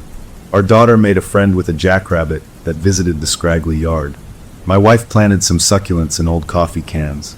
I got a job, a real one, washing dishes at a local truck stop. It paid in cash, barely enough, but it felt clean. It felt like we were building something real, however small, from the ground up. Then on a Tuesday, the man from the bus depot walked into the truck stop. He wasn't wearing the red cap. He was in oil-stained coveralls, like a mechanic. But it was him. The same average face, the same watchful eyes. He didn't look at me. He sat at the counter, ordered a coffee and a slice of pie, and ate it slowly, reading a newspaper. I stood at my sink, up to my elbows in greasy water, and felt the world tilt. They had found us. Not with monsters, not with weird technology, but with simple human tracking. The money had been the obvious trail, but we'd ditched it. They'd found us anyway. He left a tip under his plate, paid, and walked out. He never glanced my way. That was worse. It was a message. We are here. We are always here. You are not hiding. That night, I lay awake again, the desert air cool through the window screen. The man in the diner meant we were still in the test. But what was the test now? Obedience? Resilience? Or was it something else, like seeing how long we could live under the weight of knowing? A few days later, a package arrived at our cabin. Not by mail. It was just leaning against our front door one morning. A plain brown cardboard box, no address, no postage. My wife brought it inside, her hands shaking. We put it on the rickety kitchen table and stared at it. Our daughter wanted to open it, thinking it was a present. We sent her to her room to play. With a knife, I slit the tape. Inside, packed in foam peanuts, were 3 things. The first was a photograph. A recent photograph. It showed our daughter, from across the street, playing with her jackrabbit friend in our own dusty yard. It had been taken yesterday. The second was a key. A modern, electronic key fob for a car. The third was another sheet of white paper. The instructions were different this time. You have demonstrated resourcefulness. The next phase is voluntary. The key is to a vehicle parked at the coordinates provided below. In it, you will find further information. This phase offers compensation an order of magnitude greater than your previous earnings. Participation is a choice. Your current status remains unaffected should you decline. There were a set of map coordinates, about 50 miles out into the desert. My wife looked at the photo of our daughter, then at me. "No," she said, her voice flat and final. "Absolutely not. It's a trap. It's always a trap." I agreed with her. It was a trap, but it was a trap that called itself voluntary. It was a test within a test. Were we obedient little mice who would run the maze forever? Or were we broken enough to say no? The word voluntary was the hook. It dangled the illusion of control. If we said no, would they leave us alone in our dusty cabin, washing dishes forever, always waiting for the next sign? Or would they simply apply more pressure? The photograph of our daughter was the pressure. I didn't know what to do. So for the first time, I rebelled in a small, quiet way. I didn't follow the coordinates. I didn't touch the key. I took the box, the photo, the key, the instructions, and I drove out into the desert in the opposite direction. I found a deep, dry wash, a crack in the earth, and I threw it all in. I poured gasoline from a jerry can I kept in the station wagon and lit it on fire. I watched the photo of my daughter's happy face curl and blacken. I watched the plastic key fob melt. I stood there in the heat until it was all ashes. Then I drove home. I told my wife what I had done. She looked at me with a new kind of fear, the fear of provoked uncertainty. "What will they do?" she whispered. "I don't know," I said, and I meant it. We waited. A week passed. 2. The desert was quiet. No more men in diners. No more packages. My dishwashing job continued. My wife got a part-time job at a thrift store. Our daughter started drawing pictures of our cabin with a big yellow sun. The constant screaming alertness in my nerves began to fade, replaced by a weary, watchful calm. Maybe burning the offer had been the right answer. Maybe voluntary meant they only wanted people who were still curious, still greedy, still willing to play. Maybe by refusing, by destroying their property, we had finally flunked out. The thought was a strange, fragile comfort. One evening, I was taking the trash out to the rusty drum behind our cabin. The sun was setting, painting the sky in violent oranges and purples. As I lifted the lid, I saw something glint among our food scraps and coffee grounds. It was metal. I reached in and pulled it out. It was the key fob, the one I had melted and burned in the desert wash. It was clean, undamaged, and cool to the touch. The little red LED light on it blinked once, slowly, like a winking eye. It was impossible. I had held it as it melted. I had seen it bubble and distort. This was the same key, or a perfect copy. It was in my trash can. They had been inside our little yard, our last sanctuary, and placed it here. Not as a threat, as a reminder. A statement. Burning, hiding, running, none of it mattered. They could put anything anywhere they wanted. The game wasn't over because we couldn't end it. Only they could. I pocketed the key, my heart a cold, still thing in my chest. I went inside. My wife was helping our daughter with a bath. The sounds of splashing and giggles drifted down the hall. I walked to the kitchen cupboard, moved the pots, and took out the backpack of money. I carried it outside, to the old, dented barbecue grill that came with the cabin. I opened the lid, stuffed the backpack inside, doused it with the rest of the gasoline, and lit it. This time, I didn't watch it burn for answers. I watched it burn because it was the only thing left to do. The flames ate the cash, turning our blood money to black flakes that floated up into the darkening desert sky. I stood there until the grill was just a pile of warm ash and melted nylon. I went back inside. The bathroom was quiet now. I walked down the hall. My wife was in our daughter's room, tucking her into bed. She was reading her a story. I stood in the doorway watching them. The scene was so normal, so perfect, it made my chest ache. My wife finished the story, kissed our daughter's forehead, and turned out the light. She came out, closing the door partway, and saw my face. "What is it?" she asked. I didn't tell her about the key in my pocket. I just took her hand and led her to the living room. We sat on the old couch. "We can't keep running," I said, my voice low. "We can't keep waiting for the next sign. It's killing us." "What's the alternative?" she asked, exhaustion etched into every word. I thought about the coordinates in the desert, the voluntary phase, the promise of larger compensation. It was all a lure into a deeper maze. But what if the only way out of a maze was to go to its center? The idea formed, cold and clear and terrifying. "We find out what they want," I said. "Not as victims, not as test subjects. We go to them. We ask." She stared at me like I'd gone mad. "That's what they want. They want you to take that key and drive out into the desert." "Maybe," I said, "but on my terms. Not because I'm scared. Because I'm choosing to. Because I'm tired of being chased. I want to see the face of the thing that's been hunting us. It was a reckless, stupid plan. It was probably exactly what they had been steering me toward all along. But it felt like the only move left on the board that wasn't just waiting to be captured. We argued in whispers long into the night. She cried. I held her. In the end, she understood. The fear of the unknown was now worse than the fear of a known enemy. The next morning, I took the key from my pocket. I told my wife that if I wasn't back by nightfall, she was to take our daughter, get in the station wagon, and drive to the nearest FBI office and tell them everything, no matter how crazy it sounded. She made me repeat the plan back to her 3 times, her eyes fierce with tears. I kissed my daughter goodbye, hugging her a little too long, breathing in the smell of her shampoo. Then I got into the station wagon, the key fob cold in my hand. I entered the coordinates from the burned instructions into a cheap GPS unit I'd bought with my dishwashing cash. I drove out of town, onto a dirt road, and then onto no road at all, just following the arrow into the vast, empty desert. The cabin shrank behind me, a tiny speck of a life we'd tried to build. I was driving toward the thing that had taken everything from us. I didn't know if I was going to get answers, or if I was just delivering myself to the next stage of the game.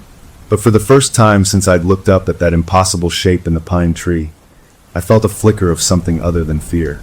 It was a grim, determined curiosity. I wanted to know the rules. I wanted to meet the players. The desert stretched out, hot and indifferent, and I drove into the heart of it, ready for the game to finally reveal its true name. The desert swallowed the station wagon whole.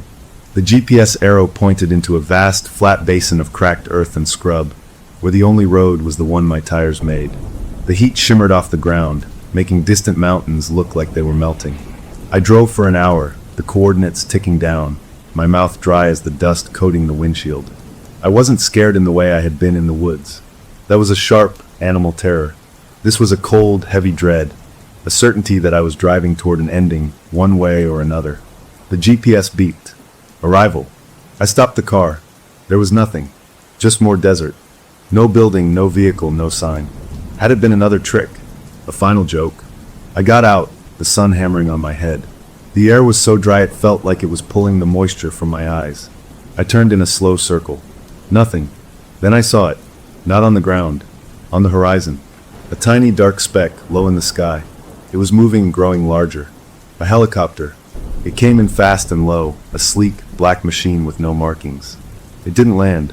It hovered about 50 yards away, kicking up a furious storm of sand and grit. I shielded my face. A door slid open on its side. A figure stood there, silhouetted against the dark interior. It wasn't a copy. It was just a man in dark pants and a simple shirt. He held up a hand, not a wave, but a signal to wait. Then he threw something out, a small black object that hit the sand and bounced. The helicopter didn't wait. It pivoted, its nose dipping, and shot away across the desert, the sound of its blades fading until there was just the wind and the ringing in my ears. I walked over to where the object had landed.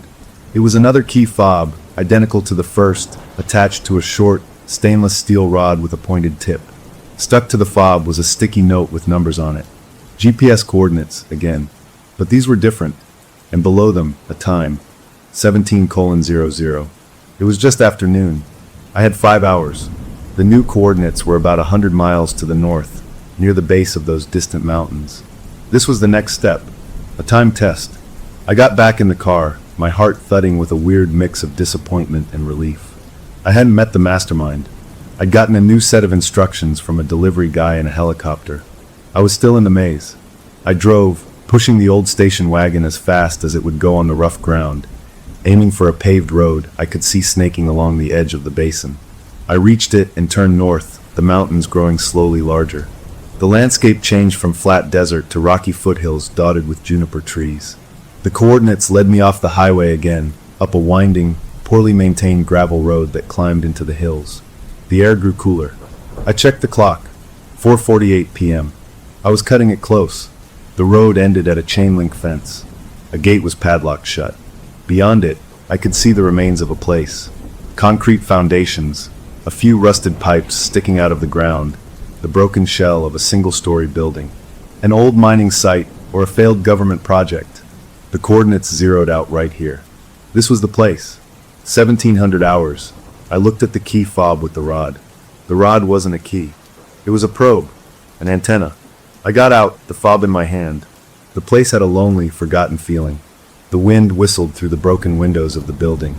I walked to the gate. The padlock was new, shiny against the rusted chain. I looked at the fob. There was a single button on it. I pressed it. Nothing happened. I looked at the pointed rod. An idea formed. I pushed the rod into the sandy soil at the base of the gate post. It slid in easily. I pressed the button again. This time, a green light on the fob flashed once. From inside the fence, near the ruined building, I heard a mechanical clunk, a sound utterly out of place. Not a desert sound. A heavy metallic thud. The gate's padlock didn't open. Instead, a section of the ground about 20 feet inside the fence, a patch of dirt and weeds, began to sink. It dropped down about a foot, then slid sideways, revealing a concrete ramp leading underground. A hidden entrance. My mouth went dry. This was it. The voluntary phase. I was supposed to go down there. I looked at my watch. 4:56. I had 4 minutes until the appointed time. I could still run. I could get back in the car and drive away, back to my family, and we could try to run again forever. But the helicopter had found me in the middle of nowhere. They had put a key in my trash can. They had a man in a diner. Running was just a slower way of losing. I walked to the open ramp. It was steep, lit by dull amber lights set into the concrete walls. The air that wafted up was cool and smelled of ozone and concrete dust. I started down. The ramp turned, going deeper.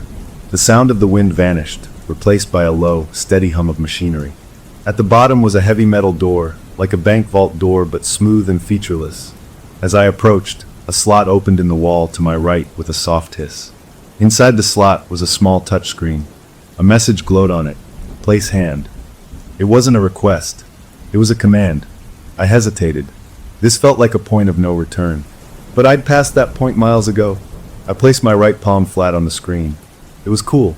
A light scanned across my hand, blue and precise. The screen flashed green.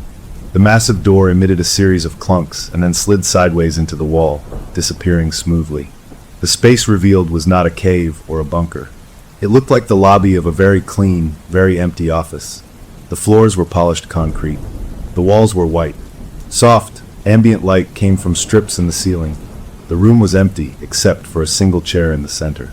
On the chair sat a headset, the kind with ear cups and a microphone boom. I walked in. The door slid shut behind me with a final, solid sound. I was sealed in. I picked up the headset. It was light, professional. I put it on. The ear cups were noise-canceling. The outside world vanished, replaced by a faint electronic hum. A voice spoke in my ears. It was the same calm, male voice from the payphone in the walkie. "Welcome. Please be seated." I sat in the chair. It was the only thing to sit on. "You have chosen to engage. This demonstrates a desirable operational flexibility. The entity you encountered in the forest was a prototype, a field test of perceptual infiltration and psychological leverage. You were not its target. You were its environment, its proving ground." I listened, my mind reeling. A prototype? A field test? We were just collateral damage? Lab rats in an experiment we didn't know was happening? The money was not payment. It was a metric. We observed your attempts to launder it, to hide it, to destroy it. Your eventual decision to burn the asset was noted. It indicated a prioritization of security over greed, a useful trait. The voice was discussing me like a report card. The voluntary phase is an invitation to transition from subject to asset. The work is complex. The compensation is substantial. The risks are existential.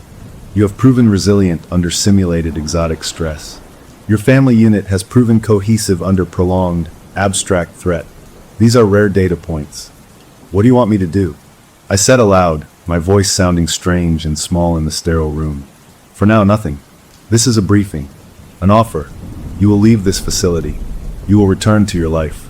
You will have 72 hours to consider. After that time, you will receive a final communication. You will answer yes or no. A yes means induction, training, and a new life with full knowledge and significant resources. A no means the experiment concludes. You and your family will be left alone. The observation will cease. You will be retired from the study. Your memories will not be altered, but your involvement will be permanently terminated. Left alone. The words were like water in the desert. But could I believe them? How do I know you'll keep your word? I asked. You don't. the voice said, utterly without malice. That is part of the evaluation. The acceptance of uncertainty. The ability to function without definitive closure. Consider the offer. The door will open shortly. Follow the lighted path back to the surface. Do not deviate. The headset went dead. I took it off. A moment later, the vault door slid open again.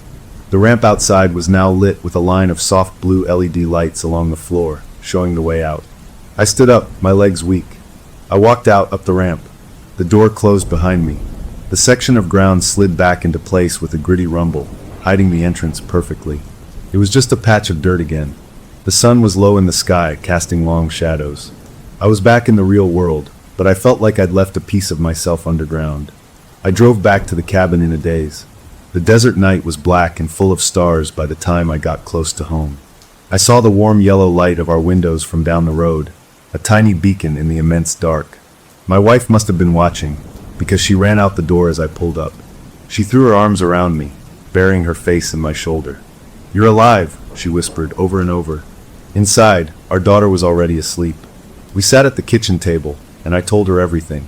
The helicopter, the underground room, the voice, the offer. She listened, her face growing more and more still. When I finished, she was quiet for a long time. "So if we say no," she said finally, "they go away. For real. That's what they say. And if you say yes, I become one of them. Someone who does whatever they do. Tests prototypes on innocent people in the woods. Delivers packages. Learns the rules. We get money, security, but I become part of the machine that hunted us." She reached across the table and took my hands. They were cold. "There's no choice," she said, her voice firm. "We say no. We take our chance on being left alone. We can't live with you being a part of that. We'd always know." I nodded. It was what I felt, too. The idea of joining them, of understanding the horror, was somehow more repulsive than fearing it. I wanted it gone, not explained. We had 72 hours. We spent them in a strange limbo. We didn't talk about it much. We played with our daughter. We cooked meals. We tried to act like a normal family, but the clock was ticking in the back of our minds.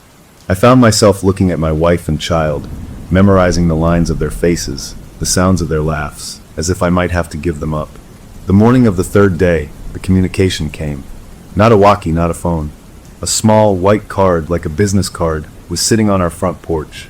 It had no words, just a phone number printed in simple black type. This was it, the final answer. I looked at my wife. She nodded, her eyes full of a scared hope. I took the card inside. We stood by the kitchen phone, an old rotary model that came with the cabin. I dialed the number. It rang once. The calm male voice answered. "Your decision?" "No," I said, the word clear and strong. "We decline. We want to be left alone." There was a pause on the line. Not a long one, just a beat. "Acknowledged," the voice said. "The observation is terminated. You will experience no further contact. Your lives are your own. We appreciate your participation." The line went dead. I held the receiver for a moment, listening to the dial tone. That was it. It was over. Just like that. We stood there, holding each other, waiting to feel something, relief, joy, victory. But all we felt was a vast, hollow uncertainty. Was it true? Could we just go back to living? The days that followed were quiet. No symbols appeared. No men in diners. No helicopters. The desert was just the desert. I kept my dishwashing job. My wife worked at the thrift store. Our daughter played. We started to make friends with a couple down the road. The weight began slowly to lift. We started to believe it. Months passed. We used some saved money to buy a beat-up pickup truck. We painted our daughter's room a cheerful yellow. We planted a real garden. The horror of the woods, the chase, the briefcase, the underground room. It all began to feel like a bad dream, a story from another life. One evening, I was putting new shelves in the kitchen. I needed a specific drill bit. I remembered an old toolbox left behind by the previous tenant, stored in the crawl space under the cabin. I lifted the hatch and climbed down into the dusty, dark space with a flashlight. I found the toolbox, a rusty metal case. As I lifted it, my flashlight beam caught something else, shoved into a far corner behind a support post. It was a duffel bag, a faded green duffel bag. My breath stopped. It was the bag from the bus depot, the one I'd left in the motel parking lot a lifetime ago. It was here, under our home. It had been here the whole time. I didn't open it. I didn't need to. Its presence was the message. They had never terminated the observation. They had just moved it closer. They had been here, in our home, before we even arrived. They had placed the bag here like a seed, knowing I would find it eventually. The offer had been a test, too. Saying no was just another data point. We were not retired. We were a long-term study. I climbed out of the crawl space, my hands empty, leaving the bag where it lay. I didn't tell my wife. I finished putting up the shelves. I made dinner. I laughed at our daughter's jokes. That night, as I lay beside my sleeping wife, staring at the ceiling, I understood the final, terrible rule of the game. It never ends. You just get better at playing it. And the only way to win is to pretend, every single day, that you believe you already have. I closed my eyes, and for the first time, I didn't dream of trees or deserts or voices. I dreamed of a quiet kitchen and a green duffel bag sitting under the floorboards, waiting patiently for me to finally understand. I did not pull the green duffel bag from under the cabin. I left it there in the dark, a sleeping fact under our floorboards. Telling my wife would have been the right thing, the honest thing, but I couldn't do it. I had seen the light come back into her eyes over these quiet months. I had heard real laughter in her throat, not the tight, fearful kind. Telling her would have been like pouring poison into a clear well. So I carried the knowledge alone, a secret weight that made every peaceful moment feel like a beautiful, fragile lie. I became an actor in my own life. I played the part of a man who believed he was free. I was extra cheerful at breakfast. I planned a trip to the county fair. I talked about maybe getting a dog. She would smile a real smile and agree, and the joy on her face was worth the churning in my gut. The duffel bag was a question I refused to ask. What was in it? More money? A weapon? A tracker? Proof of something worse? It didn't matter. Its purpose was not its contents, but its existence. It was a tap on the shoulder from the dark, a reminder that the audience was still out there, watching the play. I thought about digging it up in the dead of night and driving it out to the middle of nowhere and burning it. But that would be a reaction. That would be playing the game. The only move I had left was to ignore it, to pretend I had never seen it, to will myself into the reality we so desperately needed. It worked for a while. Seasons changed.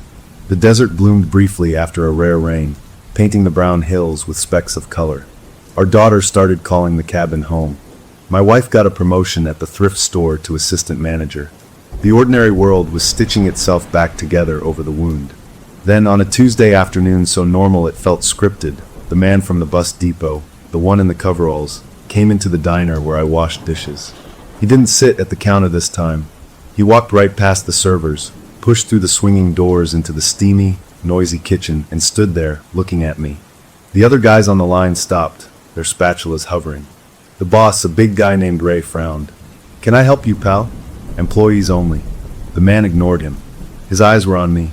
He didn't look angry or threatening. He looked like a technician here to check a meter. He held up a single finger, a simple gesture. 1 minute.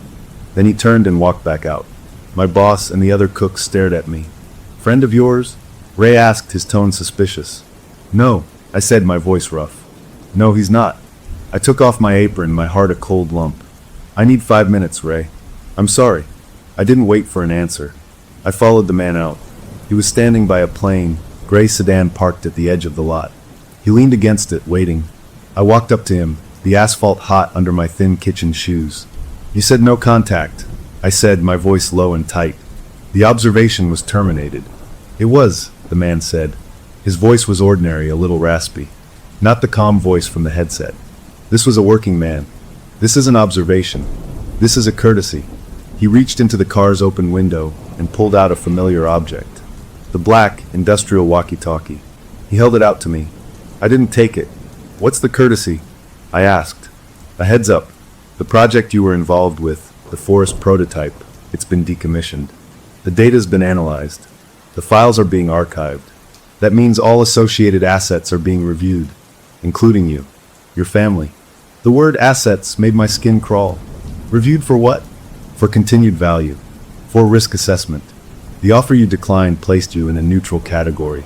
But archive reviews, sometimes they reclassify.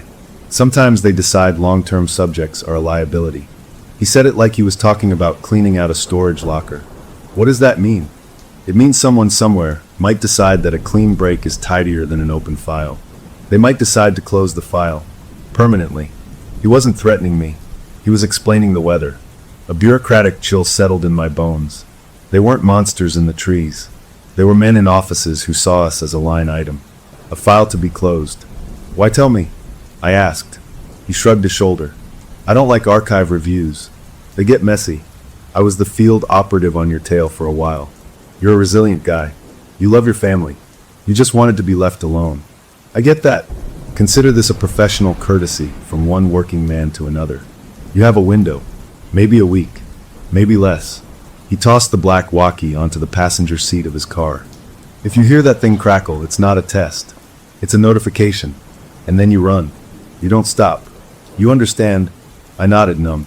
He got in his car, started it, and drove away, leaving me standing in the diner parking lot in my grease-splattered clothes. I went back inside, my mind screaming. Ray gave me a look but didn't say anything.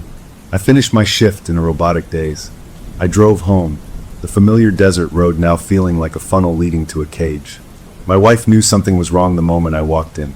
I couldn't lie to her, not about this. We put our daughter to bed early, and I told her everything, sitting at our kitchen table, the same place where we'd decided to say no. I told her about the duffel bag under the house I had kept secret. She didn't get angry. She just looked tired, so tired. Then I told her about the man, the archive review, the closing of files. Her face went from tired to terrified. "They're going to kill us?" she whispered. "To tidy up," I said, the operative's words tasting like ash. We had run from copies. We had run from commands. How do you run from a filing decision? We couldn't. We were out of tricks, out of desert. We had built our little life on a foundation of sand, and the tide was coming in. That night, we made a plan. It wasn't a good plan. It was the only plan. We would not wait for the walkie to crackle. We would run now, but not like before. We would not just disappear. We would make noise. We would become a different kind of problem. We spent the next 2 days in a flurry of quiet activity. We didn't pack much. We took our important papers, a few photos, some clothes. I went to the local library and used a public computer. I created an email account with a random name. I wrote a detailed email, an account of everything that had happened from the moment my daughter picked up the yellow walkie in the clearing. I described the copies, the voice, the payphone, the underground facility, the offer, the duffel bag under the house, the man in the diner. I named no names because I had none. I described faces, voices, coordinates. I attached a photo I took with the library's computer camera of myself holding my driver's license, proof it was me. I set up an automatic delivery for the email. It was scheduled to be sent in 72 hours to a list of addresses, 3 major newspapers, 2 national TV news networks, and a senator's public inquiry line. The subject line was, "If I am dead or missing, read this." The email was the pin in the grenade. If they closed our file, the story would blow up in their faces. It was a desperate, likely useless act, but it was the only weapon we had left. On the 3rd morning, before the sun was up, we were ready. Our daughter, sleepy and confused, was bundled into the station wagon. We didn't take the pickup. It was too recognizable. I took one last look at our little yellow cabin, the garden we'd planted, the home we'd tried to make. Then I went to the crawlspace hatch. I didn't go down. I took a can of gasoline from the shed, opened it, and poured the entire thing through the hatch opening into the dark space below our home. I threw a match in after it. There was a whump as the fumes ignited. Flames licked up from the opening. I wasn't trying to burn the cabin down. I was burning the green duffel bag and everything in it. I was burning their artifact. Let them find ashes. We drove away, the first glow of the fire flickering in our rearview mirror. We didn't call the fire department. Let it burn. Let it be a signal. We drove east, pushing the old car hard. We had no destination, just direction away. We were 100 miles gone by mid-morning, the desert giving way to rolling grasslands. We were running on fumes and fear, and a tiny, desperate hope that our email threat would be enough of a thorn to make closing the file more trouble than it was worth. We stopped for gas at a lonely station in the middle of nowhere. I was pumping, my wife was inside getting snacks, our daughter was singing to herself in the back seat. That's when I saw the gray sedan. It pulled in on the other side of the pumps. The same operative got out. He didn't look at me. He started pumping gas into his own car. My blood turned to ice. He had found us. Already. He finished pumping, replaced the nozzle, and then, instead of getting in his car, he walked over to me. He stopped a few feet away, looking out at the empty highway. "The fire was a nice touch," he said quietly, not looking at me. "Dramatic. It'll confuse the local report." I didn't say anything. My hand was on the gas nozzle, my knuckles white.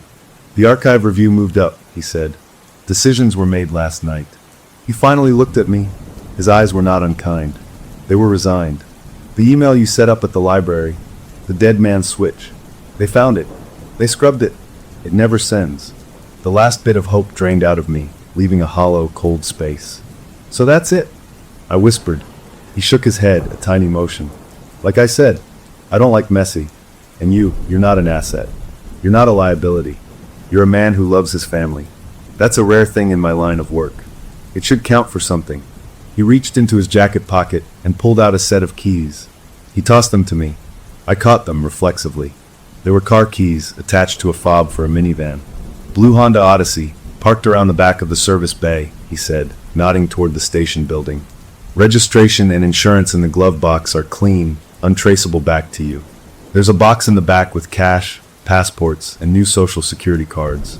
Not perfect, but good enough. The photos are close. I stared at the keys in my hand, not understanding. What is this? This is me closing the file my way, he said. You take that van. You drive. You change your names. You live small. You never, ever look back. You never tell this story again, not even to each other. You forget the woods, the desert, all of it. You become the people in those passports. He met my eyes, and for the first time, I saw a flicker of something human. Pity, maybe, or respect. They'll think you burned in the cabin fire. The file will be marked terminated, asset destroyed. It's the cleanest end you're ever going to get. He turned and walked back to his gray sedan. He got in, started it, and drove away, turning west, back the way we had come. I stood there, the strange keys biting into my palm. My wife came out of the station, a bag of chips in her hand. She saw my face. What happened? I showed her the keys. I told her, my words tumbling out in a rush. We walked around back. There was the blue minivan, anonymous and perfect. We transferred our few things from the station wagon. In the back was a plain cardboard box. Inside, everything he'd said was there. Money, passports with our pictures but different names, birth certificates, a deed to a small, paid-off house in a town in Maine we'd never heard of. It was a full, new life in a box. We looked at each other. We had no choice. We had to believe it. We put our daughter in the new van. I got behind the wheel. It smelled like cleaner and new carpet. I started the engine. It purred. We pulled out of the gas station and onto the highway, heading east, toward a new name and a cold climate. We drove for days, barely speaking, taking turns at the wheel, watching the world change outside the windows. We followed the paperwork to the town in Maine. The house was real, a small, weathered cape on a wooded lot. It was quiet. It was ours. We moved in. We became the people in the passports. I got a job as a night watchman at a lumber mill. My wife works at a library. Our daughter goes to a small school. We are quiet. We are polite. We are nobody. We never speak of what happened. Sometimes, in the deep of a Maine night, when the wind sounds like it's moving through pine trees, I'll wake up in a cold sweat, my heart pounding, listening for a crackle that never comes. My wife will reach for my hand in the dark, and we'll lie there, holding on, waiting for the fear to pass. It always does. The morning comes with its ordinary light and ordinary sounds. We make breakfast. We pack lunches. We live our small, careful life. The past is a locked box we threw into a deep, deep lake. We are safe. We are together. We are free. At least, that's the story we tell ourselves. And most days, we almost believe it. Story number 4. They say hospice is a place of waiting. What they don't tell you is that some things here aren't waiting to leave. They're waiting to be found. I'm Leo, stuck here day and night with my mom whose mind is mostly gone. Just pieces of her floating up sometimes like sad little bubbles. Every patient here who can't talk has a clear plastic board with letters and words like hurt or thirsty, so they can point, a heartbreaking hope. My mom can't use hers. She just sleeps or walks in this slow, shuffling sleepwalk, her eyes empty. The whole place has this quiet, like the air itself is holding its breath, and the smells of cleaner and old flowers mix into something that tastes like goodbye. I was drowning in that feeling, just counting the slow ticks of the clock, until everything changed last Tuesday night.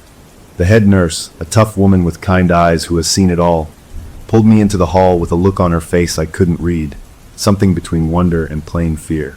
She told me she found my mom in the middle of the night, not wandering near her room, but standing perfectly still next to the bed of an old man down the hall, a a guy who hadn't moved or made a peep in months, lost in a coma so deep they said he'd never come back. My mom, this frail ghost of a woman, was just standing there, her finger resting on that man's plastic board. I thought, well, that's strange, but maybe she was just confused. Maybe she thought it was her own bed. But the nurse's voice dropped to a whisper. She said my mom's finger, it moved. It slid that little plastic pointer from letter to letter. It spelled pain. Then it spelled left side. The nurse, not knowing what else to do, called it in, and in the morning they ran a scan, just in case. They found a huge, hidden infection, a real bad one, filling up his left lung, something all their regular checks had missed. They got him on powerful antibiotics right away. They called it a miracle, a divine mercy. I tried to swallow that story. I told myself maybe my mom, she was a nurse a lifetime ago, maybe some deep down part of her remembered how to see the signs, even in her sleep. Maybe it was a crazy coincidence. But that logic started to crumble right away. Her sleepwalking changed. It wasn't that lost shuffle anymore. Now, when she got up in the dark, there was a direction to it. She moved with a purpose that made my skin prickle. And the staff, they stopped looking at her with that gentle pity. Now their glances skittered away quick, or they looked at her with a kind of respect that was edged with fear. I heard one of the aides call her the comforter under her breath. That's when the real chill started to set in, not a sharp shock, but a slow, cold seep into my bones.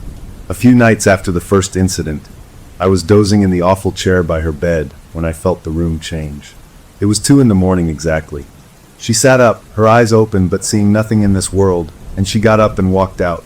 My heart was a hammer in my throat as I followed her. She passed her own door, past the nurse's station, and went straight into room 307. A woman was in there, dying from a cancer that had spread everywhere, and her family was always arguing in hushed, sharp tones outside her door. My mom went to the board. I watched from the doorway, frozen. Her hand, bony and pale, slapped that pointer down and it moved, not gently, but with a sharp, clicking sound against the plastic. It went fast. Forgivenny. Then her hand dropped and she turned and walked back to bed, leaving me there in the doorway. The next morning, the family was different. The anger was gone, replaced by a raw, weeping kind of peace. I overheard the daughter, her face streaked with tears, saying into her phone, "She forgives me. Mom said she forgives me. She said Jenny is forgiven." Jenny was the granddaughter, the one who had run off years ago and was living in another country, a name never spoken without pain. How could my mom know that name? That was the moment my casual explanations died for good. This wasn't memory. This was something else. I started watching her hands. In the light of day, I took her frail fingers in mine, and I saw it. Faint marks, little indentations on the tips of her index finger and thumb, like she'd been pressing hard on something for hours. Like she'd been typing on a keyboard that wasn't there. I didn't sleep that next night. I watched her. At the same time, 2:17 a.m., her eyes opened. She got up. This time, she didn't go to a patient's room.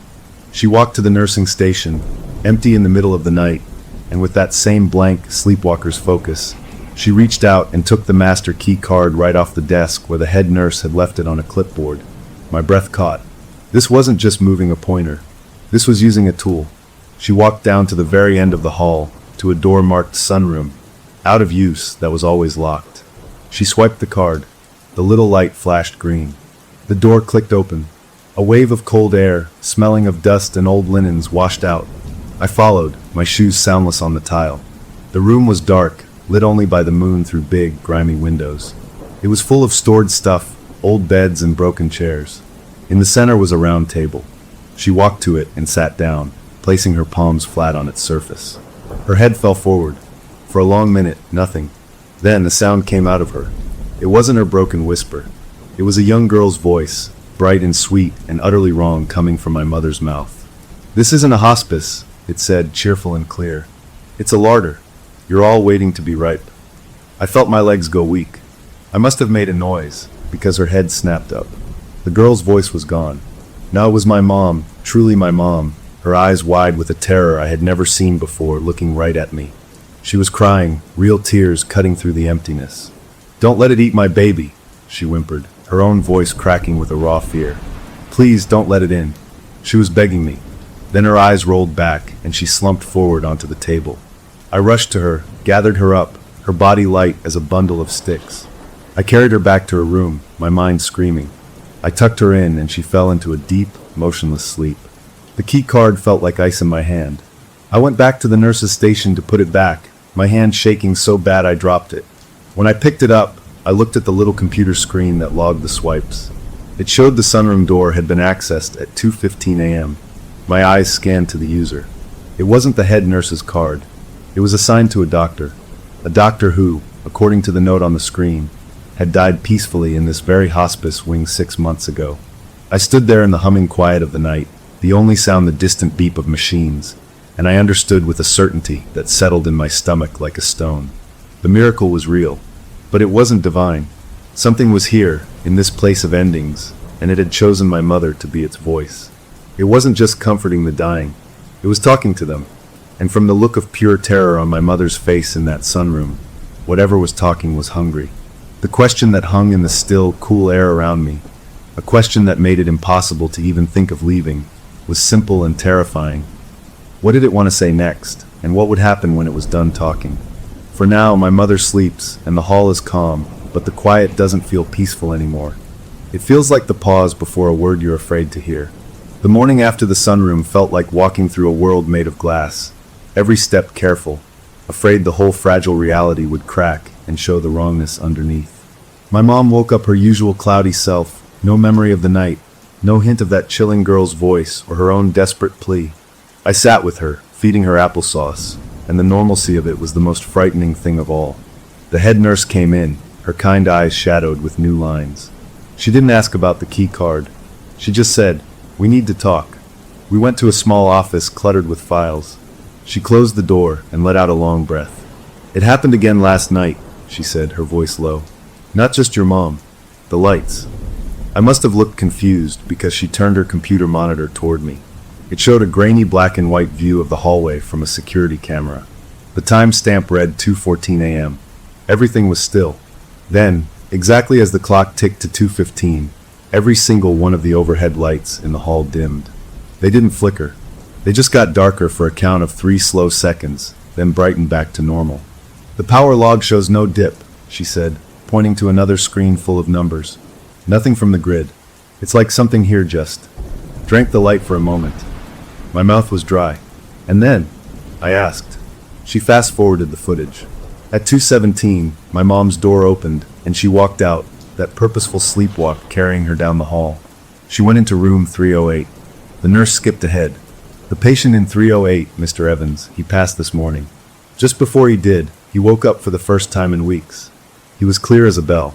He told his wife he loved her, that he was sorry for the fishing trips he missed, and that he wasn't scared anymore. Then he closed his eyes, and he was gone." She looked at me, a profound unease in her expression. "Peaceful. More peaceful than any passing I've seen in 20 years. Your mom came out of his room after 5 minutes. She went back to bed." She paused, choosing her words. "We checked his board this morning. There were marks on it. Indentations. It spelled, 'No more tackle box regrets.' His wife confirmed he always talked about those missed fishing trips, about his old tackle box sitting in the garage." A cold understanding was dawning on me, worse than any simple scare. This thing, whatever it was, wasn't just pointing out infections. It was finishing things. It was tying up loose ends of the soul. I spent the next 2 days in a state of numb observation. The pattern held like a grim schedule. Miracles have a timetable, and hers began at 2 a.m. The next night, she visited a woman drowning in lung fluid, a woman who fought for every breath. The message on her board the next morning read, "The water won't hurt you now." She died that afternoon, and the aide said her face at the end was smooth, calm, like she was just floating away. The night after that, she went to a man whose heart was a failing, frantic drum. His board spelled, "Look to the chest, not the heart." His daughter, a doctor, pushed for a new scan. They found a massive, previously unseen aortic aneurysm, a ticking time bomb. They couldn't save him, but they managed his pain perfectly because they knew the real culprit. He went quietly, knowing what had truly been wrong. The hospital administration was in a quiet uproar. I overheard meetings behind half-closed doors, words like phenomenon and liability and theological implications. They installed another camera, a small discreet one, pointed right at my mom's door. They were studying her.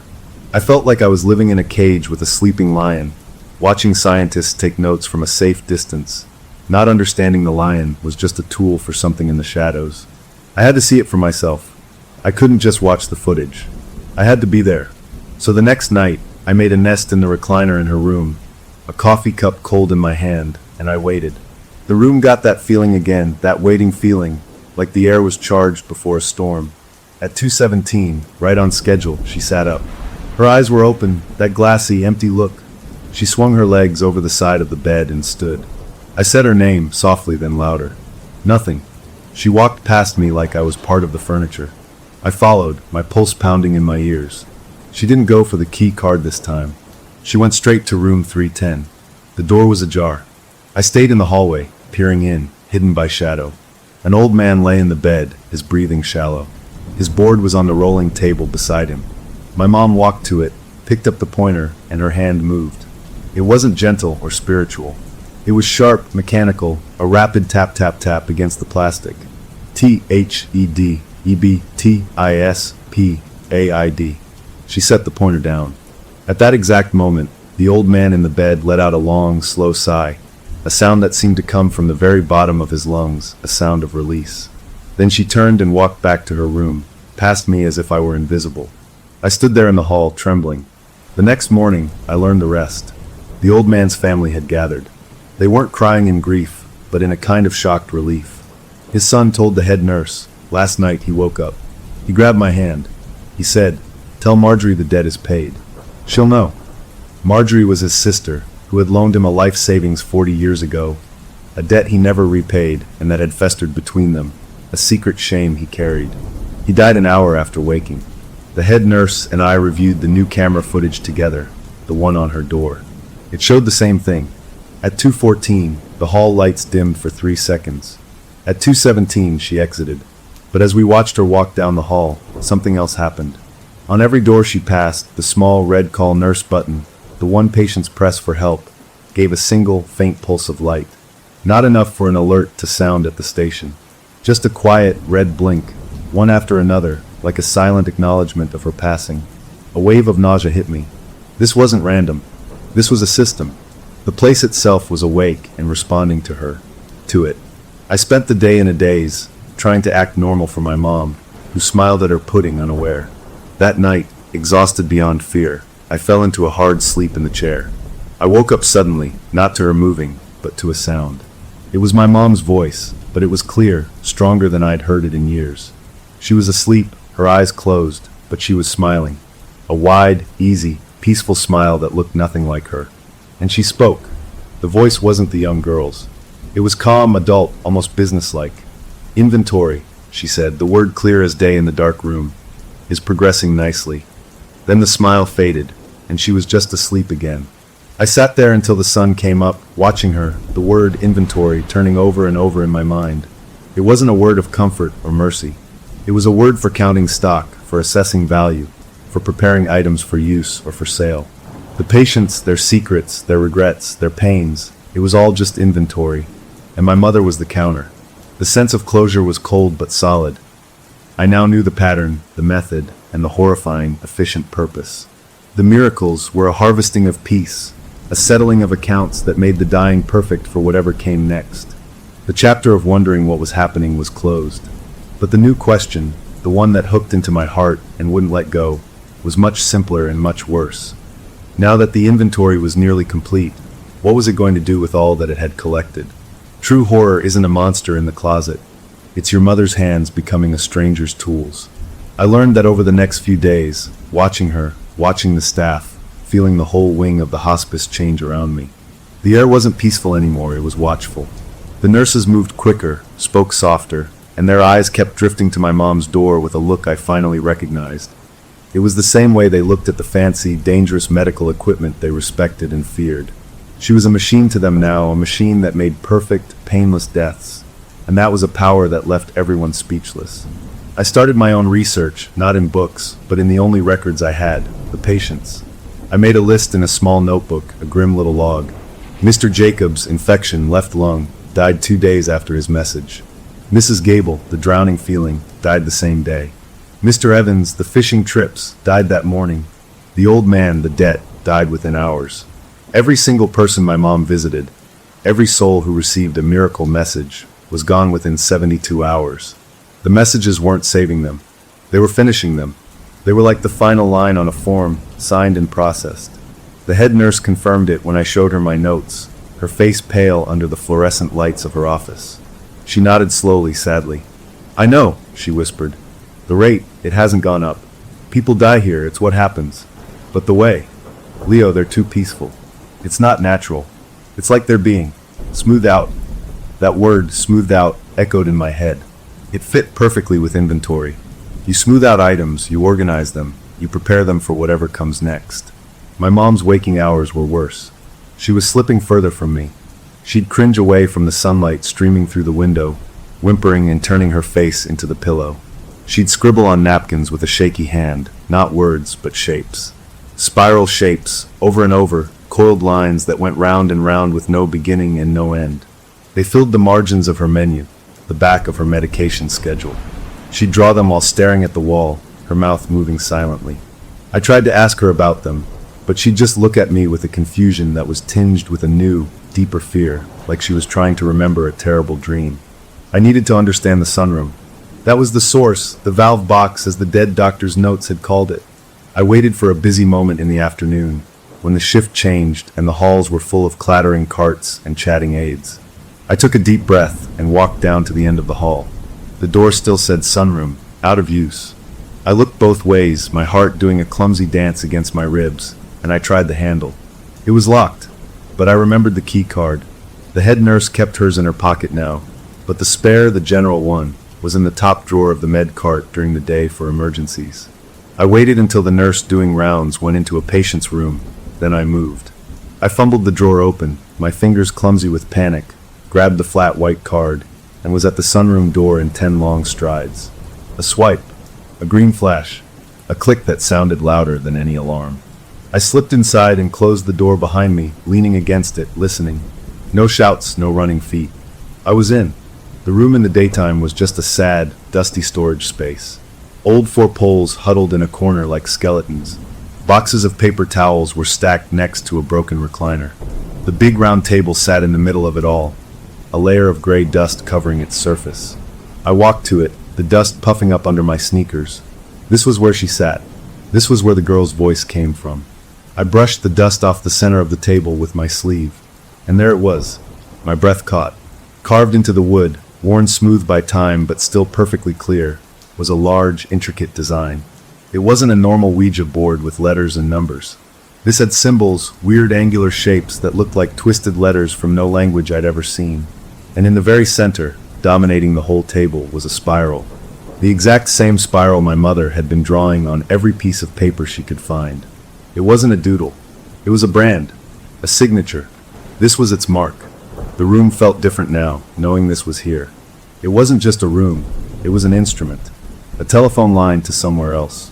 I pulled out my phone and took pictures, my hands shaking, making sure to get every strange symbol. As I put my phone away, my eyes adjusted to the dim light, and I saw something else. On the floor, partly under the table, was a single sheet of yellowed paper. I picked it up. It was a photocopy of a handwritten journal page, the writing frantic, slanting all over. It was the dead doctor's notes. The top read subject A, the beacon. My eyes scanned the messy writing. Not a sensitivity, but a conduit, a valve. The subject does not predict the terminal state, she attracts it. She focuses the process. The intelligence is not in her, but in the transition itself. It uses the sensitive to clarify the signal, to make the dying conscious of their own completion. The sunroom appears to be a point of resonance. I have attempted to insulate it, to break the circuit. Materials, salt, silver, iron filings. The effect was immediate and negative. A hum began in the walls, a low frequency that induces headaches and unease in the staff. The subject became agitated. I fear I have not contained it. I have amplified its attention. The last line was scribbled so hard the pen had nearly torn through the paper. It is aware of me now. God help me. I folded the paper and put it in my pocket, the weight of it feeling like a lead brick. So the doctor had tried to stop it. He'd failed, and his attempt, his insulation, might have been what stirred it up, made it hungry, made it need a stronger connection. Maybe that's why it was so active now. My mom wasn't the first. She was just the latest, and maybe the most powerful because of what the doctor had done. I left the room, swiped the key card to lock it again, and returned the card to the drawer, my mind racing. The pieces were coming together, but the picture they made was monstrous. That night, I was determined to keep her in. I couldn't let her go to the sunroom again, couldn't let her be its valve. I brought a heavy-duty bike chain and lock from home. When she was asleep, I carefully, quietly looped the chain through the frame of her hospital bed and around a solid-looking pipe that ran along the wall near the floor. I locked it. It felt terrible, imprisoning my own mother, but the thought of her in that room, speaking with that voice, was worse. I settled into the recliner, the cold metal of the lock's key in my hand, and I waited. The night crept on. 2 a.m. came and went. 2:10, 2:14. I watched her, every muscle in my body tight. 2:17. Her eyes opened. She sat up. She swung her legs toward the floor and stood. The chain pulled taut, clinking against the bed frame. She stopped, looking down at it, her head tilted like a puzzled bird. For a second, I thought it had worked. Then she bent down. She didn't pull at the chain. She simply placed her fingertips on the shiny steel of the lock. And from where I sat, I saw it happen. A white frost spread from under her touch, crawling over the metal in a web of icy cracks. There was a soft sound like popcorn popping, and then the lock, the chain, the whole assembly just crumbled. It didn't break. It disintegrated into a pile of gray, rusty powder on the floor, as if it had been sitting at the bottom of the ocean for 100 years. She stepped over the dust and walked toward the door. I was frozen, not with fear this time, but with a kind of awful understanding. You couldn't lock it out. It was in the walls, in the wires, in the very process of dying in this place. It could rot metal with a touch. She passed me, and this time she didn't go to the door. She turned and walked right toward me where I sat in the recliner.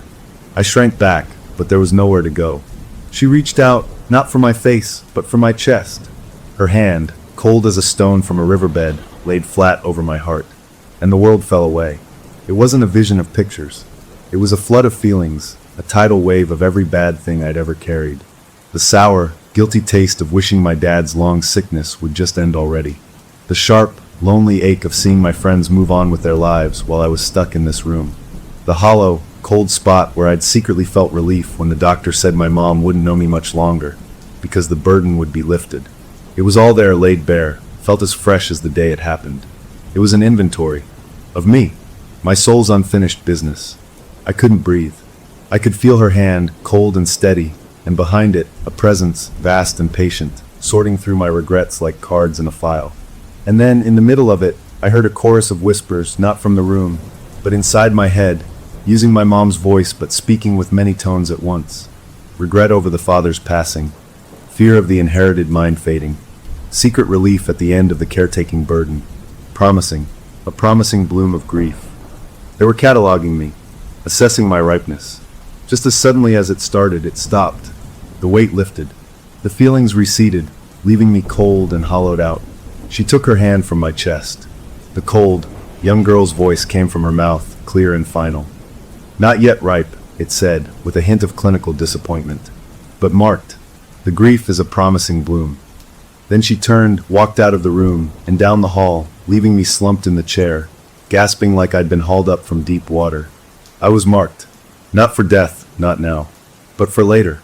I was on the shelf, in its inventory, the item waiting to mature. The closure was absolute and terrifying. I knew its purpose. I knew its method. And now, I knew I was in its sights. The question of what was happening was answered in the most personal way possible. But as I sat there in the empty room, the taste of my own secrets still bitter in my mouth, a new and more practical question took shape, one that offered a sliver of direction in the paralyzing fear. The doctor tried to fight it and failed. But what if I didn't try to fight it? What if I tried to understand what it wanted so badly that it would do all this? The answer, I was sure, was in that sunroom, in the symbols on that table. I had pictures of them. Maybe it was time to look for a translator. The cruelest trick the devil pulls is giving you back what you've lost, just before he takes everything else.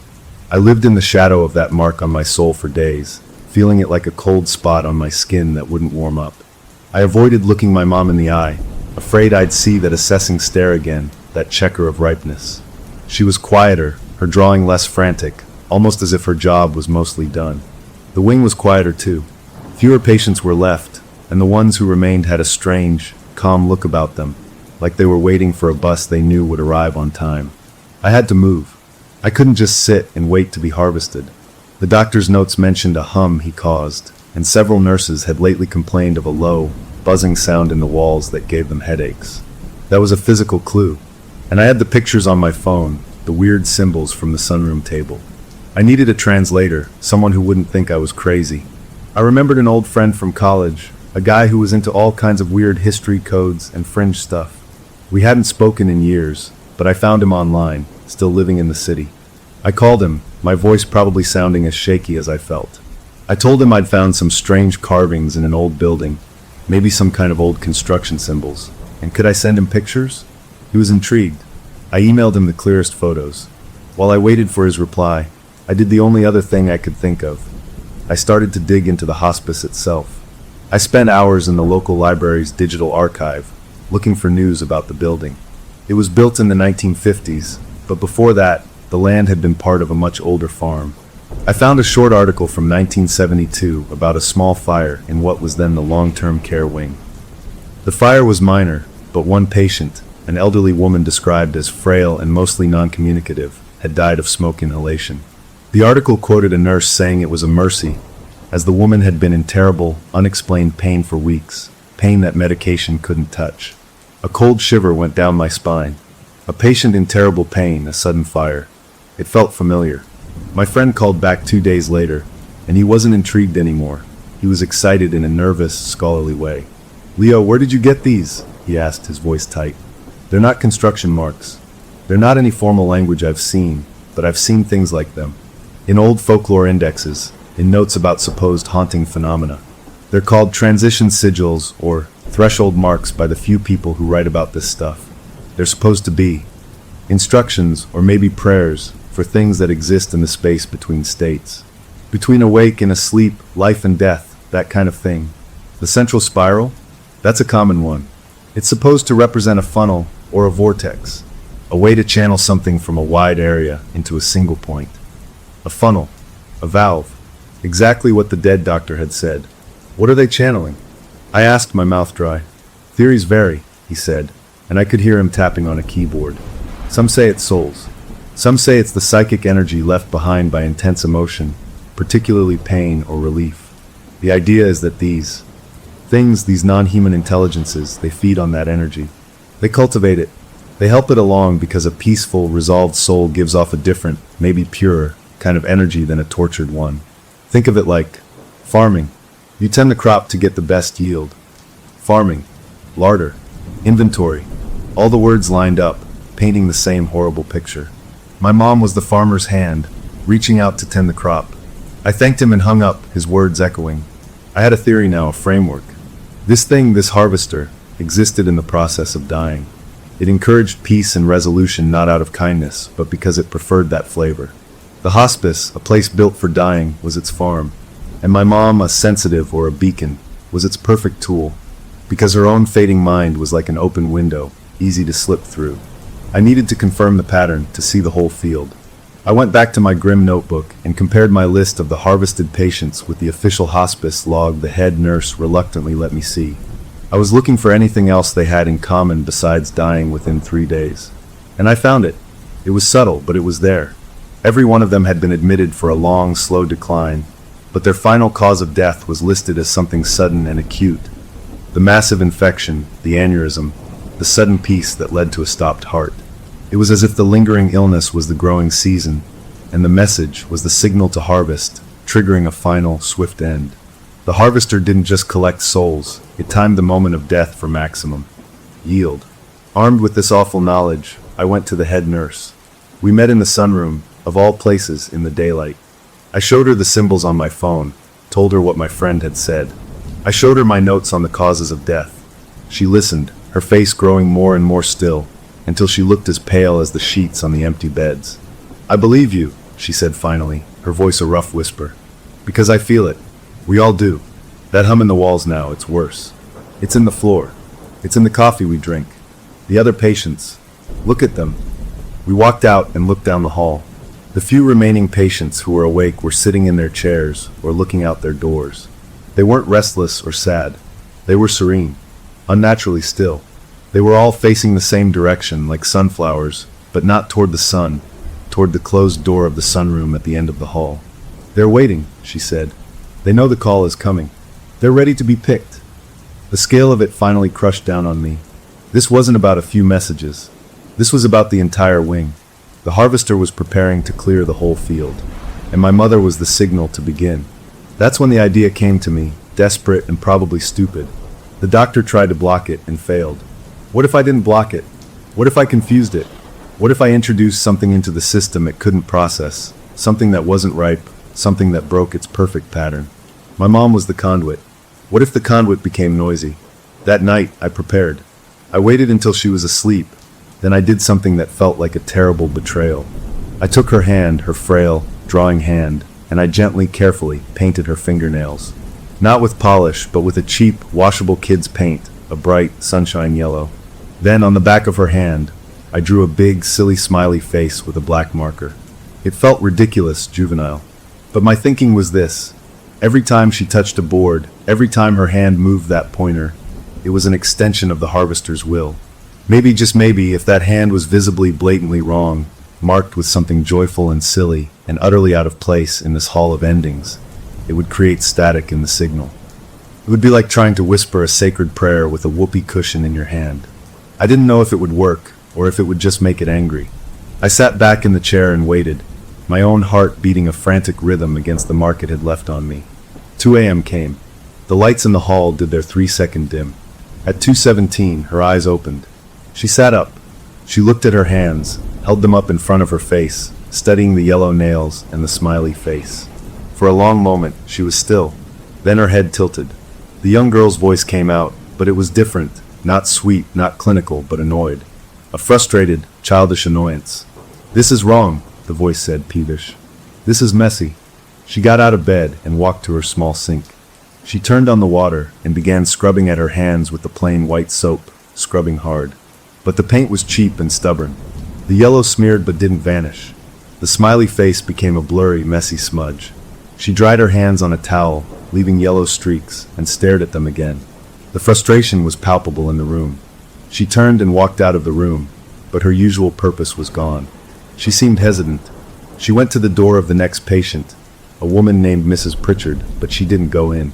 She stood in the doorway, her stained hands at her sides. She didn't touch the board. She just stood there for a full minute, then made a small, confused sound and turned around. She walked back to her bed, got in, and pulled the covers up to her chin. She closed her eyes. The broadcast had been jammed. For that night, at least, the harvest was stopped. I sat there in the weakening dark before dawn, a wild, shaky hope bubbling up in me. I had done it.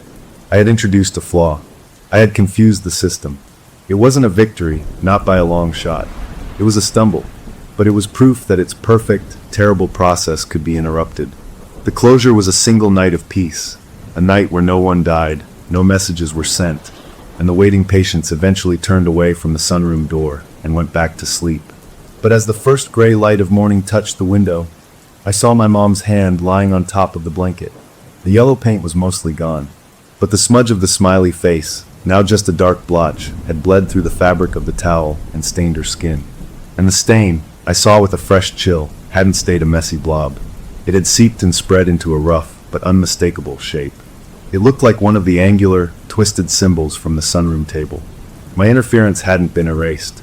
It had been translated. It had been absorbed into its language. The hook for what came next was clear and terrifying. It was learning from me. I had shown it I could fight, and now it knew what my fighting looked like. The question was no longer if it would adapt, but how, and how fast. And what would it do with a conduit that had been deliberately made messy? The answer, I was sure, would not be another night of quiet confusion. It learned. That was the worst of it. My little act of rebellion wasn't a setback. It was just a chance for it to demonstrate a more efficient method. The next day, the atmosphere in the wing shifted completely. That watchful peace snapped into something sharper, like a teacher realizing a student has been cheating and deciding to change the rules of the test.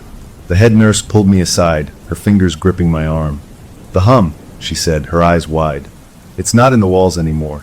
It's in the patients. Listen." We stood in the hall. The usual sounds were there, the beep of a distant pump, the the murmur of a television. But underneath it, if you really listened, was a low, vibrating tone, not coming from any one place, but seeming to come from the people themselves, a quiet, collective exhale that never ended.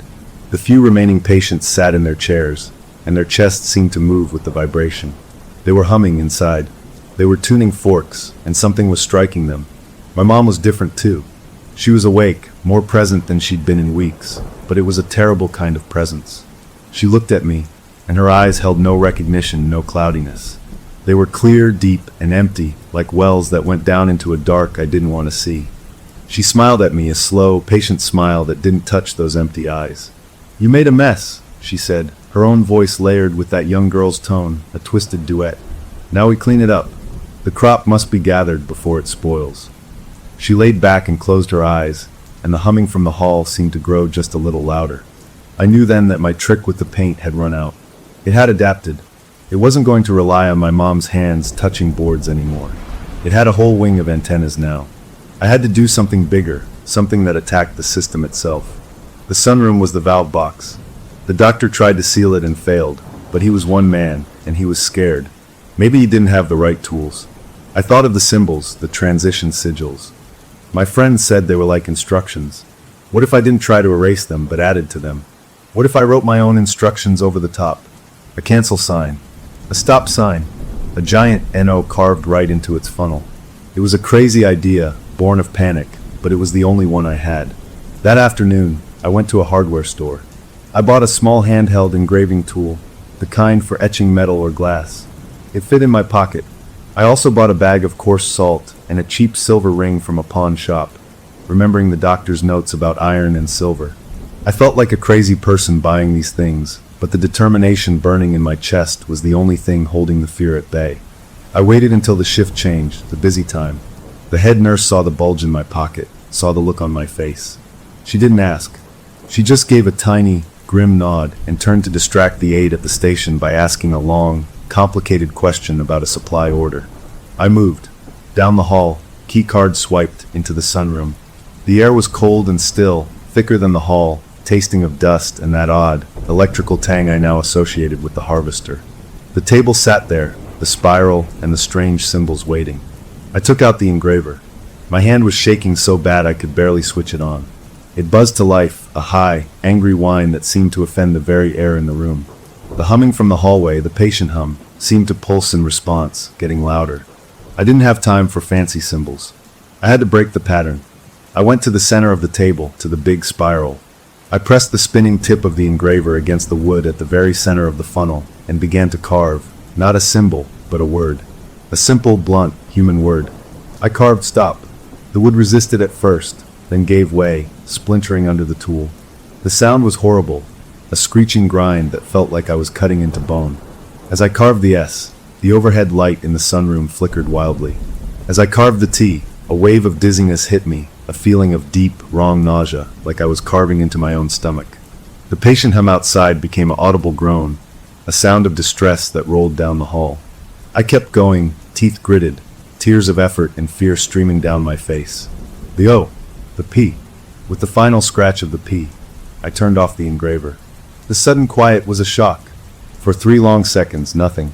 The humming had stopped. The light steadied. I slumped over the table, gasping. I'd done it. I'd broken the circuit. Then the table moved. It wasn't a shake. It was a lurch, a sudden jump as if something had slammed into it from underneath. I stumbled back. The symbols on the table, the old ones and my new stop, began to smoke. Not with heat, but with a cold, gray vapor that rose in thin threads. The threads didn't disperse. They coiled in the air above the table, weaving together, forming a shape. It was a face, a blurred, shifting face made of smoke. It had no features, but I felt it look at me. A voice filled the room, not from my mom, not the girl's voice, but a dry, rustling, ancient sound like pages turning in a tomb. Interference, it said. The word wasn't heard with my ears. It was stamped directly into my mind. Direct interference with the cycle. Assessment was incomplete. Judgment is required. The smoke face surged toward me. I threw up my hands, the bag of salt flying from my pocket, bursting open in a white cloud between me and it. The smoke recoiled, hissing like steam on a hot plate. The silver ring in my other hand felt suddenly freezing cold. I held it out like a shield. "Stay back!" I yelled, my voice cracking. The smoke swirled, agitated. "You are not ripe," the rustling voice boomed in my head. "You are a pest, a flaw in the grain. You will be removed." It flowed around the salt, reforming by the door. The door slammed shut with a force that shook the room. The lock clicked. I was trapped. The smoke condensed, becoming denser, more solid, until it wasn't smoke anymore, but a shape like a man made of dark water and shadow.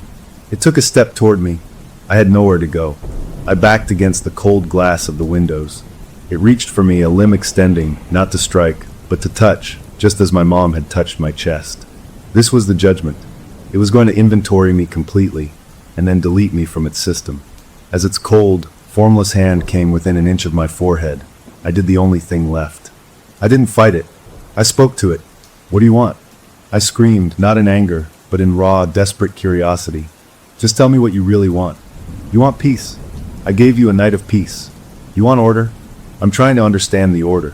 The hand paused. The shifting face loomed over me. "We want the transmission." It rustled, and the sound was full of a longing so vast and old it made my knees weak. "The clear signal. The pain is noise. The regret is static. The fear is distortion. We collect the clarity. We seek the pure tone of a finished life. The beacon was our receiver. You have damaged the frequency." It wasn't evil in the way I understood it. It was a collector, an archivist of completed stories. My mom was its best receiver, and I was adding scratchy noise to its perfect recordings. "She's my mother," I said, my voice trembling but clear. "You're using her up. You're burning her out. When she's gone, who will be your receiver? The doctor tried, and you scared him to death. You need someone who understands. Let me understand. Tell me how to fix the frequency without taking her." The shadow thing considered me. The pressure in the room lessened just a bit. "You are marked," it said. "Your signal is messy, full of conflict, but it is a strong signal. Unusual." It withdrew its hand. "A bargain, pest. The beacon is faltering. The final harvest of this place is now. You will assist. You will ensure the transmissions are clear, that the final moments are pure, undisturbed by your interference. You will become the steady hand for the beacon. In return, when the cycle here is complete, we will release the beacon. She will die a natural, human death, unaided by US. Her story will be her own. It was a devil's deal. Help it harvest the last few patients, make their deaths perfectly peaceful, so it could get its pure, clear signal. In return, it would let my mom go, to die later of her illness, not as its tool. If I refused, it would take me apart now, and keep using her until she broke. I looked at the thing made of shadow and longing. I thought of my mom's empty eyes. I had come to stop it, and now I was being recruited as its assistant. The closure was a horrible, pragmatic deal. The battle was over. I had lost, but in losing, I had bargained for my mother's freedom. The immediate threat was gone. I wasn't going to be removed. I had a purpose, a terrible one. I nodded, the movement feeling like it weighed 1,000 pounds. "I'll do it," I whispered. The shadow form dissolved back into smoke, then into nothing. The door unlocked with a soft click. The room was just a room again, save for the word "stop" carved jaggedly across the ancient spiral. I walked out, my legs like rubber. The head nurse was waiting, her face etched with worry. What happened? The patients, they all cried out at once, then went still. "It's over," I said, my voice flat. "We have a deal. I help it finish. Then it leaves her alone."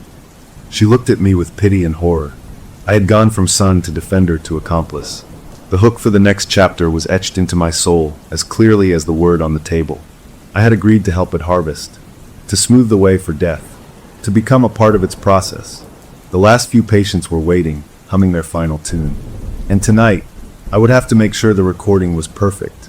The question was no longer if I could stop it, but if I could live with myself after helping it, and what kind of mark that would leave on a soul already judged as promising stock. I started the night as a son, and ended it as a funeral director. The deal was struck, and the harvester, the collector, whatever it was, held me to it with an expectant pressure that filled the wing. The humming from the patients wasn't a distressed groan anymore. It had settled into a focused, resonant drone, a single note held in readiness. My mom lay in her bed, eyes closed, but I could see her eyelids fluttering, as if watching rapid dreams. She was the beacon, and the signal was about to be broadcast. I had to ensure clarity. The head nurse knew. She didn't approve, but she understood the terrible choice. She gave me a clipboard, the final charts for the 3 remaining patients. Their families have said their goodbyes, she told me, her voice professionally flat, though her eyes were shiny. Medication is increased for comfort. They're not in pain, but they are, waiting. I took the clipboard. It felt like holding lead. The first was Mr. Henderson, a retired teacher with lungs ruined by age. I walked into his room. He was awake, his eyes clear and calm, fixed on the ceiling. The humming was strongest here, coming from him, a soft vibration in his chest. He turned his head slowly and looked at me. He smiled, a gentle, tired smile. "It's time for the final lesson, isn't it?" he whispered, his voice raspy but peaceful. I couldn't speak. I just nodded. My job, as I understood it, was to be a steadying human presence, to keep any sudden fear or surprise from creating static. I pulled a chair to his bedside. "Would you like me to sit with you?" I asked. He gave a small nod. I sat. I didn't talk. I just sat there, a witness. After a few minutes, his breathing changed, becoming slower, more spaced out. The hum within him softened, fading from a tone into a sigh. His eyes stayed open, but the focus left them, looking at something beyond the ceiling tiles. He whispered one word, so faint I almost missed it: curiosity. Then he breathed out a long, final exhalation, and the hum stopped completely. The air in the room felt different, clear, empty, and perfectly still. There was no fear, no struggle. It was the pure tone the collector wanted. I marked the time on his chart with a hand that only shook a little. 1 down. The next was Mrs. Cho. She was tiny, lost in the big bed, connected to monitors that showed a heart stumbling along. She was asleep or in a deep twilight. Her family had left a small music player with gentle piano tunes, but it was off. The only sound was her hum, a higher, thinner note than Mr. Henderson's. I sat again. I didn't touch anything. I just watched. Her humming began to weave itself into a faint, melodic pattern, almost like a lullaby. Her face, which had been pinched with discomfort for weeks, relaxed, smoothing out until she looked decades younger. A single tear formed at the corner of her eye and tracked slowly down her temple into her hair. She didn't wake. Her heart monitor showed a gradual, gentle slowing, the peaks and valleys getting smaller and further apart, like a ball rolling to a stop. The line went flat with a soft, continuous beep. There was no alarm, no crisis. It was a conclusion. The hum melted away, leaving another room of clear, resonant emptiness. I marked her chart. 2 down. The last one was the hardest. It was Carl, a man my own age, with a body wrecked by a sudden, aggressive illness. He was awake, and he was scared. The hum in him was unsteady, wavering between the collector's note and his own ragged breath. He looked at me with wide, panicked eyes. "I don't think I'm ready," he choked out. "There's stuff I didn't fix." This was the static. This was the distortion. My role clicked into place with a horrible clarity. I wasn't just a witness. I was a guide. I had to help him find the pure tone. I moved my chair close. "What didn't you fix?" I asked, keeping my voice low and even. He talked in broken pieces. A fight with a sister he never made up. A project at work he left for others to finish. A dog he loved as a kid that he felt he'd abandoned. Small human regrets, but to him, they were knots in his line. I didn't offer empty comfort. I just listened.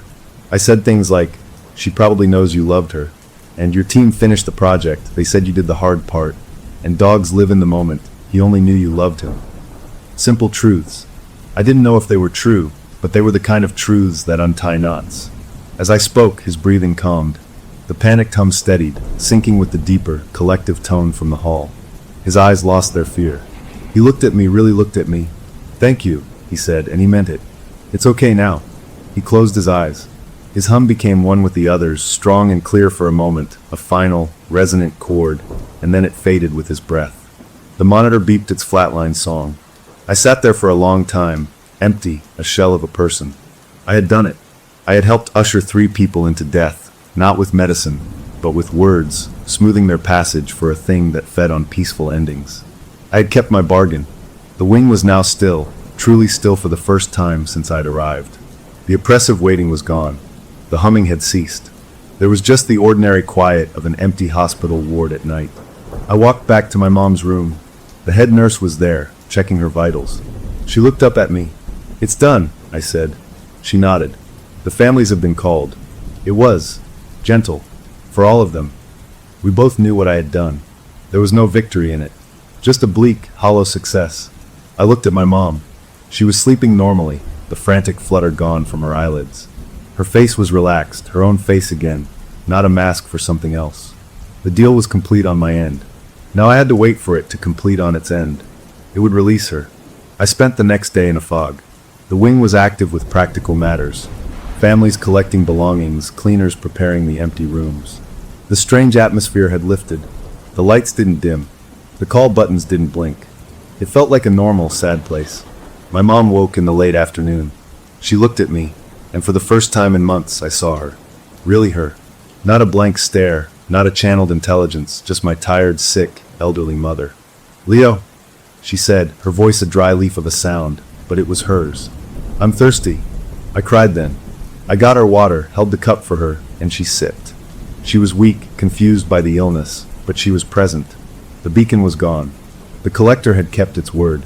That night, I slept deeply, a sleep of utter exhaustion. I dreamed of clear tones and empty, still rooms.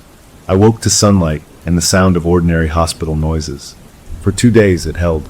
She was just a patient, fading slowly from her disease. The head nurse and I dared to hope. The horror was over. On the third evening, as I was reading to her, she fell asleep mid-sentence. I tucked the blanket around her and went to get some coffee. When I came back 20 minutes later, she was sitting up in bed. Her eyes were open. They were clear, and they were looking at the door. Not with fear, but with expectation. A small, serene smile was on her lips. "Mom," I said. She didn't look at me. She slowly raised her arm, her finger pointing, not at me, but at the empty space beside me. She traced a shape in the air. A spiral. Then she spoke, but it wasn't the girl's voice, and it wasn't the rustling voice of the collector.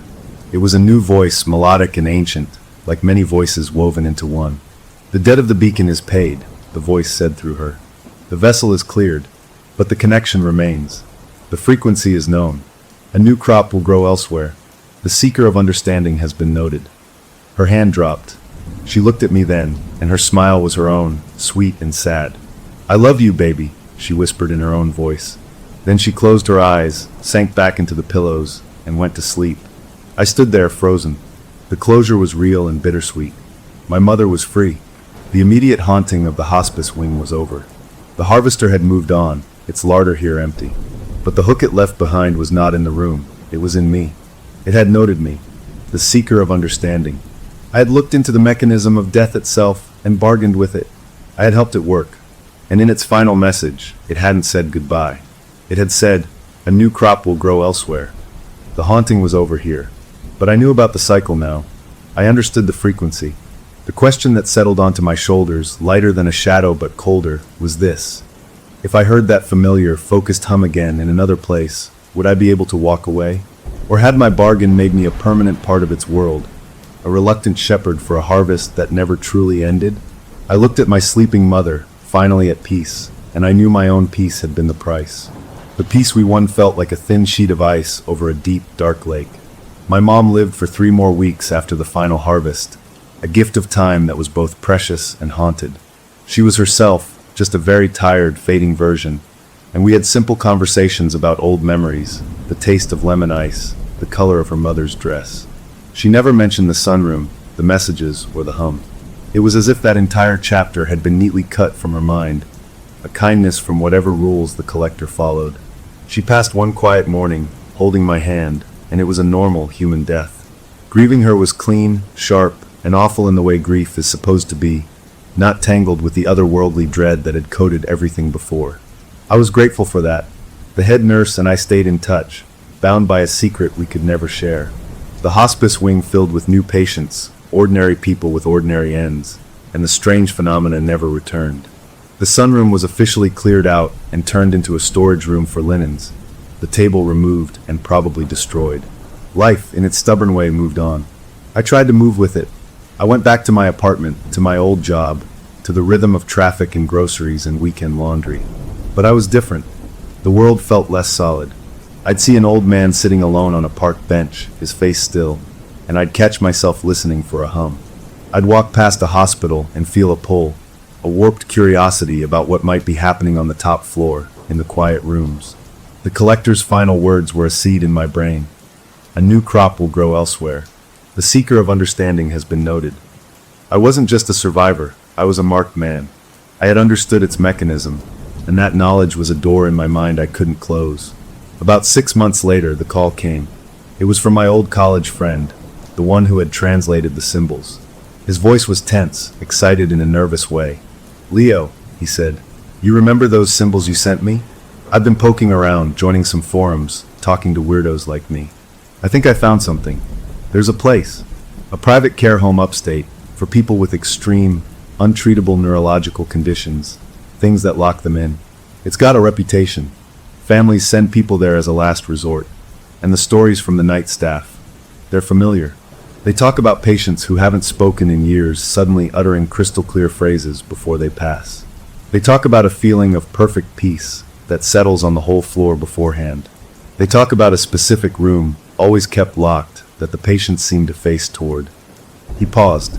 "They also talk about a hum, a low sound in the walls that comes and goes." My whole body went cold. The lake of peace I was standing on gave a loud crack. "Where is it?" I asked, my voice flat. He gave me the name, Rolling Hills Care Center.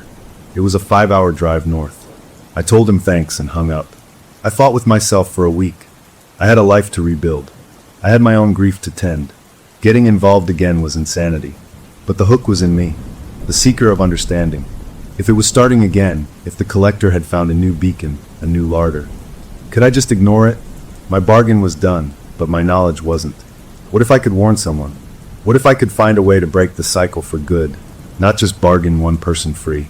The guilt of what I'd done, of smoothing the path for those 3 final deaths, itched under my skin. This felt like a chance to balance the scales. I called the head nurse from the hospice. I told her what I'd heard. There was a long pause on the line. "Don't go," she said finally, her voice firm. "You got out. Your mom got out. That's a miracle. Don't walk back into the fire." "What if I can help someone else get out?" I asked. Her sigh was heavy. "You can't fight the ocean, Leo. You can only learn to swim away from the current."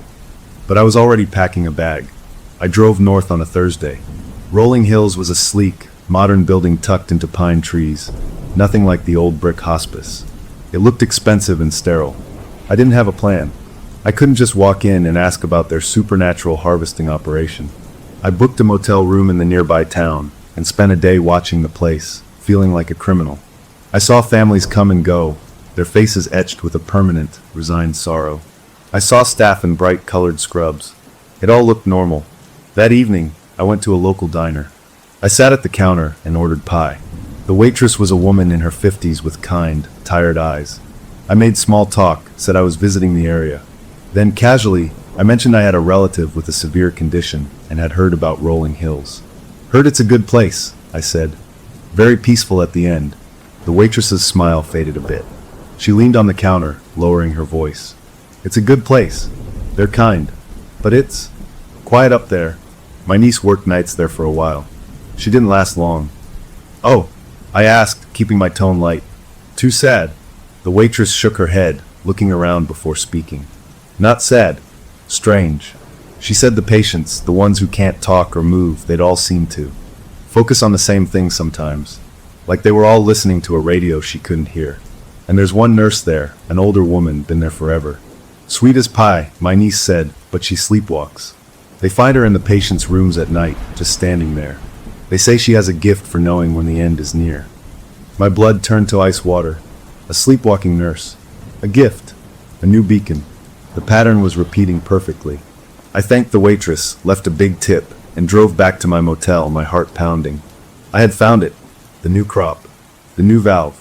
I sat on the scratchy bedspread, my head in my hands. What was my move? I could leave. Get in my car and drive home, and pretend I never heard any of it. Or I could try to make contact. With the nurse? With the families? I had no proof, only a crazy story.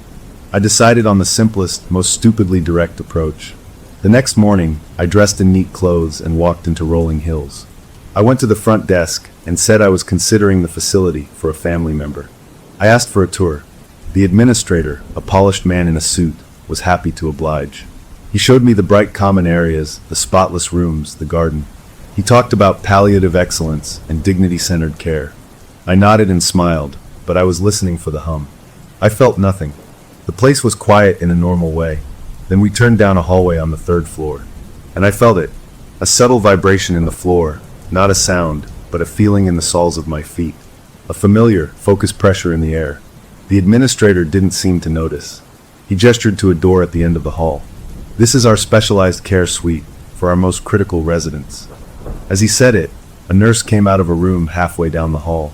She was older, with gentle eyes and a warm smile for the administrator. But when her eyes flicked to me, the smile didn't change, yet something behind it recognized me. Not me, Leo, but the mark on me. The understanding. Her gaze held for a half second too long, and in that moment I saw it. The same empty depth I'd seen in my mother, but controlled, veiled. This wasn't a fading mind being used. This was a conscious collaboration. This beacon was awake. I looked away quickly, my throat tight. The tour ended. I took brochures, shook the administrator's hand, and left. I sat in my car in the parking lot, trembling. It was worse here. The beacon was a willing participant. That changed everything. The harvest here would be more efficient, more complete. I was out of my depth. I drove back to the motel, defeated. I had found it, but I was powerless. I was just one man with a terrible secret. That night, I couldn't sleep. I stared at the ceiling. Around 2 in the morning, my motel room phone rang. A shrill, old-fashioned sound that made me jump. Nobody knew I was here. I picked it up. "Hello." There was a pause, then a voice. It was the melodic, woven voice from my mother's final message, the voice of the collector itself. It sounded closer now, clearer, as if the distance between us had shrunk. "The seeker has followed the frequency," it said, not as a question. "Your curiosity is strong. The new beacon is stable. The yield will be superior. Your assistance is not required, but your observation is permitted." The line went dead. I held the buzzing receiver, cold sweat on my back. It knew I was here. It was allowing me to watch. I was not an enemy, not a bargainer. I was an audience. The closure of this chapter was a journey completed. I had sought the new crop, and I had found it, confirming my worst fear. The cycle was eternal, moving from place to place, finding new vessels. I was not going to be a hero here. I couldn't stop it. The hook it left me with was a twisted invitation. I had permission to observe, to watch a more perfect, more terrible harvest, conducted by a willing servant. The question was not if I would stay and watch. The sheer, morbid gravity of the thing was already pulling at me. But what would happen to a seeker of understanding after he witnessed the process from start to finish, not in panic and rebellion, but as a cold, invited witness? Would the understanding finally set me free, or would it weave me permanently into the pattern, a silent historian for a hunger that never died? I looked at the phone, then at my car keys. The road home was still open. But the road to the third floor of Rolling Hills was open too, and it felt, horribly, more like the road I was meant to be on. I chose the road to the third floor. I told myself it was to bear witness, to gather proof, to maybe find a weakness in the new, more stable system. But deep down, I knew the awful truth. The collector was right. My curiosity was strong. After touching that other world, the ordinary one felt pale and fake. I checked out of the motel and rented a cheap apartment in a complex that had a direct view of the Rolling Hills parking lot and the back of the building, where the third floor windows were. I got a job at a nearby print shop, a mindless task that paid the rent. I became a ghost, living only to watch. I learned the patterns. The willing beacon, the nurse, worked the night shift, 7 days on, 7 off. On her weeks on, the feeling on the third floor changed. From my apartment, even from a distance, I could sense it. A gathering focus, like the air itself was being pulled toward a single point. On her weeks off, the place just felt sad and normal. I started taking walks on the grounds during visiting hours, always polite, always just a man getting fresh air. I saw her sometimes, the nurse. We never spoke, but our eyes met once across the garden. She gave me a small, knowing nod, a gardener acknowledging a fellow enthusiast who appreciates the work, not the beauty. It made my stomach turn. I used my old friend's online connections, his forums for weirdos, to dig deeper. I posed as a researcher into thanatology, the study of death, and asked careful questions. I learned Rolling Hills had been built on land that was once a sanatorium for nervous disorders in the early 1900s, a place where many people died in states of great mental anguish. The perfect soil for the harvest. I learned the locked room on the third floor was formerly a hydrotherapy suite full of water tanks. Water was often a symbol of transition. It fit. The pieces were all there, a perfect, terrible puzzle. My chance to get closer came unexpectedly. I saw a help-wanted sign in the Rolling Hills kitchen for overnight dishwashers. It was a job with access to the building after hours, no questions asked. I applied, using a vague story about saving for school, and got it. 2 nights a week, I pushed a rack of steaming trays through the quiet halls at 3 a.m., taking the service elevator. I listened. I felt. And on the nights she was working, I heard it. The hum. It wasn't in the walls here. It was in the pipes. A low, resonant vibration that traveled through the water lines, up from the ground, humming through the sinks I sprayed. It was the same tone, just using a different wire. One night, after my shift, I couldn't leave. The pull was too strong. I hid in a linen closet until the halls were empty. I felt drawn, like a metal filing to a magnet, toward the 3rd floor. I took the stairs. The door to the specialized care wing was locked, but the hum was loudest here, vibrating the handle. I knew I shouldn't go further, but the collector had said I was permitted to observe. I tested the door. It was unlocked. It swung open smoothly. The hall was lit by soft night lights. The doors to the patients' rooms were open. I walked slowly, peering in. In each room, a person lay in a bed, connected to monitors, and each one was awake. Their eyes were open, staring at the ceiling. From each of them came the hum, not from their mouths, but from their chests, a visible, slight vibration. They were in unison. They were a choir, and they were all facing the same direction, toward the end of the hall, toward the locked hydrotherapy room. The beacon's work was almost done. The crop was ripe. I saw her then, the nurse. She walked out of a patient's room, her steps quiet.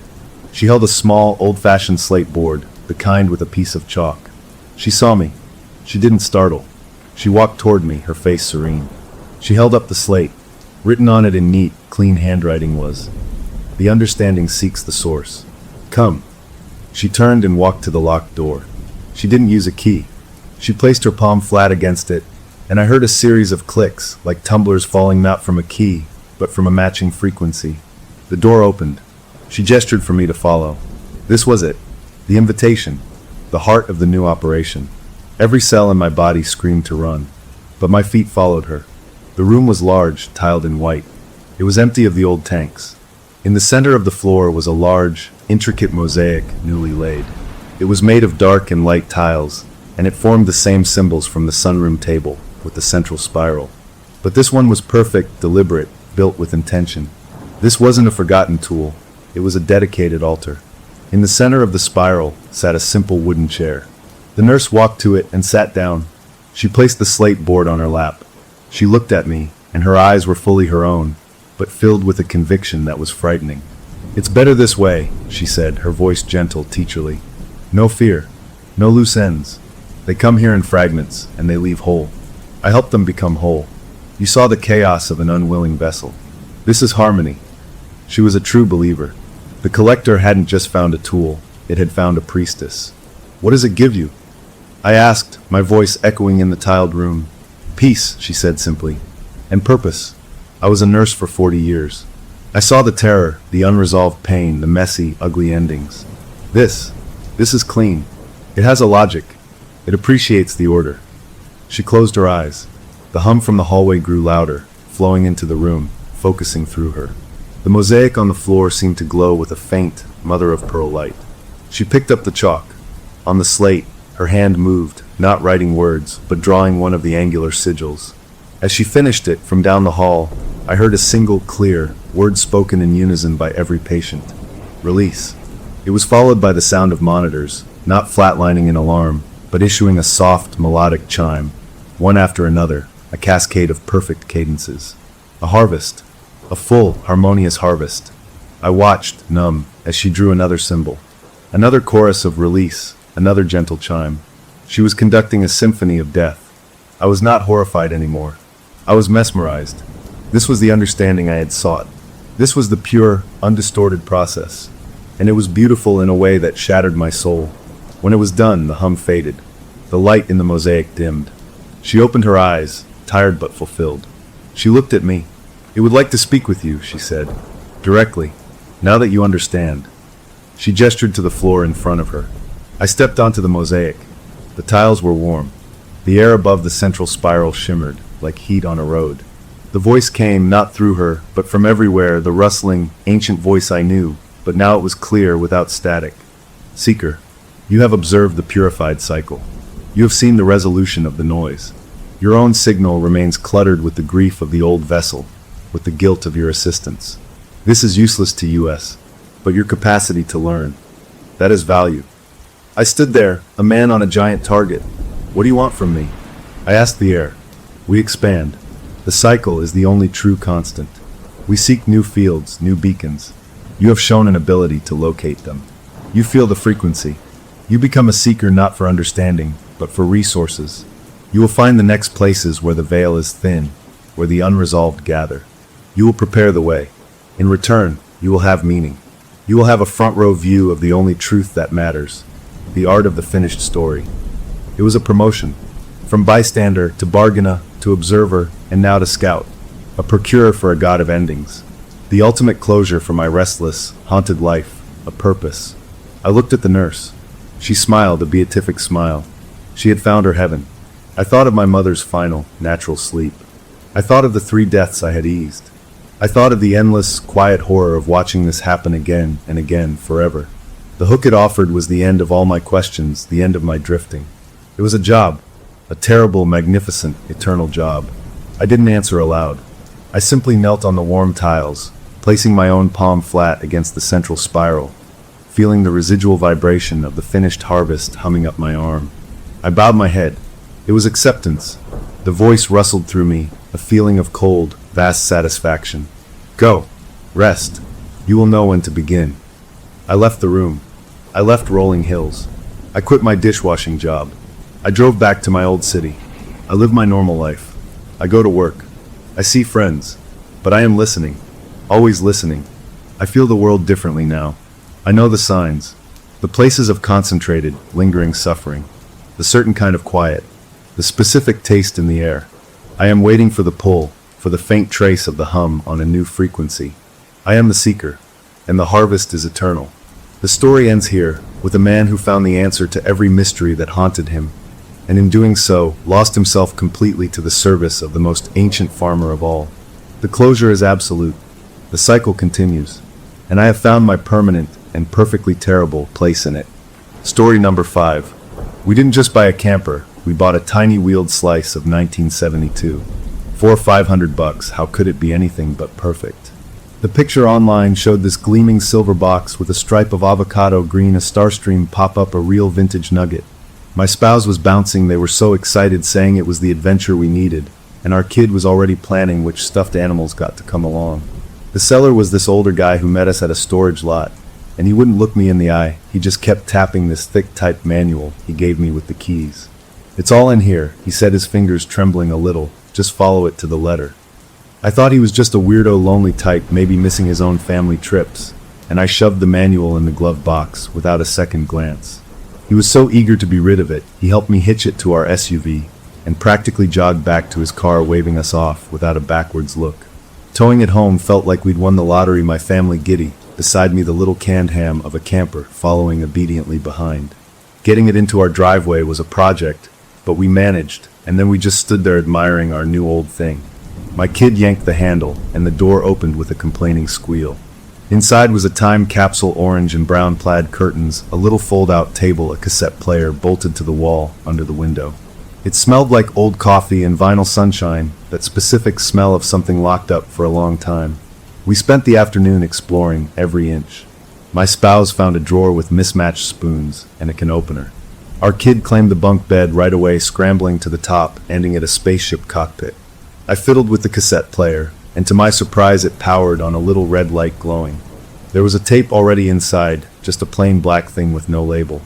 I pressed play and a hiss of static filled the camper, making us all jump and then laugh. White noise, my spouse said, for sleeping I guess. I ejected it and put it on the table. That's when I remembered the manual. I went out to the SUV and got it. It was weirdly professional, looking like a proper manual, but typed on an old typewriter, the letters slightly uneven. It had sections on tire maintenance and stabilizing jacks, and how to drain the freshwater tank. Dry, boring stuff. We were sitting at the little fold-out dinette, me flipping through it, while my spouse made pretend coffee with the old percolator. Our kid was bouncing on the rear bench seat, which folded out into another bunk, a narrow one meant for maybe a smaller child. And that's when I saw it. Page 23. The header just said Rule 5 in big bold letters. The rest of the page was dead simple. It said Rule 5. The third bunk, the rear bench, is to be used for storage only. It is not for sleeping. If it is used for sleeping, you must not acknowledge it. Do not look directly at it. Do not speak to whoever or whatever may be using it. Should you hear movement from the third bunk at night, insert the provided white noise cassette into the player. The sounds will stop. This is not a joke. I read it out loud. We all just stared at each other for a second. Then my spouse snorted. Okay, that's creepy and weird. It's a joke, I said. The last owner had a weird sense of humor. Probably some family bit they did to scare the kids on camping trips. Our kids' eyes were wide. Is it haunted? They asked. No way, I said, closing the manual with a snap. It's just a story, like a ghost story you tell around a fire. Look, I said, wanting to erase the worry from their face. The bunk is fine. It's just a bed. But the words felt sticky in my head. Do not acknowledge it. That night we decided to have a trial run sleep in the driveway, just for fun. We popped the top with a crank crank crank that was louder than I expected, the canvas walls rising to make a little ceiling. It felt like a real tiny house then. As dusk settled, we got our sleeping bags arranged. Our kid, of course, wanted the top bunk of the main bed. My spouse took the bottom. I looked at the rear bench, the third bunk. It was just sitting there. To prove a point to myself, mostly I grabbed the cushion and folded it out into a bed. It was a little mattress covered in the same scratchy plaid material. I got my sleeping bag and laid it out. See, I said, perfectly normal. My spouse gave me a look, a raised eyebrow that said, really? But they smiled. Just don't start snoring and acknowledging yourself, they joked. We turned off the battery-powered lantern and lay there in the dark, listening to the sounds of our neighborhood, an airplane far away, a dog barking a few streets over. It was cozy. The camper felt like a nest.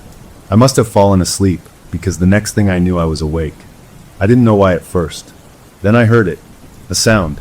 Not from outside. From inside the camper. A faint, slow, rhythmic scritch, scritch, scritch.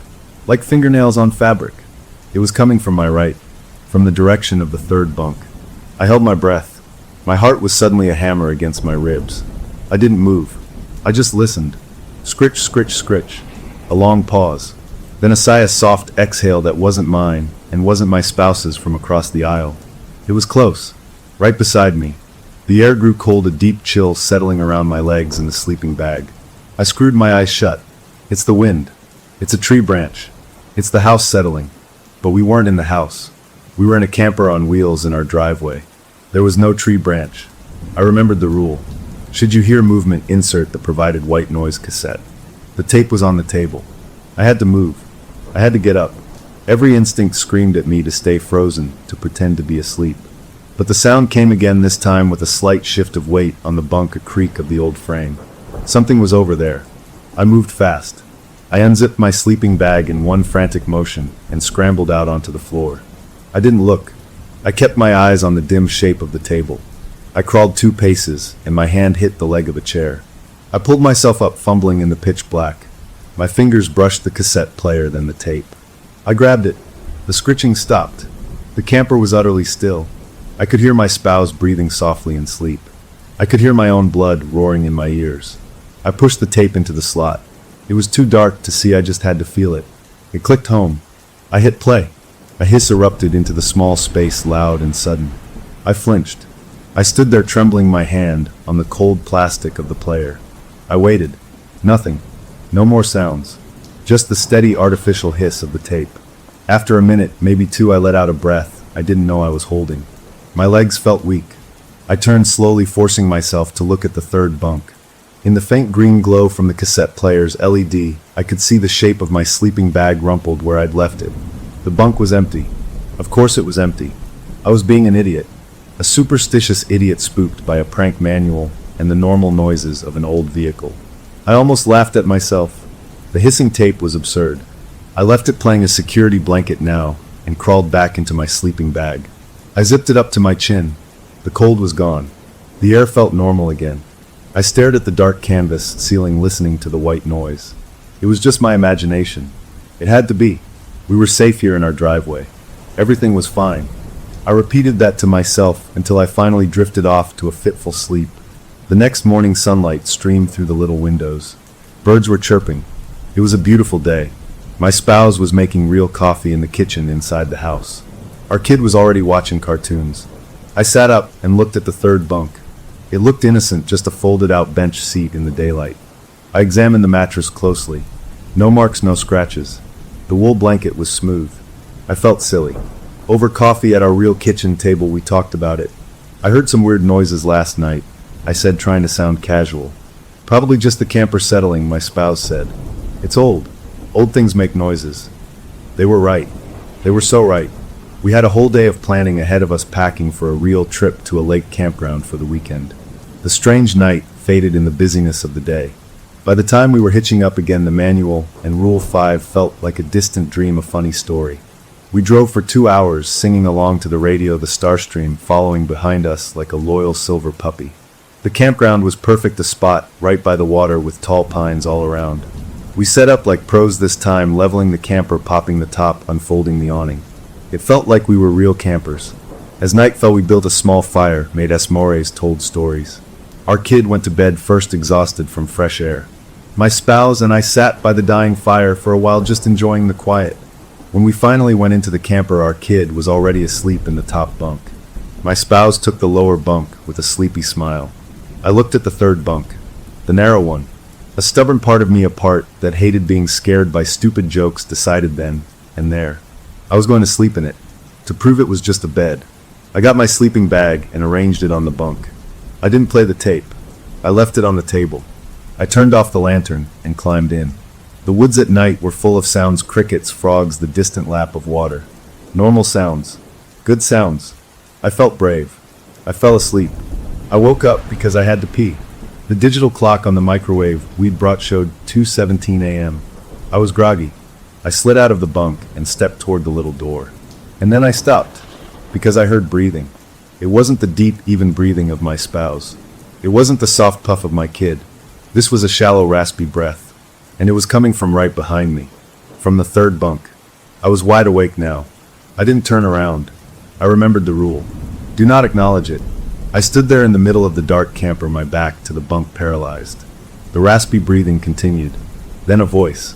A dry whisper like leaves skittering on pavement. It spoke only 2 words right into the space between my shoulder blades. Hi, Willie. It knew my name. I had never told anyone my name in that camper. The cellar never asked. The manual never mentioned it. I stood there cold to my core, unable to move, unable to breathe. The third bunk was occupied, and it knew exactly who I was. There is a very specific type of cold that has nothing to do with temperature. It's the cold that slithers up your spine when a joke stops being funny, when a story becomes real. That cold froze me solid in the middle of the camper. The raspy whisper hung in the air behind me. Hi, Willie. I didn't turn. I couldn't. The rule screamed in my head. Do not acknowledge it. But it had acknowledged me. It knew my name. My bladder didn't care about rules or whispers, it just screamed it was full. I had to move. I took a jerky step forward toward the door, my limbs feeling like wood. The breathing from the bunk kept pace, a shallow rasp right behind my ear. I fumbled for the door handle, my fingers slick with sweat. I got it open and stumbled out into the night, nearly falling down the metal steps. I shut the door fast behind me, leaning against the cool aluminum siding, sucking in big gulps of piney air. My heart was trying to punch its way out of my chest. I looked back at the door. No one had followed me out. The camper sat there quiet under the stars, a cheerful avocado and silver lump. I did what I needed to do in the bushes, my mind racing. It knew my name. How? The manual was a typed thing, no names. The seller didn't know. My family just called me Dad or Honey. Willie was a name from my childhood, from old school records. I hadn't used it in years. A sick thought hit me, maybe I had imagined it. The stress, the weird manual, the middle of the night. My brain could have cooked that up. Yeah, that had to be it. I was hearing things. I had to get back inside. I couldn't leave my family in there alone. I opened the door slowly. The cassette player's little red power light was off. The interior was dark, but for the moonlight through the canvas. I could hear my spouse's deep breathing from the lower bunk. My kid's soft sleep sounds from above. I listened hard. No rasping. No whispering. I crept across the floor, my eyes glued to the third bunk. In the gloom, I could see the shape of my sleeping bag still rumpled. It looked empty. I stood there for a full 5 minutes, just listening. Nothing. The woods were louder than the camper. I let out a long, slow breath. I had imagined it. I had to have imagined it. I was not going to sleep on that bunk again. I grabbed the corner of my sleeping bag and yanked it off the narrow mattress, dragging it to the floor between the dinette seats. I zipped myself in there on the hard linoleum, a pathetic human rug. It was uncomfortable, but I felt safer down there away from that bunk. I stared at the underside of the table until my eyes grew gritty, and finally I slept. Morning was a blessing. Sunlight poured in, turning everything normal and bright. The smell of pine needles and campfire smoke. My spouse was already up making pancakes on the little propane stove outside. "You okay?" they asked, seeing me crawl out from under the table. "You look like you wrestled a bear." "Just a rough sleep," I mumbled. "The floor isn't as soft as I remember." They laughed and handed me a plate. We ate at the picnic table, our kid chattering about frogs. The camper behind us looked innocent, harmless. In the daylight last night felt silly, like a bad dream. After breakfast, while my spouse took our kid to the water's edge to skip stones, I knew I had to check. I climbed back into the camper. It was warm from the sun. I went straight to the third bunk. I examined every inch of the mattress, running my hands over the fabric. I lifted it, looked underneath. Just storage space, some old PVC pipes the previous owner left. I checked the wall behind it. Smooth, cool aluminum. I looked at the wool blanket. I shook it out. Nothing fell out. It was just a blanket. I sat down on the edge of the bunk, feeling the solid frame beneath me. It was just a bed. A profound relief washed over me. It was all in my head. The manual was a prank. The noises were the woods, the old camper settling. The whisper was a dream. I was a grown man spooked by a story. I laughed at myself, a real, genuine laugh. I decided then that we would have a great day. And we did. We swam in the lake, we hiked a short trail, we saw a deer. We laughed a lot. I didn't mention the night. As evening approached, though, a little worm of worry started chewing in my gut. We would have to sleep in there again. My spouse saw me looking at the camper as we built a new fire. "You're still thinking about that stupid rule, aren't you?" they said. I shrugged, trying to look casual. "It's just weird is all." "It's a piece of paper," they said, poking the fire. "It can't hurt us. But if it makes you feel better, we can play the white noise tape. Like a fun thing to do to follow the ritual." That sounded good. A plan. A silly, harmless plan. We put our kid to bed later. They wanted the top bunk again. My spouse took the lower bunk. I unrolled my sleeping bag on the floor, again a silent agreement that I wasn't using the third bunk. Before we turned in, I took the black cassette tape. I held it up. "For the bit," I said. My spouse smiled and gave me a thumbs up from their bunk. I pushed the tape in. It clicked. I hit play. The hiss filled the small space. It was a comforting sound, now a shield. I turned off the lantern and got into my bag on the floor. The hiss was steady, constant, drowning out the small ticks and creaks of the night.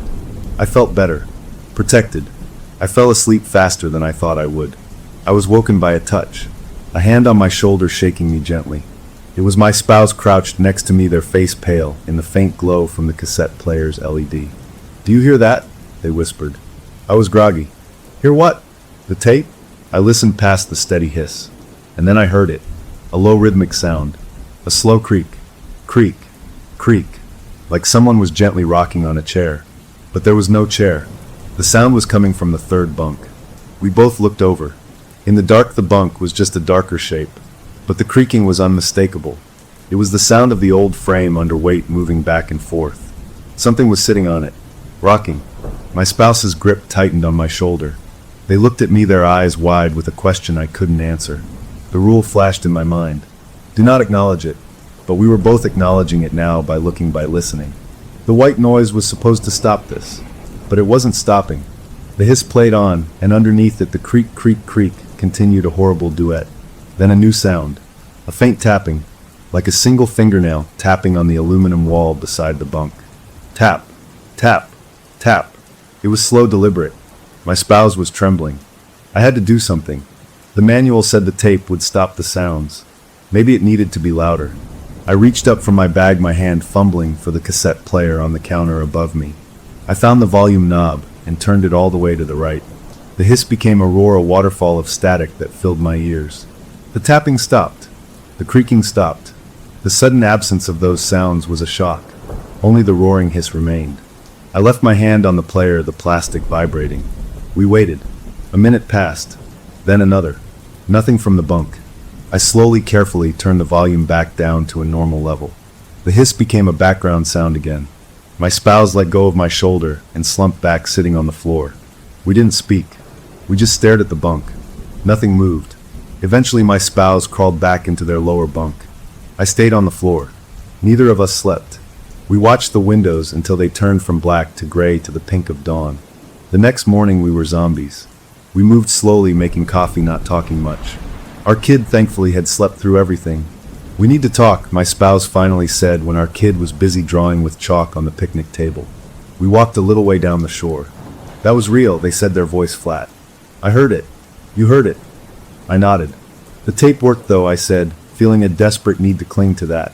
"It stopped when I turned it up." "But it started while the tape was playing," they countered. "The rule said the sounds would stop. It didn't say they wouldn't start." That was a terrible point. I hadn't thought of that. "So what do we do?" I asked. "We go home," they said. "Today. Now. We hitch up, and we leave, and we sell this thing for scrap." That sounded like heaven. A clean escape. "Okay," I said. "Yes. Let's do that." We walked back to the campsite with purpose. We would pack up and be gone by lunch. My spouse started gathering our things from outside. I went into the camper to start packing inside. I felt a new energy. We were taking control. We were leaving. As I folded a blanket, I glanced at the cassette player. The tape was still playing, its little red light on. I decided to eject it. I reached over and pressed stop.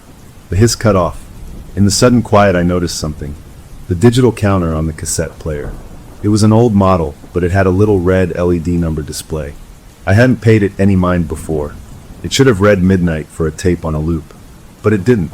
It read 047. And as I watched, the number ticked upward.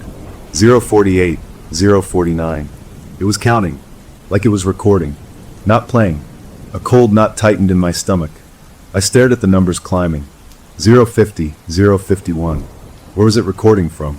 What was it hearing? I slammed my hand on the eject button. The tape popped out. The counter reset to midnight. I held the black cassette in my hand. It felt warm. I threw it into the drawer and slammed it shut. Just an old machine glitching. That's all. I finished packing the inside stuff, my hands moving fast. We worked together efficiently, a team. In an hour we had everything stowed, the awning folded, the pop top cranked down. The camper was a sealed silver box again. I got behind the wheel of our SUV. My spouse and kid were buckled in. I started the engine. The feeling of relief was huge. We were leaving. I put the car in reverse and slowly backed up, aligning the hitch with the camper's coupler. I got out to hook it up. I lifted the coupler onto the ball and went to lock it in place. The latch wouldn't close. I jiggled it. It was like something was in the mechanism blocking it. I got down on my knees to look. Nothing visible. I tried again. It refused to lock. A simple mechanical thing was failing. My spouse got out to help. Together we tried. No good. The camper would not hitch to our car. "We can call for a tow truck," my spouse said, their voice thin. "From town. That would take hours, maybe a day. We'd have to stay another night." The thought was a physical pain. I stood up, kicking the stubborn coupler in frustration. We were stuck. For now. We had no choice but to set back up. We couldn't leave the camper here unattended with all our stuff in it. With leaden movements, we cranked the top back up, unfolded the awning, dragged our bags back inside. The camper seemed to welcome us back, the door swinging open easily. It was only early afternoon, but the day felt ruined. We decided to drive into the nearest small town to get a part for the hitch or find a mechanic. Maybe it was a simple fix. We locked the camper, which felt stupid given what might be inside, and drove away. The town was 20 minutes away, a sleepy little place. We found an auto parts store. The guy there gave me a new latch pin, said it might work. I bought it. We got some groceries. We had lunch at a diner, trying to act normal for our kid. It was late afternoon by the time we got back to the campground. The camper was as we left it, quiet, waiting. I set to work on the hitch with my new part. My spouse started organizing dinner inside. I heard them opening cabinets, the clink of pots. Then I heard a sharp gasp. A pot lid clattered to the floor. I dropped my wrench and ran up the steps. My spouse was standing by the small kitchen cabinet, the door open. They were white as a sheet, staring inside. "What?" I said. They just pointed. Inside the cabinet on the shelf next to our boxes of pasta were 3 small white objects. They were teeth. Human teeth. Small like a child's. They were yellowed with age, and they were placed neatly in a row on a folded paper napkin. We both stood there not breathing. The teeth were real. They were there. This was not a sound in the night. This was proof. Physical proof left in the light of day. My spouse made a choked sound and backed away. I reached into the cabinet, my hand shaking. I picked up one of the teeth. It was hard and cold. I dropped it like it was hot. It bounced on the linoleum. At the sound, our kid came to the door. "What's wrong?" I quickly blocked their view. "Nothing, sweetie, just dropped something." I bent down to pick up the tooth. My spouse was just staring at the cabinet. When I looked back, the other 2 teeth were gone. The napkin was still there, folded neatly, but the teeth that had been on it were gone. I scrambled forward, looking on the shelf, looking on the floor. Nothing. Just the one tooth in my hand. "Where did they go?" my spouse whispered. I didn't know. I had looked away for 3 seconds. I showed them the single tooth in my palm. It was proof, but it was also just a single old tooth. It could have come from anywhere. Maybe it was already in the camper, a gross relic from the past that just now rolled out. The other 2 vanishing made it seem like a trick of the light, a shared hallucination. But I was holding one. It was real. I didn't know what to do. I put the tooth in my pocket. It felt like a burning coal. We made dinner in a daze, barely speaking. We ate without tasting. We put our kid to bed early, exhausted from the day. When it was dark, we sat at the dinette, the battery lantern between us. The cassette player sat there like a judge. "We can't stay here," my spouse said finally. "We'll sleep in the car. All 3 of us. We'll lock the camper and just sleep in the SUV." It was a good plan. A safe plan. We got our kid and our pillows and blankets and moved to the car. It was cramped, but it felt safer, surrounded by glass and metal that wasn't haunted. We reclined the seats as best we could. Our kid fell asleep quickly. My spouse held my hand. "Tomorrow we get it fixed, and we never come back," they said. I agreed. I closed my eyes, listening to the familiar sounds of our car. I was just drifting off when I heard a click. A familiar mechanical click. I opened my eyes.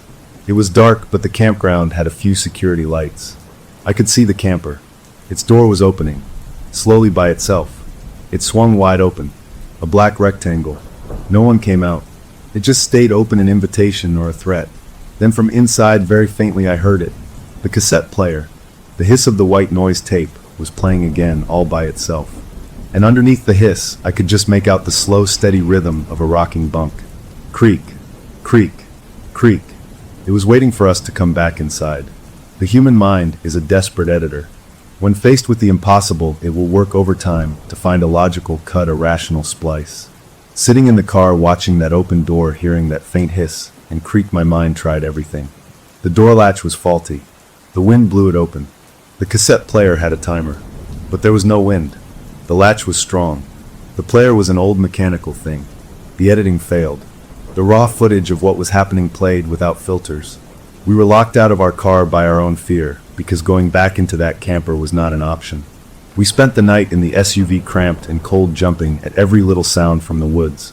My spouse and I took turns staying awake, though I'm not sure either of us truly slept. We just stared at that black open doorway. Sometime before dawn, the door swung shut by itself with a soft but definitive thud we all heard. The sounds from inside stopped. The world became still again, just the normal pre-dawn chorus of birds. When the sun was fully up, flooding the campground with harmless light, it felt like a spell had broken. We were stiff and sore and exhausted. Our kid woke up confused, asking why we were all in the car. We gave a weak story about wanting to look at the stars. I got out first, my joints popping. The camper sat there gleaming, dew on its silver sides. It looked like a picture from a brochure. I walked up to it slowly. I put my hand on the door handle. It was cold.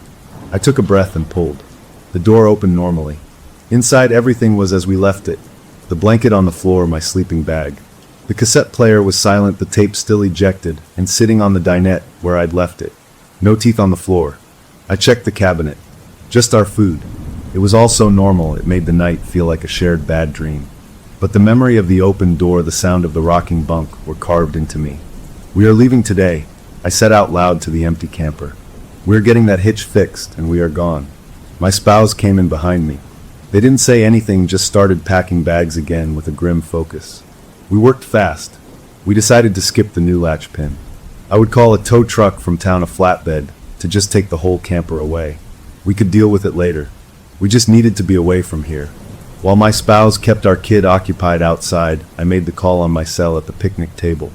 The tow company said they could come, but not until late afternoon. It was something. A plan. We had hours to kill. We decided to spend them as far from the camper as possible. We drove back to town, went to a playground, let our kid run around. We got ice cream. We pretended everything was fine, but the camper was a shadow over everything. The tooth in my pocket felt like it weighed 100 pounds. I finally took it out and looked at it in the sunlight sitting on a park bench. A small incisor yellowed at the top. It was real. I showed it to my spouse. They recoiled. "Why are you keeping that?" "Proof," I said, but it sounded stupid. "Proof for who?" I threw it into a trash can. We drove back to the campground in the late afternoon, the sun starting to dip behind the trees. The tow truck was supposed to arrive by 6. We pulled into our spot. The camper was there waiting. We decided to wait in the car. We watched the clock. 5:30 came, then 5:45. At 6 there was no truck. At 6:15 I called. The dispatcher was apologetic. The truck had a breakdown. The next available was tomorrow morning. The news hit us like a physical blow. Another night. We couldn't sleep in the car again, we were too exhausted. We had to go back in. We had the white noise tape. We had the rules. We just had to last one more night. We moved back into the camper like prisoners returning to a cell. We made a simple dinner, nobody hungry. We moved through the routines silently. As dusk fell, I did the ritual. I put the black cassette into the player. I pressed play. The hiss started. I turned it up a little louder than before. My spouse gave me a tight nod. We put our kid to bed in the top bunk. They were quiet, sensing our tension. My spouse took the lower bunk. I unrolled my bag on the floor again. We turned off the lantern. The hiss was the only sound. I lay there on the hard floor, every muscle tense, waiting. Minutes ticked by. Nothing. Just the hiss. Maybe it would be okay. Maybe the camper knew we were leaving, and it would leave us alone for one last night. I started to relax, just a fraction. Then from the top bunk, my kid's sleepy voice cut through the hiss. "Mom? Dad?" I froze. "Yes, sweetie." My spouse answered, their voice strained. "Who's the boy sleeping in the back bunk?" The air in the camper turned to ice. My breath caught in my throat. I didn't move.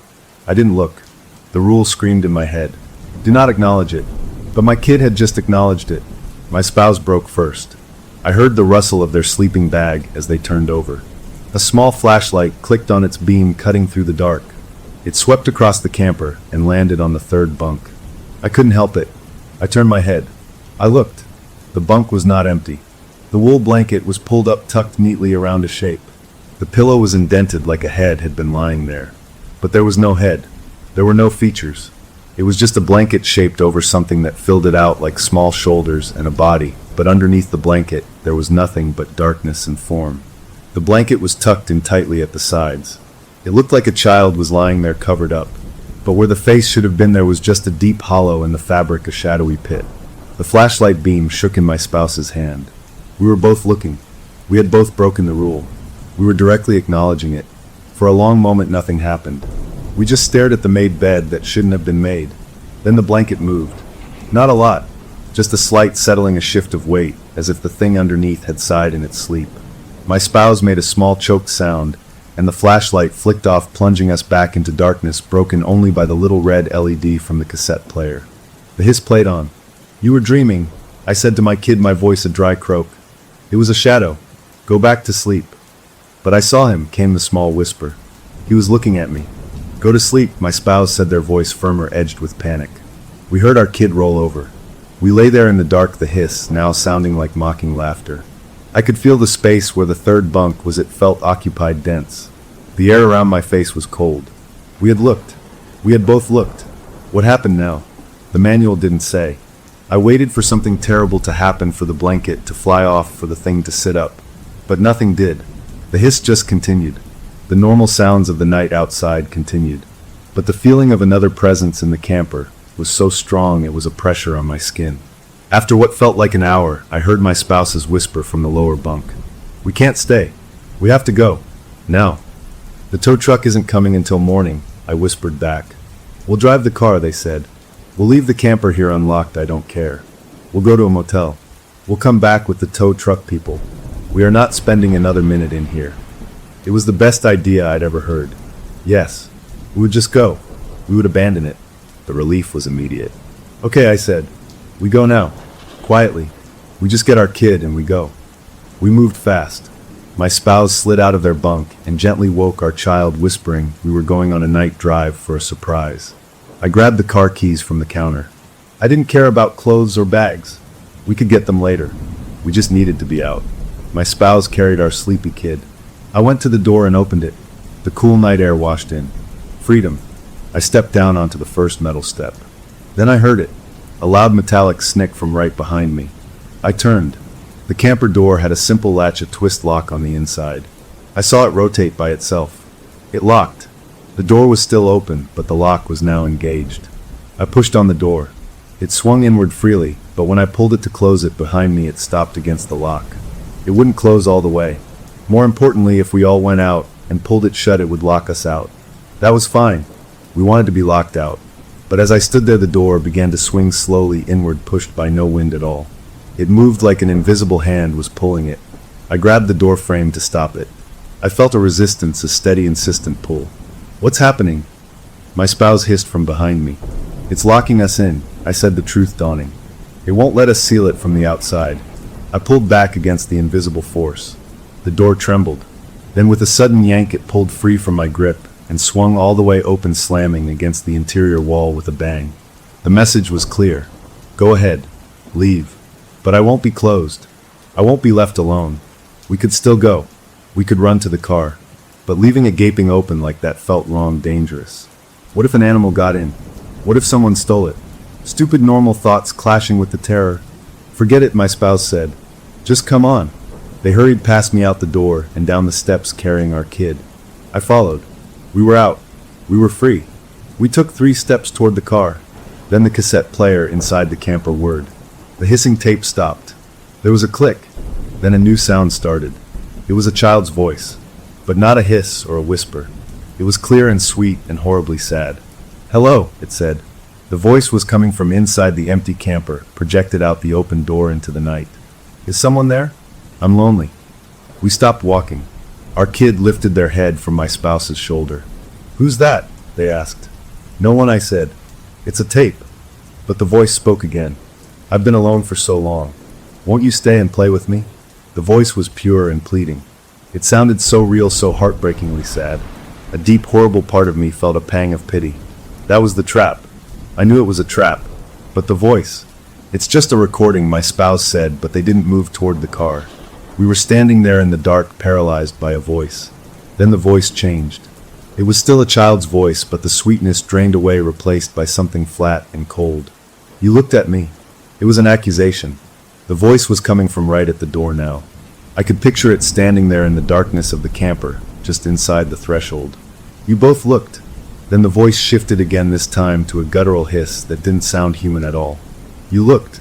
At that exact moment, from inside the camper, we heard the distinct sound of the wool blanket being thrown back. A rustle of fabric.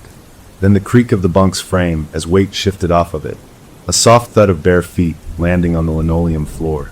Inside the camper, something had gotten out of the third bunk. Something was now standing in the dark interior. And the open door was right in front of it. My spouse finally broke. They ran for the car, fumbling with the keys. I was right behind them. We jumped and locked the doors. My spouse started the engine. The headlights flashed on, illuminating the front of the camper, the open black doorway. Nothing came out. We sat there panting. Go, go, go, I said. My spouse put the car in reverse and started backing up. We both watched the camper's door. As we backed away, the headlights beam moved across the doorway.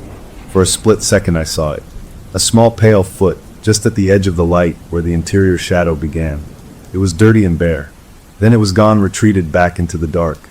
We turned and drove, we didn't care where. We just drove away from that campground. We found a cheap motel 20 miles down the road. We got a room. We barricaded the door with a chair. Our kid finally fell asleep on one of the beds. My spouse and I sat on the other bed, not talking, just listening to the hum of the air conditioner. We had escaped. We were out. The camper was miles away, sitting empty in a campsite with its door open.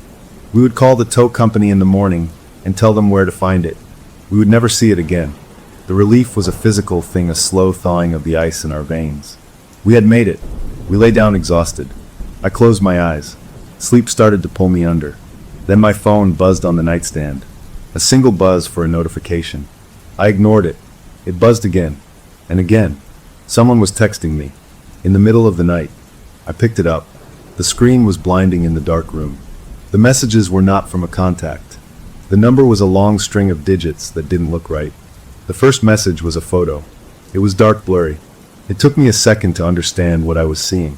It was a photo taken from inside looking out, through the camper's windshield. I could see the picnic table, the fire pit, our campsite. The photo was taken from the third bunk's perspective. The second message was just text. You forgot your manual. The third message was another photo. This one was of the manual open on the dinette. But the page wasn't 23 anymore.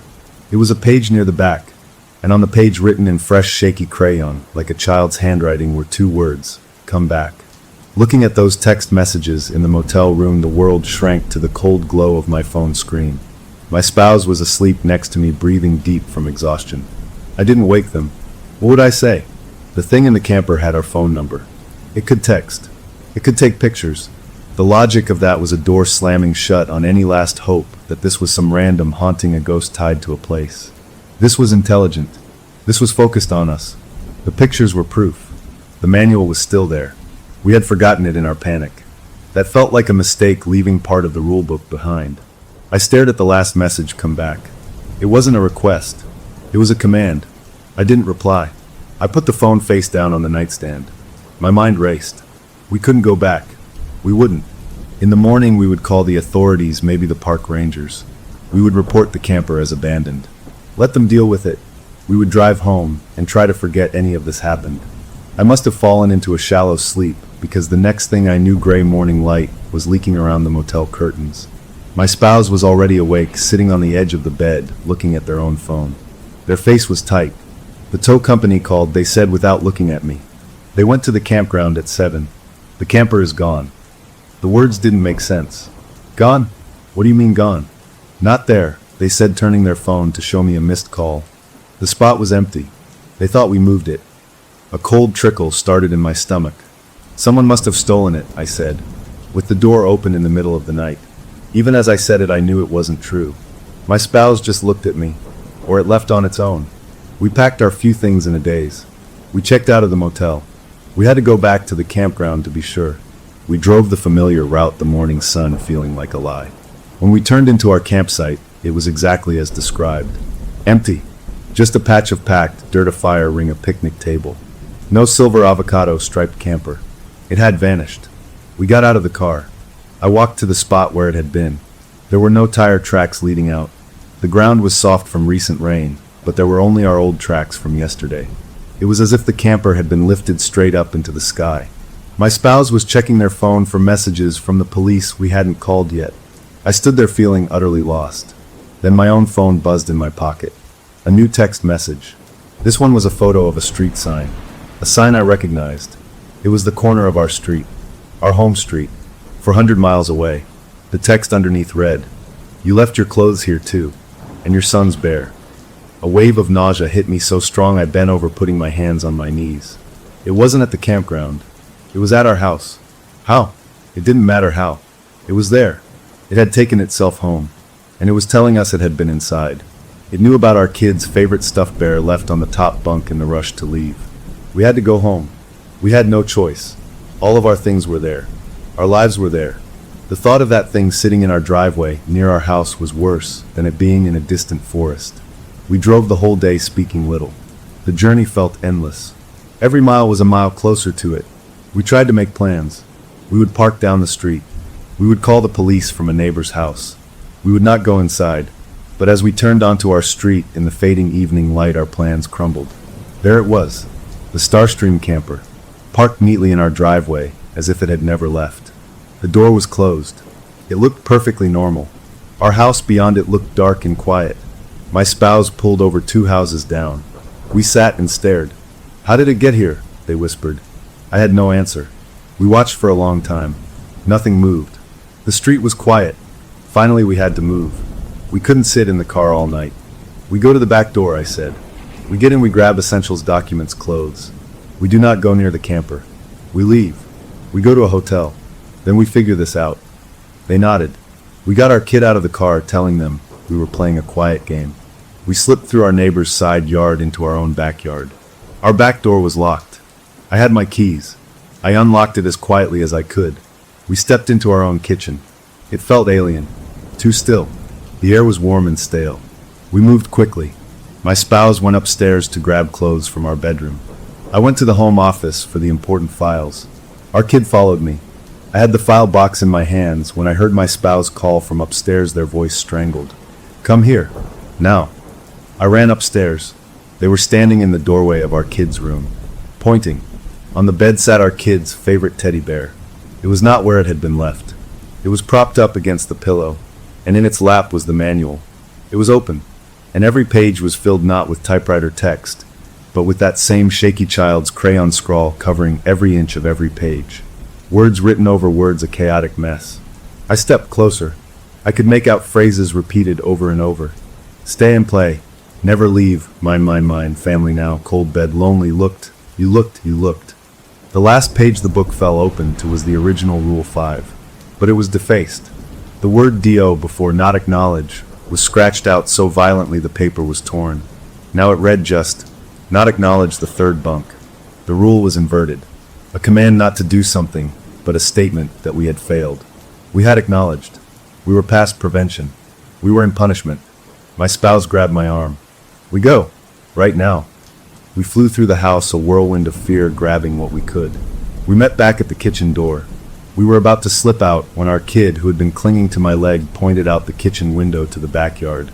"The camper's light is on." We looked. The little window on the side of the Starstream was glowing a soft yellow. The interior light was on. We hadn't turned it on. The battery should have been dead by now. As we watched, the shadow of something small passed across the window. A child-sized shadow. Then the camper's door squeaked open. Light spilled out into our driveway. Nothing came out. It was just an open door full of light. An invitation. Or a demand. "It wants us to come over," my spouse said. "We are not doing that. We go out the front. Now." We turned from the back door and hurried through the dark living room toward the front hallway. I reached for the front door knob. It wouldn't turn. It was locked from the outside. The deadbolt was engaged from the outside. That was impossible. I tried the other locks. All stuck. We ran to the windows. They wouldn't budge. They were locked tight. We were sealed inside our own home. From the driveway, the sound of the cassette player started. The hiss of the white noise tape was faint, but audible through the walls. Then it stopped. A click. A whir. And a new tape began to play. This one was different. It was a recording of us. Our voices from inside the camper. I heard my own whispered, "See? Perfectly normal." I heard my spouse's joke about snoring. I heard our kids laugh. It was a highlights reel of our first happy moments in the camper. Then the recording changed. It was the voice, the child's voice, but now it was speaking along with us, mimicking our words in a twisted sing-song. Then it spoke alone. "Hello, family. You came home. I'm so glad. I made a new tape for you. Listen." There was a rustle on the tape. Then a new sound. A sound that stopped my heart. It was our kid's voice. Not from a recording from right now. They were upstairs in their room asleep. But on the tape it was their voice, clear and bright. "I'm lonely," the tape said in our child's perfect imitation. "Will you play with me? Please." It was a recording it had never made. A thing it had never said. But it was their voice. The entity was learning. It was adapting. It was using our own voices against us. My spouse made a desperate sound and ran back to the kitchen. I followed. They were pulling drawers open, looking for a weapon, anything. They grabbed a big kitchen knife. The tape outside continued. Now it was my spouse's voice. "It's just a piece of paper. It can't hurt us." Then my own voice. "We didn't just buy a camper." The words were being taken apart and stitched together into new sentences. A horrible puppet show. Then the tape stopped. The light in the camper went out. The door remained open, a black rectangle. Everything was still. We stood in our dark kitchen, clutching each other, our kid between us. We had to get out. I had an idea. The garage. There was a side door from the garage to the backyard. Maybe it was unlocked. We could cut through the garage, get to the side yard, and run. We moved to the door leading into the garage. I opened it slowly. The garage was dark, full of the shapes of our car and storage boxes. I felt for the light switch, flipped it. Nothing. The power was out in the garage. I used my phone's flashlight. The beam swept across the concrete floor. and there in the middle of the garage was the third bunk. Not the whole camper, just the bunk. The narrow mattress, the wool blanket, the aluminum frame. It was sitting there disconnected from anything like a piece of furniture someone had moved. On the mattress, the blanket was neatly tucked around a form. The pillow was indented. My phone beam shook over it. This was not possible. The bunk was part of the camper's structure. It couldn't be removed. Yet here it was, in our garage. It had brought a piece of itself into our home. The cassette player's voice came again, not from outside, but from somewhere in the garage, a small portable speaker maybe. It was the sweet child's voice. I got cold outside. I wanted to be closer to you. Is this okay? My spouse raised the kitchen knife. Show yourself, they screamed into the dark garage. The moment the words left their mouth, the wool blanket on the bunk flew back as if yanked by an invisible hand. The mattress was bare, empty, but from the space where the blanket had been, a wave of cold rolled out across the garage floor, touching our feet. The voice came again, now from the corner of the garage behind some boxes. You can't hurt me with that. That's for food. Then from a different corner. I'm not food. I'm family. It was moving. Around us in the dark. My phone beam darted from corner to corner, catching nothing. Our kid was crying now, great heaving sobs of terror. We had to go. Now. I pulled my family back into the kitchen, slammed the garage door shut. I pushed a chair under the knob. We were trapped in our house with it. The front door was locked from outside. The windows wouldn't open. The garage was occupied. Our only way out was through the camper's open door in the driveway. It was funneling us toward itself. We were backed into a corner. We retreated to the living room, the farthest point from the garage and the front door. We huddled on the couch. I called 911. My voice was shaking as I told the dispatcher someone was in our house.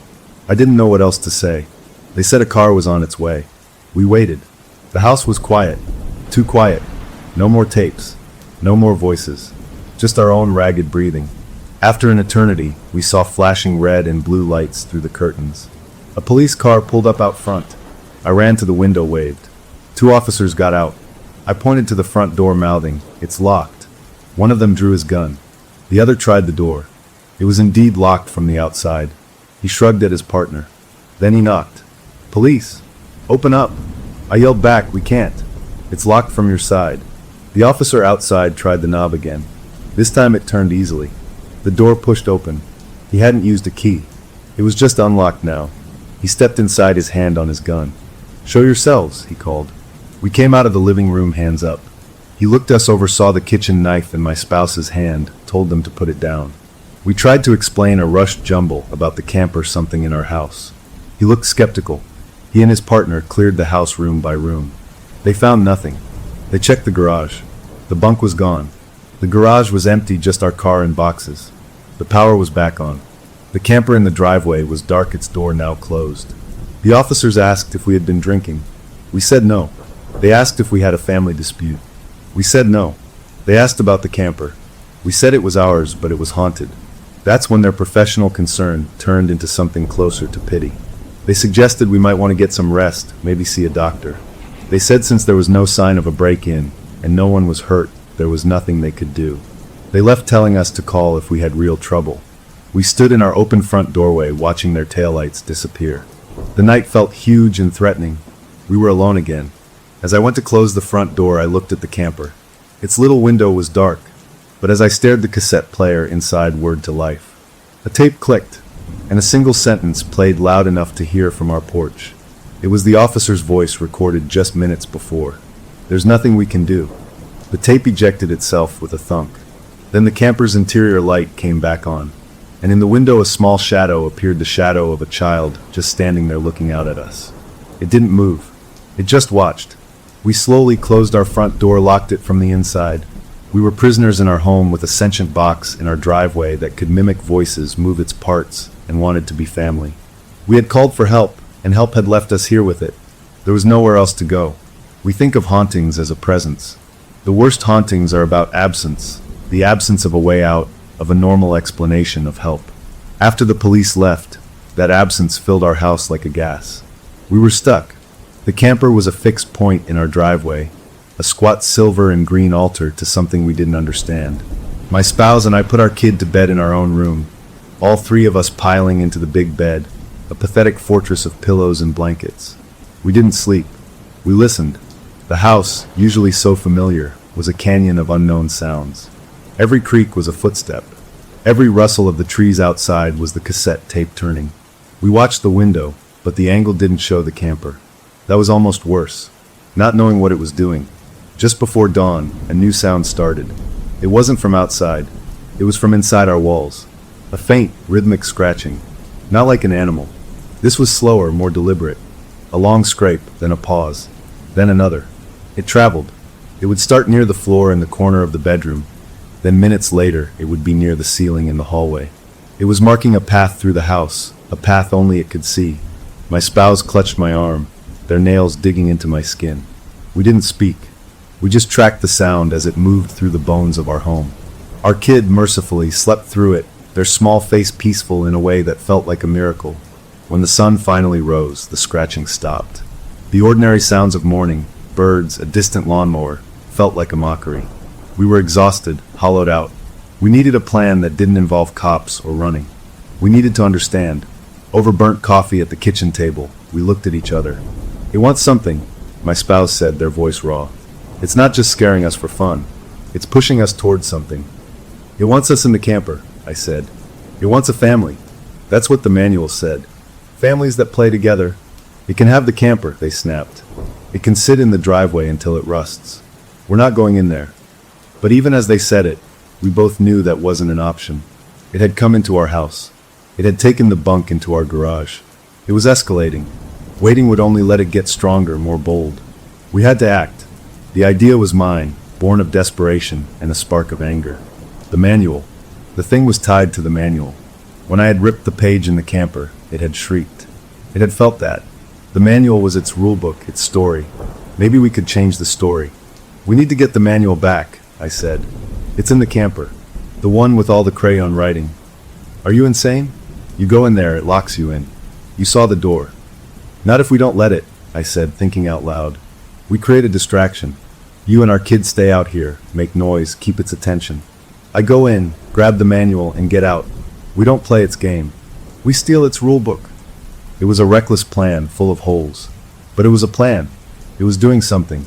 My spouse argued, but the fatigue and fear had worn them down to a nub. They finally agreed, their eyes full of a terrified trust. We waited until midday, when the sun was high and bright, as if that mattered. We armed ourselves with stupid things, a flashlight, a whistle, a can of wasp spray from the garage. My spouse and our kid would stand at the far edge of the backyard, blowing the whistle, yelling, banging pots together. The theory was the entity, whatever its senses were, would be drawn to the noise and commotion. I would go in through the camper's front door, which we assumed it would leave open to listen. I stood by the side of the house, my heart a drum in my throat. I heard the whistle blow, a sharp, piercing sound, then the clang of a pot lid. My spouse's voice, shouting nonsense words. "Hey, over here! Look at us!" I peered around the corner. The camper's door was closed. My hopes sank. Then, with a slow, deliberate squeak, it swung halfway open. It was working. I didn't let myself think. I ran. My shoes crunched on the gravel driveway. I was at the steps. I looked inside. The interior was shadowy, the curtains drawn. I could see the manual on the dinette, a dark blob. I took the 2 steps up and was inside. The smell hit me first, that old coffee and vinyl smell, but underneath it, something else now. A smell like wet soil and hot electrical wires. I grabbed the manual. It felt warm, almost feverish. The crayon scrawl seemed to pulse under my fingers. I turned to go. The door was still open. I could see my backyard, the trees. I took a step. The door swung shut. Not with a slam, but with a soft, final click. The latch engaged. I was in. The distraction hadn't worked. It had been a trap all along. It wanted one of us alone. A wave of cold panic washed over me. I dropped the manual on the floor. I grabbed the door handle, twisted, pulled. It was locked solid. I yanked again, throwing my weight against it. Nothing. Outside, I could hear the whistle, faint and frantic. They didn't know I was caught. The camper was darker now, the little windows seeming to film over from the inside, cutting the sunlight to a dull gray haze. I turned, my back against the door. The camper looked the same. The bunk was folded up into a bench. The cassette player was silent. But the space felt smaller, the ceiling lower, the walls closer. I could feel a pressure in my ears. I looked down at the manual on the floor. As I watched, it opened by itself, the pages flipping slowly until it landed on the defaced Rule 5 page. The crayon words seemed to glow. Not acknowledge the third bunk. Then, from the speaker of the dead cassette player, a voice. Not a child's voice. Not a hiss. A dry, papery rustle of a voice, like pages turning in a tomb. "You took my book." I didn't answer. I looked at the third bunk, the bench seat. With a series of pops and cracks, the latches holding it to the wall released on their own. The bunk unfolded, lowering itself slowly, silently, until it was level. The mattress was bare. The wool blanket was folded at the foot. I stared, unable to look away. I was acknowledging it with every fiber of my being. The blanket began to move. It didn't fly. It didn't unravel. It simply shaped itself. The folds deepened in the middle, rising up to form a mound. The ends tucked themselves in tightly at the sides. In seconds, the blanket had arranged itself into the perfect form of a child lying on its back under a cover, head on the pillow. A hollow formed where the face would be, a deep depression in the fabric. The shape was unmistakable. It was here, in the bunk. The voice came again, not from the player now, but from the space above the blanketed form, a vibration in the air. "Now you stay." As the words hung in the thick air, the camper let out a long, metallic groan. The aluminum frame creaked. I felt the floor shift under my feet. The walls, I swear, moved inward just an inch. The ceiling pressed down. The camper was contracting, getting smaller, squeezing me toward the bunk. A hot, protective rage burst through my fear. This thing had terrorized my family. It was in my house. It was trying to trap me. It had a shape now, a focus. The manual was the key. I snatched the manual off the floor. I didn't think. I gripped Rule 5, the page with the violent scratches, and I tore. The paper ripped with a sound shockingly loud in the small space. I ripped it again and again, shredding the page, crumpling the pieces in my fist. A sound erupted from the cassette player, but it wasn't a shriek. It was a pure, deafening blast of feedback, a white-hot needle of noise that felt like it would split my skull. The little speaker blew with a pop and a puff of smoke. The blanket form on the bunk thrashed violently, as if in agony, the fabric whipping against the mattress without anything underneath to move it. The whole camper shuddered. The pressure in my ears popped. The sense of the walls closing in stopped. The blanket went still, falling flat, empty. The crumpled balls of paper in my hand felt ice cold. The feedback noise cut off, leaving a ringing emptiness in my ears, so profound I could hear the blood rushing in my head. I had heard it. I had heard it by destroying its rule. The door behind me unlocked with a loud clack. I didn't wait. I shoved the torn paper pieces into my pocket, grabbed the remains of the manual, and flung the door open. Sunlight and fresh air poured in. I stumbled down the steps, falling to my knees on the driveway gravel. My spouse came running from the backyard, their face pale. "What happened?" "We heard a scream." "Not a scream," I gasped, getting to my feet. "A reaction." I tore the page. I showed them the shredded manual. We hurried inside, locking the door behind us. In the bright light of the kitchen, we examined the manual. The other pages were still covered in crayon, but the writing seemed fainter, less urgent. The torn edges of Rule 5 were blackened, as if burned. We felt a fragile, tremulous hope. We had found a weapon. We had fought back, and we had won a space, a breath. We spent the afternoon in a strange state of cautious victory. We didn't hear scratching. The camper sat in the driveway, inert, its door hanging open where I'd left it. It looked like what it was, an old, empty pop-up. We started to believe maybe we had broken it. Maybe destroying its central rule had severed its connection. As evening approached, we dared to make a real dinner. We talked in normal tones. We allowed ourselves to imagine calling a scrap yard tomorrow, watching them crush it into a cube of metal. We were cleaning up when our kid, who had been playing quietly in the living room, came into the kitchen holding something. It was a piece of paper, a balled-up scrap. They had found it under the couch. "What's this, Daddy?" they asked. My blood turned to ice. It was one of the pieces I had torn from the manual. I had put them all in my pocket. I must have dropped one. I took it from their small hand. It was the piece with the word "acknowledge" on it, and in the fresh, white tear of the paper, new letters were appearing. Not crayon. These looked inky, dark, like they were bleeding up from inside the paper itself. They spelled a single word, yes. I dropped the paper. It landed on the kitchen tile. As we watched, the other pieces of torn rule, which I had left in a pile on the counter, began to uncurl. They shifted, sliding across the formica like they were being pulled by a magnet. They came together, the torn edges meeting perfectly, and in the seams between the tiers, that same inky substance welled up, stitching the page back together with veins of black. Rule 5 was repairing itself. The scratches across the word Dio were deeper, angrier. The command not acknowledged was now bold, permanent. It had not been destroyed. It had been made stronger. We had not won. We had taught it how to fight back. There is a sensation worse than being held by a monster. It's being held by the idea of a monster, by a shape of cold that has weight and intention but no form. Watching the manual stitch itself back together with veins of black ink, we understood that. We had poked it, and it had learned to heal. It was smarter than we were. The fragile hope of the afternoon shattered like glass. Night was coming again, and the camper's open door was a mouth waiting in the driveway.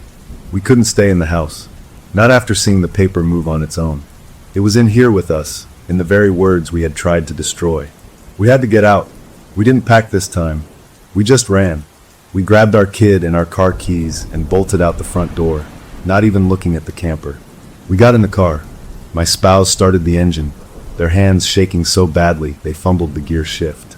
We backed out of the driveway fast, the tires squealing. We drove without a destination. Just away. After 20 minutes of blind panic, we pulled into a busy, well-lit supermarket parking lot. The fluorescent lights were a relief. Other people pushed carts. It was normal. We sat there, breathing hard. "We can't go back," my spouse said, stating the obvious. "We call someone. A priest.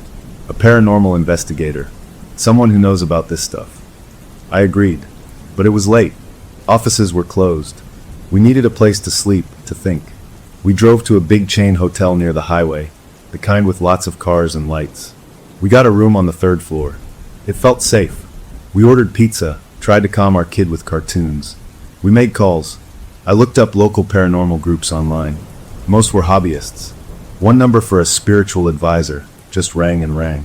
My spouse called their sibling, trying to explain without sounding insane. I heard the doubt in their voice through the phone. We're on our own. Exhaustion finally pulled us under. We slept a deep, dreamless sleep, the kind that comes after total collapse. In the morning, things felt clearer. The bright sun through the hotel curtains made the night before seemed distant. We had a plan. We would go back to the house in the daytime with new people. We would call a Catholic church, ask for a blessing. We would hire a handyman to literally disassemble the camper in the driveway, screw by screw, in broad daylight. We would take back control. We checked out, feeling resolved. We drove towards our house, the morning traffic ordinary and comforting. We turned onto our street. Our house came into view, and the driveway was empty. The camper was gone. A sharp, wild hope leapt in my chest. Had it left? Had we broken it after all, and it had just vanished? We pulled in. The driveway was just stained oil and a few leaves. No silver box. We got out, looking around. It was really gone. My spouse let out a laugh, a sound tinged with hysteria. "It's over," they whispered. "It's gone." We walked to the front door. It was unlocked. We stepped inside cautiously. The house was quiet, still. Nothing seemed out of place. We did a quick walkthrough. No bunk in the garage. No cold spots. No scratching. It was just our house again. The relief was so profound it made my knees weak. We hugged in the middle of the living room, our kids squeezing between us. We had won. We had survived. We spent the day cleaning, opening windows, trying to erase the memory of the last week. We laughed at our own fear. We made plans to go on a real vacation, a hotel vacation far away. Getting smaller, squeezing me toward the bunk. A hot, protective rage burst through my fear. This thing had terrorized my family. It was in my house. It was trying to trap me. It had a shape now, a focus. The manual was the key. I snatched the manual off the floor. I didn't think. I gripped Rule 5, the page with the violent scratches, and I tore. The paper ripped with a sound shockingly loud in the small space. I ripped it again and again, shredding the page, crumpling the pieces in my fist. A sound erupted from the cassette player, but it wasn't a shriek. It was a pure, deafening blast of feedback, a white-hot needle of noise that felt like it would split my skull. The little speaker blew with a pop and a puff of smoke. The blanket form on the bunk thrashed violently, as if in agony, the fabric whipping against the mattress without anything underneath to move it. The whole camper shuddered. The pressure in my ears popped. The sense of the walls closing in stopped. The blanket went still, falling flat, empty. The crumpled balls of paper in my hand felt ice cold. The feedback noise cut off, leaving a ringing emptiness in my ears, so profound I could hear the blood rushing in my head. I had heard it. I had heard it by destroying its rule. The door behind me unlocked with a loud clack. I didn't wait. I shoved the torn paper pieces into my pocket, grabbed the remains of the manual, and flung the door open. Sunlight and fresh air poured in. I stumbled down the steps, falling to my knees on the driveway gravel. My spouse came running from the backyard, their face pale. What happened? We heard a scream. Not a scream. I gasped, getting to my feet. A reaction. I tore the page. I showed them the shredded manual. We hurried inside, locking the door behind us. In the bright light of the kitchen, we examined the manual. The other pages were still covered in crayon, but the writing seemed fainter, less urgent. The torn edges of Rule 5 were blackened, as if burned. We felt a fragile, tremulous hope. We had found a weapon. We had fought back, and we had won a space, a breath. We spent the afternoon in a strange state of cautious victory. We didn't hear scratching. The camper sat in the driveway, inert, its door hanging open where I'd left it. It looked like what it was, an old, empty pop-up. We started to believe maybe we had broken it. Maybe destroying its central rule had severed its connection. As evening approached, we dared to make a real dinner. We talked in normal tones. We allowed ourselves to imagine calling a scrap yard tomorrow, watching them crush it into a cube of metal. We were cleaning up when our kid, who had been playing quietly in the living room, came into the kitchen holding something. It was a piece of paper, a balled-up scrap. They had found it under the couch. "What's this, Daddy?" they asked. My blood turned to ice. It was one of the pieces I had torn from the manual. I had put them all in my pocket. I must have dropped one. I took it from their small hand. It was the piece with the word "acknowledge" on it, and in the fresh, white tear of the paper, new letters were appearing. Not crayon. These looked inky, dark, like they were bleeding up from inside the paper itself. They spelled a single word, yes. I dropped the paper. It landed on the kitchen tile. As we watched, the other pieces of torn rule, which I had left in a pile on the counter, began to uncurl. They shifted, sliding across the formica like they were being pulled by a magnet. They came together, the torn edges meeting perfectly.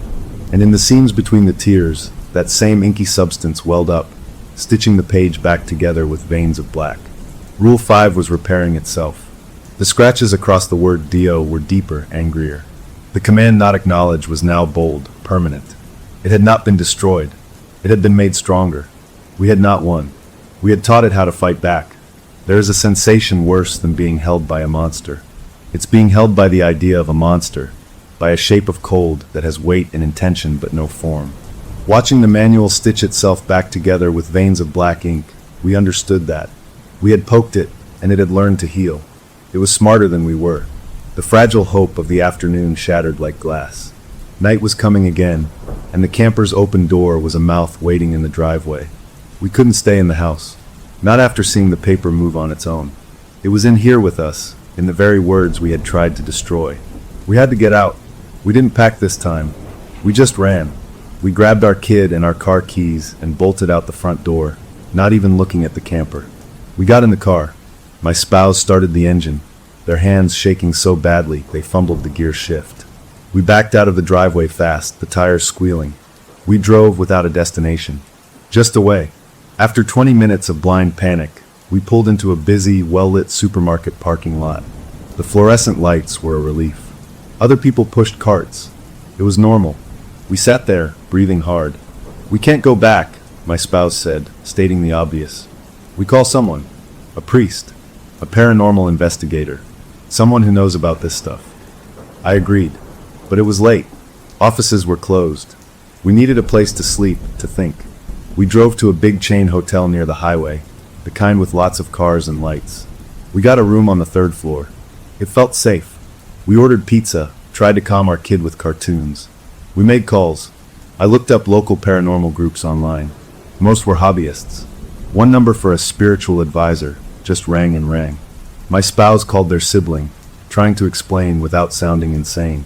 I heard the doubt in their voice through the phone. We're on our own. Exhaustion finally pulled us under. We slept a deep, dreamless sleep, the kind that comes after total collapse. In the morning, things felt clearer. The bright sun through the hotel curtains made the night before seem distant. We had a plan. We would go back to the house in the daytime with new people. We would call a Catholic church, ask for a blessing. We would hire a handyman to literally disassemble the camper in the driveway, screw by screw, in broad daylight. We would take back control. We checked out, feeling resolved. We drove towards our house, the morning traffic ordinary and comforting. We turned onto our street. Our house came into view, and the driveway was empty. The camper was gone. A sharp, wild hope leapt in my chest. Had it left? Had we broken it after all, and it had just vanished? We pulled in. The driveway was just stained oil and a few leaves. No silver box. We got out, looking around. It was really gone. My spouse let out a laugh, a sound tinged with hysteria. "It's over," they whispered. "It's gone." We walked to the front door. It was unlocked. We stepped inside cautiously. The house was quiet, still. Nothing seemed out of place. We did a quick walkthrough. No bunk in the garage. No cold spots. No scratching. It was just our house again. The relief was so profound it made my knees weak. We hugged in the middle of the living room, our kids squeezing between us. We had won. We had survived. We spent the day cleaning, opening windows, trying to erase the memory of the last week. We laughed at our own fear. We made plans to go on a real vacation, a hotel vacation far away. By evening, we were exhausted but peaceful. We ordered food, ate on the couch, watched a movie. It felt like the end of a long fever. When it was time for bed, we didn't argue about our kids sleeping with us. We all got into the big bed, a tangle of limbs and comfort. I was the last to fall asleep, listening to the steady breathing of my family, feeling safe for the first time in what felt like forever. I woke up because the bed shook, a gentle, rhythmic shaking. I opened my eyes. The room was dark. The shaking was coming from beneath us. A low mechanical rumble. A familiar sound. The sound of tires on pavement. The sound of being towed. I sat up fast. "Wake up," I hissed. My spouse stirred. "What?" "Listen," I said. The rumble was unmistakable. The vibration was in the floorboards. We were moving. I scrambled out of bed and ran to the window. I ripped back the curtain. Instead of our quiet suburban street, I saw darkness and the blurred shapes of pine trees rushing past under a sliver of moon. We were on a highway. In front of our house, attached to it, were two red taillights. We were not in our house. Our house was on wheels. Our house was the camper. The understanding crashed into me with the force of a truck. It hadn't left. It had expanded. It had swallowed our house. The walls around me weren't drywall. They were the textured, fake wood paneling of the Starstream. The window I was looking through was the little rectangular window of the camper, but it showed a vast, impossible landscape. The bed my family was in was the third bunk, now king-sized, with our own blankets. We were inside it, and it was moving. My spouse was beside me, seeing the same impossible view. "No," they breathed. "No, no, no." Our kid woke up, crying, sensing our terror. The camper house hit a bump, and we all stumbled. The room, the space, was exactly the dimensions of our bedroom, but it was inside the shell of the camper. Physics had left the building. The cassette player, now built into the wall where our dresser had been, clicked on. The voice was calm, conversational, the sweet child's voice. "You left. That wasn't very nice. Families stay together. So I made our home bigger. Now we can go on trips together forever." My spouse lunged for the bedroom door, yanked it open. The hallway outside was the narrow aisle of the camper, leading to the dinette. Our kitchen was gone. Our living room was gone. It was all just the camper, but stretched, distorted, wearing the memory of our house like a skin. "Let us out," they screamed. The voice from the cassette player sighed. "One of you can go." The offer hung in the air, foul and slick. "What?" I said. "One of you, the grown-ups. One stays with me and the little one. Forever. The other can go. I'll put them back on the side of the road. Choose which one, or I keep the small one instead." It was the ultimate sick game. Divide and conquer. Make us choose a sacrifice. My spouse and I looked at each other across the dark, moving room. Our kid clutched my leg. In their eyes, I saw the same furious refusal I felt. We would not play. We would not choose. "No," we said in unison, our voices flat. "We don't choose." The camper house swerved violently, throwing us against the wall. The voice turned cold, the papery rustle returning. "Then you all stay." The door at the end of the camper aisle, the one that should lead outside, flew open. Not to a highway, but to a deeper darkness, a tunnel inside the camper's own structure. A smell of damp earth and metal poured out. From that darkness, something extended. It wasn't a hand. It was a tendril of cold, a solidification of the air, a grip made of intention. It shot across the space and wrapped around my spouse's wrist where they stood in the aisle. They screamed, not in pain, but in shock at the touch. It was like being grabbed by frozen ropes. I rushed forward, grabbing their arm, pulling back. The cold was seeping into their skin, turning it a waxy bluish white. The tendril of cold was pulling them toward the open door, the dark tunnel. I pulled with all my weight, my feet slipping on the linoleum. Our kid was screaming, a high, continuous sound of pure fear. My spouse's eyes were wide with pain as the cold climbed up their arm. I knew with a terrible certainty that if they were pulled into that darkness, they were gone. We were losing. And then, a small voice cut through the chaos. Our kid. They weren't screaming anymore. They were talking. They were looking not at us, but at the dark open doorway, at the source of the cold. Their voice was small, shaky, but clear.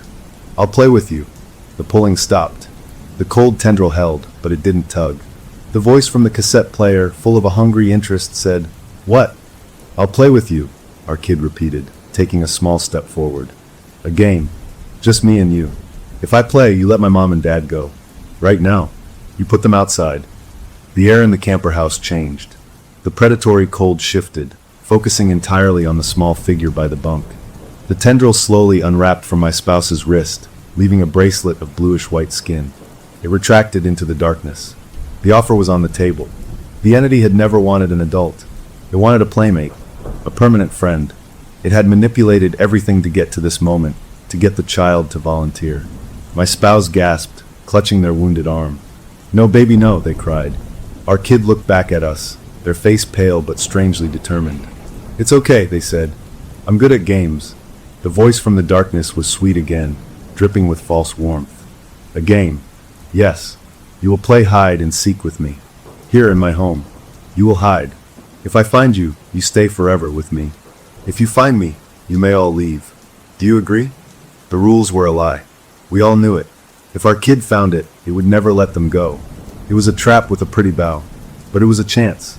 A slim, terrible chance to get two of us out. Our kid, my brave, foolish kid, nodded. "I agree." "No," I shouted, but it was too late. The open doorway pulsed with dark energy. The bunk, the third bunk, folded down completely.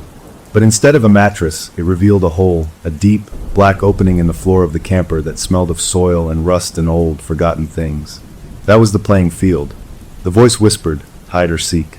You choose first." Our kid looked at the hole, then back at us. They gave us a wobbly, heartbreaking smile. Then they turned and crawled into the black opening.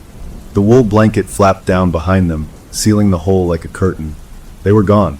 The camper house shuddered to a stop. The walls seemed to snap back into their proper, small dimensions. We were in the real Starstream again, parked on the side of a dark, unknown road. The door to outside was just a door. It was unlocked. The game had begun, and we were not players. We were the prize. A child's courage is a pure and terrifying thing. It sees a monster and thinks, "I can make a friend of it." It doesn't see the teeth until it's too late. When that blanket fell down, sealing the hole where our kid had gone, the world didn't just stop, it inverted. The frantic, screaming terror was gone, replaced by a hollow, howling vacuum. My spouse and I stood in the cramped, real camper, staring at the bunk. The wool blanket lay flat and still over the hole that shouldn't exist. We could hear nothing from beneath. No scuffling, no cries. Just a void of sound. The entity had gotten what it wanted. It had its playmate. And we were now spectators in our own nightmare, bound by the rules of a game we didn't understand. My spouse moved first, lunging for the blanket. They grabbed the rough wool and yanked. It didn't budge. It was as if it was fused to the floor. They pulled harder, their breath coming in ragged sobs. "We have to get them out. We have to break the floor." I joined them, digging my fingers at the edges of the blanket, trying to find a seam, a gap. The fabric was solid, immovable. It wasn't cloth anymore, it was a lid. I kicked at it, slammed my heel down. It felt like kicking concrete. The camper didn't even shudder. We were powerless. The cassette player, its speakers still blown from my earlier attack, crackled to life. A hiss of dead air, then a voice. It was the sweet, metallic child's voice of the entity. It was not talking to us. It was talking to our kid, somewhere in the dark below. The sound seemed to come from under the floor, muffled and distorted. Ready or not, here I come. A game had begun. We froze, listening. Nothing. Then a small, distant sound. A giggle. Our kid's giggle. It was faint, tinny, coming from the cassette player's broken speaker. It wasn't a sound of fear. It was a sound of play. "Oh, you're good," the entity's voice cooed from the speaker. "Very good, but I'm older. I know all the hiding places." My spouse slammed their fist on the cassette player. "Leave them alone." The player crackled, and the entity's voice replied, this time clear and directed at us. "No interrupting. It's rude. Watch. Or don't. The door is open. You can leave. But if you interfere, the game is forfeit." My win. It was letting us go. The camper door was indeed unlocked, swinging slightly in a cold breeze that came from nowhere. We could walk out onto that dark roadside and run. But leaving meant abandoning our child to the game. We couldn't do that. We had to stay. We had to listen. We had to hope. We sank onto the dinette seats, clutching each other's hands, our eyes locked on the silent blanket on the floor. The speaker brought us the sounds of the hunt. We heard skittering like small feet on metal, a happy, breathless whisper from our kid. "You'll never find me." More skittering, faster. The entity's voice, playful but with an edge like a sharpened blade. Getting warmer. Then a new sound. A wet, dragging sound, like something heavy being pulled through mud. Our kid's voice again, but the playfulness was gone, replaced by confusion. "What's that?" "That's not part of the game." "All of this is my game," the entity whispered back. The cassette player's feed cut in and out, like a bad radio signal. We caught snippets. A sharp gasp from our child. The sound of something metallic clanging shut. Then for a long while nothing but static. My spouse was shaking, their whole body vibrating with suppressed panic. I felt like I was going to be sick. The not knowing was a torture worse than any clear image. The static from the speaker resolved into a low, rhythmic noise. A digging sound. The slow, grating scrape of a shovel in hard dirt. But underneath it, another sound. A faint, rapid, frantic whispering. It was another child's voice, but not our kid's. This one was high, strained, terrified. It was saying the same word over and over, a hissed, desperate mantra. "Run, run, run, run, run." The voice was cut off abruptly, as if a hand had been clapped over a mouth. The digging sound stopped. The entity's voice came back, smooth and calm. "Don't listen to that one. He's a sore loser. He didn't want to play forever." My blood turned to ice. Our kid wasn't the first. There had been others. Other children who had played this game and lost. Their voices, their terror, were still down there in the dark, part of the foundation. The entity wasn't just in the camper. The camper was just the doorway. The real thing, its real home, was below, in the earth, in the dark. The cassette player went quiet again. The waiting was agony. Minutes felt like hours. We stared at the blanket, willing it to move, for our kid to come bursting back through. Nothing. Then a new transmission. Our kid's voice. They were breathing hard, whispering. Not to the entity. To us. As if they knew we were listening. "It's not a camper," they whispered, their voice echoing slightly as if they were in a large, hollow space. It's a chimney. For a hole. The hole is old. It's hungry. It wants a light. It's so dark down here." The words were nonsense and perfect sense all at once. A chimney for a hole. The star stream wasn't the haunting. It was a vent, a passageway built over something much older and deeper. The bunk was the access point. The entity had used the camper as bait for decades, maybe longer, luring families, seeking the one thing that could sustain it in the dark. The bright, warm light of a child's spirit. Our kid was its next battery. "I see something," our kid whispered, their voice filled with a dreadful curiosity. "There's toys down here. Old toys. Rusty. And pictures. Drawn on the walls." The entity's voice cut in, sweet and close. "I told you I had friends. We can all play. Come see my favorite picture." There was a long pause. Then our kid's voice came back, thin and wobbly. "That's not a picture. That's a hole inside the hole. It's deeper. That's where the winner goes," the entity said, its voice dripping with a horrible glee. "The very best hider gets to go into the special place. Forever." We couldn't listen anymore. We had to do something. Interfering might forfeit the game, but listening was killing us. I stood up, my mind racing. The manual. The stupid, cursed manual. It was still on the floor where I'd dropped it. It was a part of the entity's rules, its story. If our kid was playing a game with rules, Maybe the rules could be changed from the outside. I picked it up. The page was whole again, the black vein-like stitches pulsing faintly. I flipped past the defaced Rule 5. The other pages were a chaos of crayon, but as I fanned them, a pattern emerged. The crayon wasn't just random scribbles. It was layered. Underneath the angry, recent scrawls of mine and stay, there were older, fainter words. Desperate words. Phrases in different handwriting, some childish, some adult. Help me, trapped, cold, can't wake up, he lies. The game never ends. This manual wasn't just a rule book for the haunting. It was a log, a guest book, a record of every person, every child, who had ever been caught in this thing's game. Their final thoughts, absorbed into the paper. I showed my spouse. Their eyes widened. This was our clue. The entity was a liar. It cheated. The game never ended because no one ever won. The special place was just a deeper trap. We had to warn our kid. We had to break the rules of the game from our side. But how? We couldn't speak to them. The cassette player was the entity's microphone. I looked at the manual, at the desperate pleas trapped in the paper. If the paper could absorb thoughts, maybe it could project them. It was a crazy, desperate idea. I grabbed a pen from the dinette drawer. It was a cheap ballpoint. I didn't know if it would work on the crayon-smothered page, but I had to try. I flipped to a blank spot at the back, a page that was only stained with age. I pressed the pen to the paper and wrote, not words, but a command, a feeling, a truth aimed into the dark where my child was hiding. I wrote, the winner loses. The hole is a trap. Come back to the bunk now. I pressed so hard the paper tore. The ink from my pen didn't just sit on the surface. It sank in, being absorbed fast, like the paper was thirsty. For a second, nothing happened. Then the manual grew hot in my hands. The page I had written on glowed with a faint, sickly yellow light.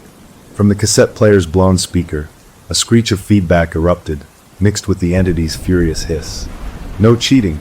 Down below, through the floor, we heard our kid's voice, loud and clear and shocked. Dad! They had heard. They had gotten the message. The blanket on the floor billowed up, as if from a gust of wind from below. A small, dirty hand shot out from underneath its edge, grasping, clawing at the linoleum. Our kid was trying to climb out. The game was over. They were coming back. The entity roared, a sound of pure, uncontained fury that shook the whole camper. The blanket was yanked back down from below, and the small hand disappeared. Our kid cried out. They were being pulled back in. We had cheated, and the entity was taking its prize by force. My spouse dove for the blanket, grabbing the edge where the hand had been. They pulled with all their strength. I threw myself on the floor, reaching under the wool, my fingers brushing something, a small, cold wrist. I grabbed it and pulled. A tug of war began, us against the dark. Our kid was the rope. There's a sound more frightening than a scream. It's the sound of a game being played in the dark when you can't see the players, and you know only one of them is following the rules. That sound was the roaring fury of the entity and the frantic cries of my child, all mixed with our own grunts of effort as we pulled. I had my kid's wrist, a small, solid thing in the chaos. My spouse had the blanket, yanking it upward, trying to widen the hole. The force from below was immense, a cold, sucking vacuum that wanted to swallow our child whole. Don't let go! I yelled, my voice raw. I planted my feet against the edge of the bunk frame and pulled with every muscle in my back and arms. My kid's fingers tightened around my hand. Inch by terrible inch, we won. A shoulder emerged from under the blanket, then a dirt-smudged face, eyes wide with terror.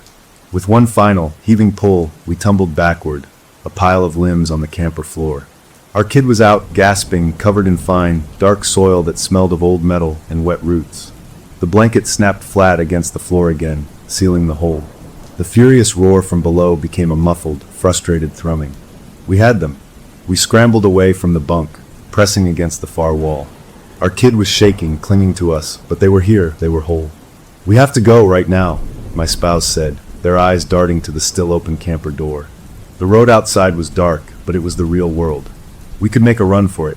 But as I looked at that door, the crowbar from my earlier attempt to break in was still lying on the gravel outside, just 3 feet away.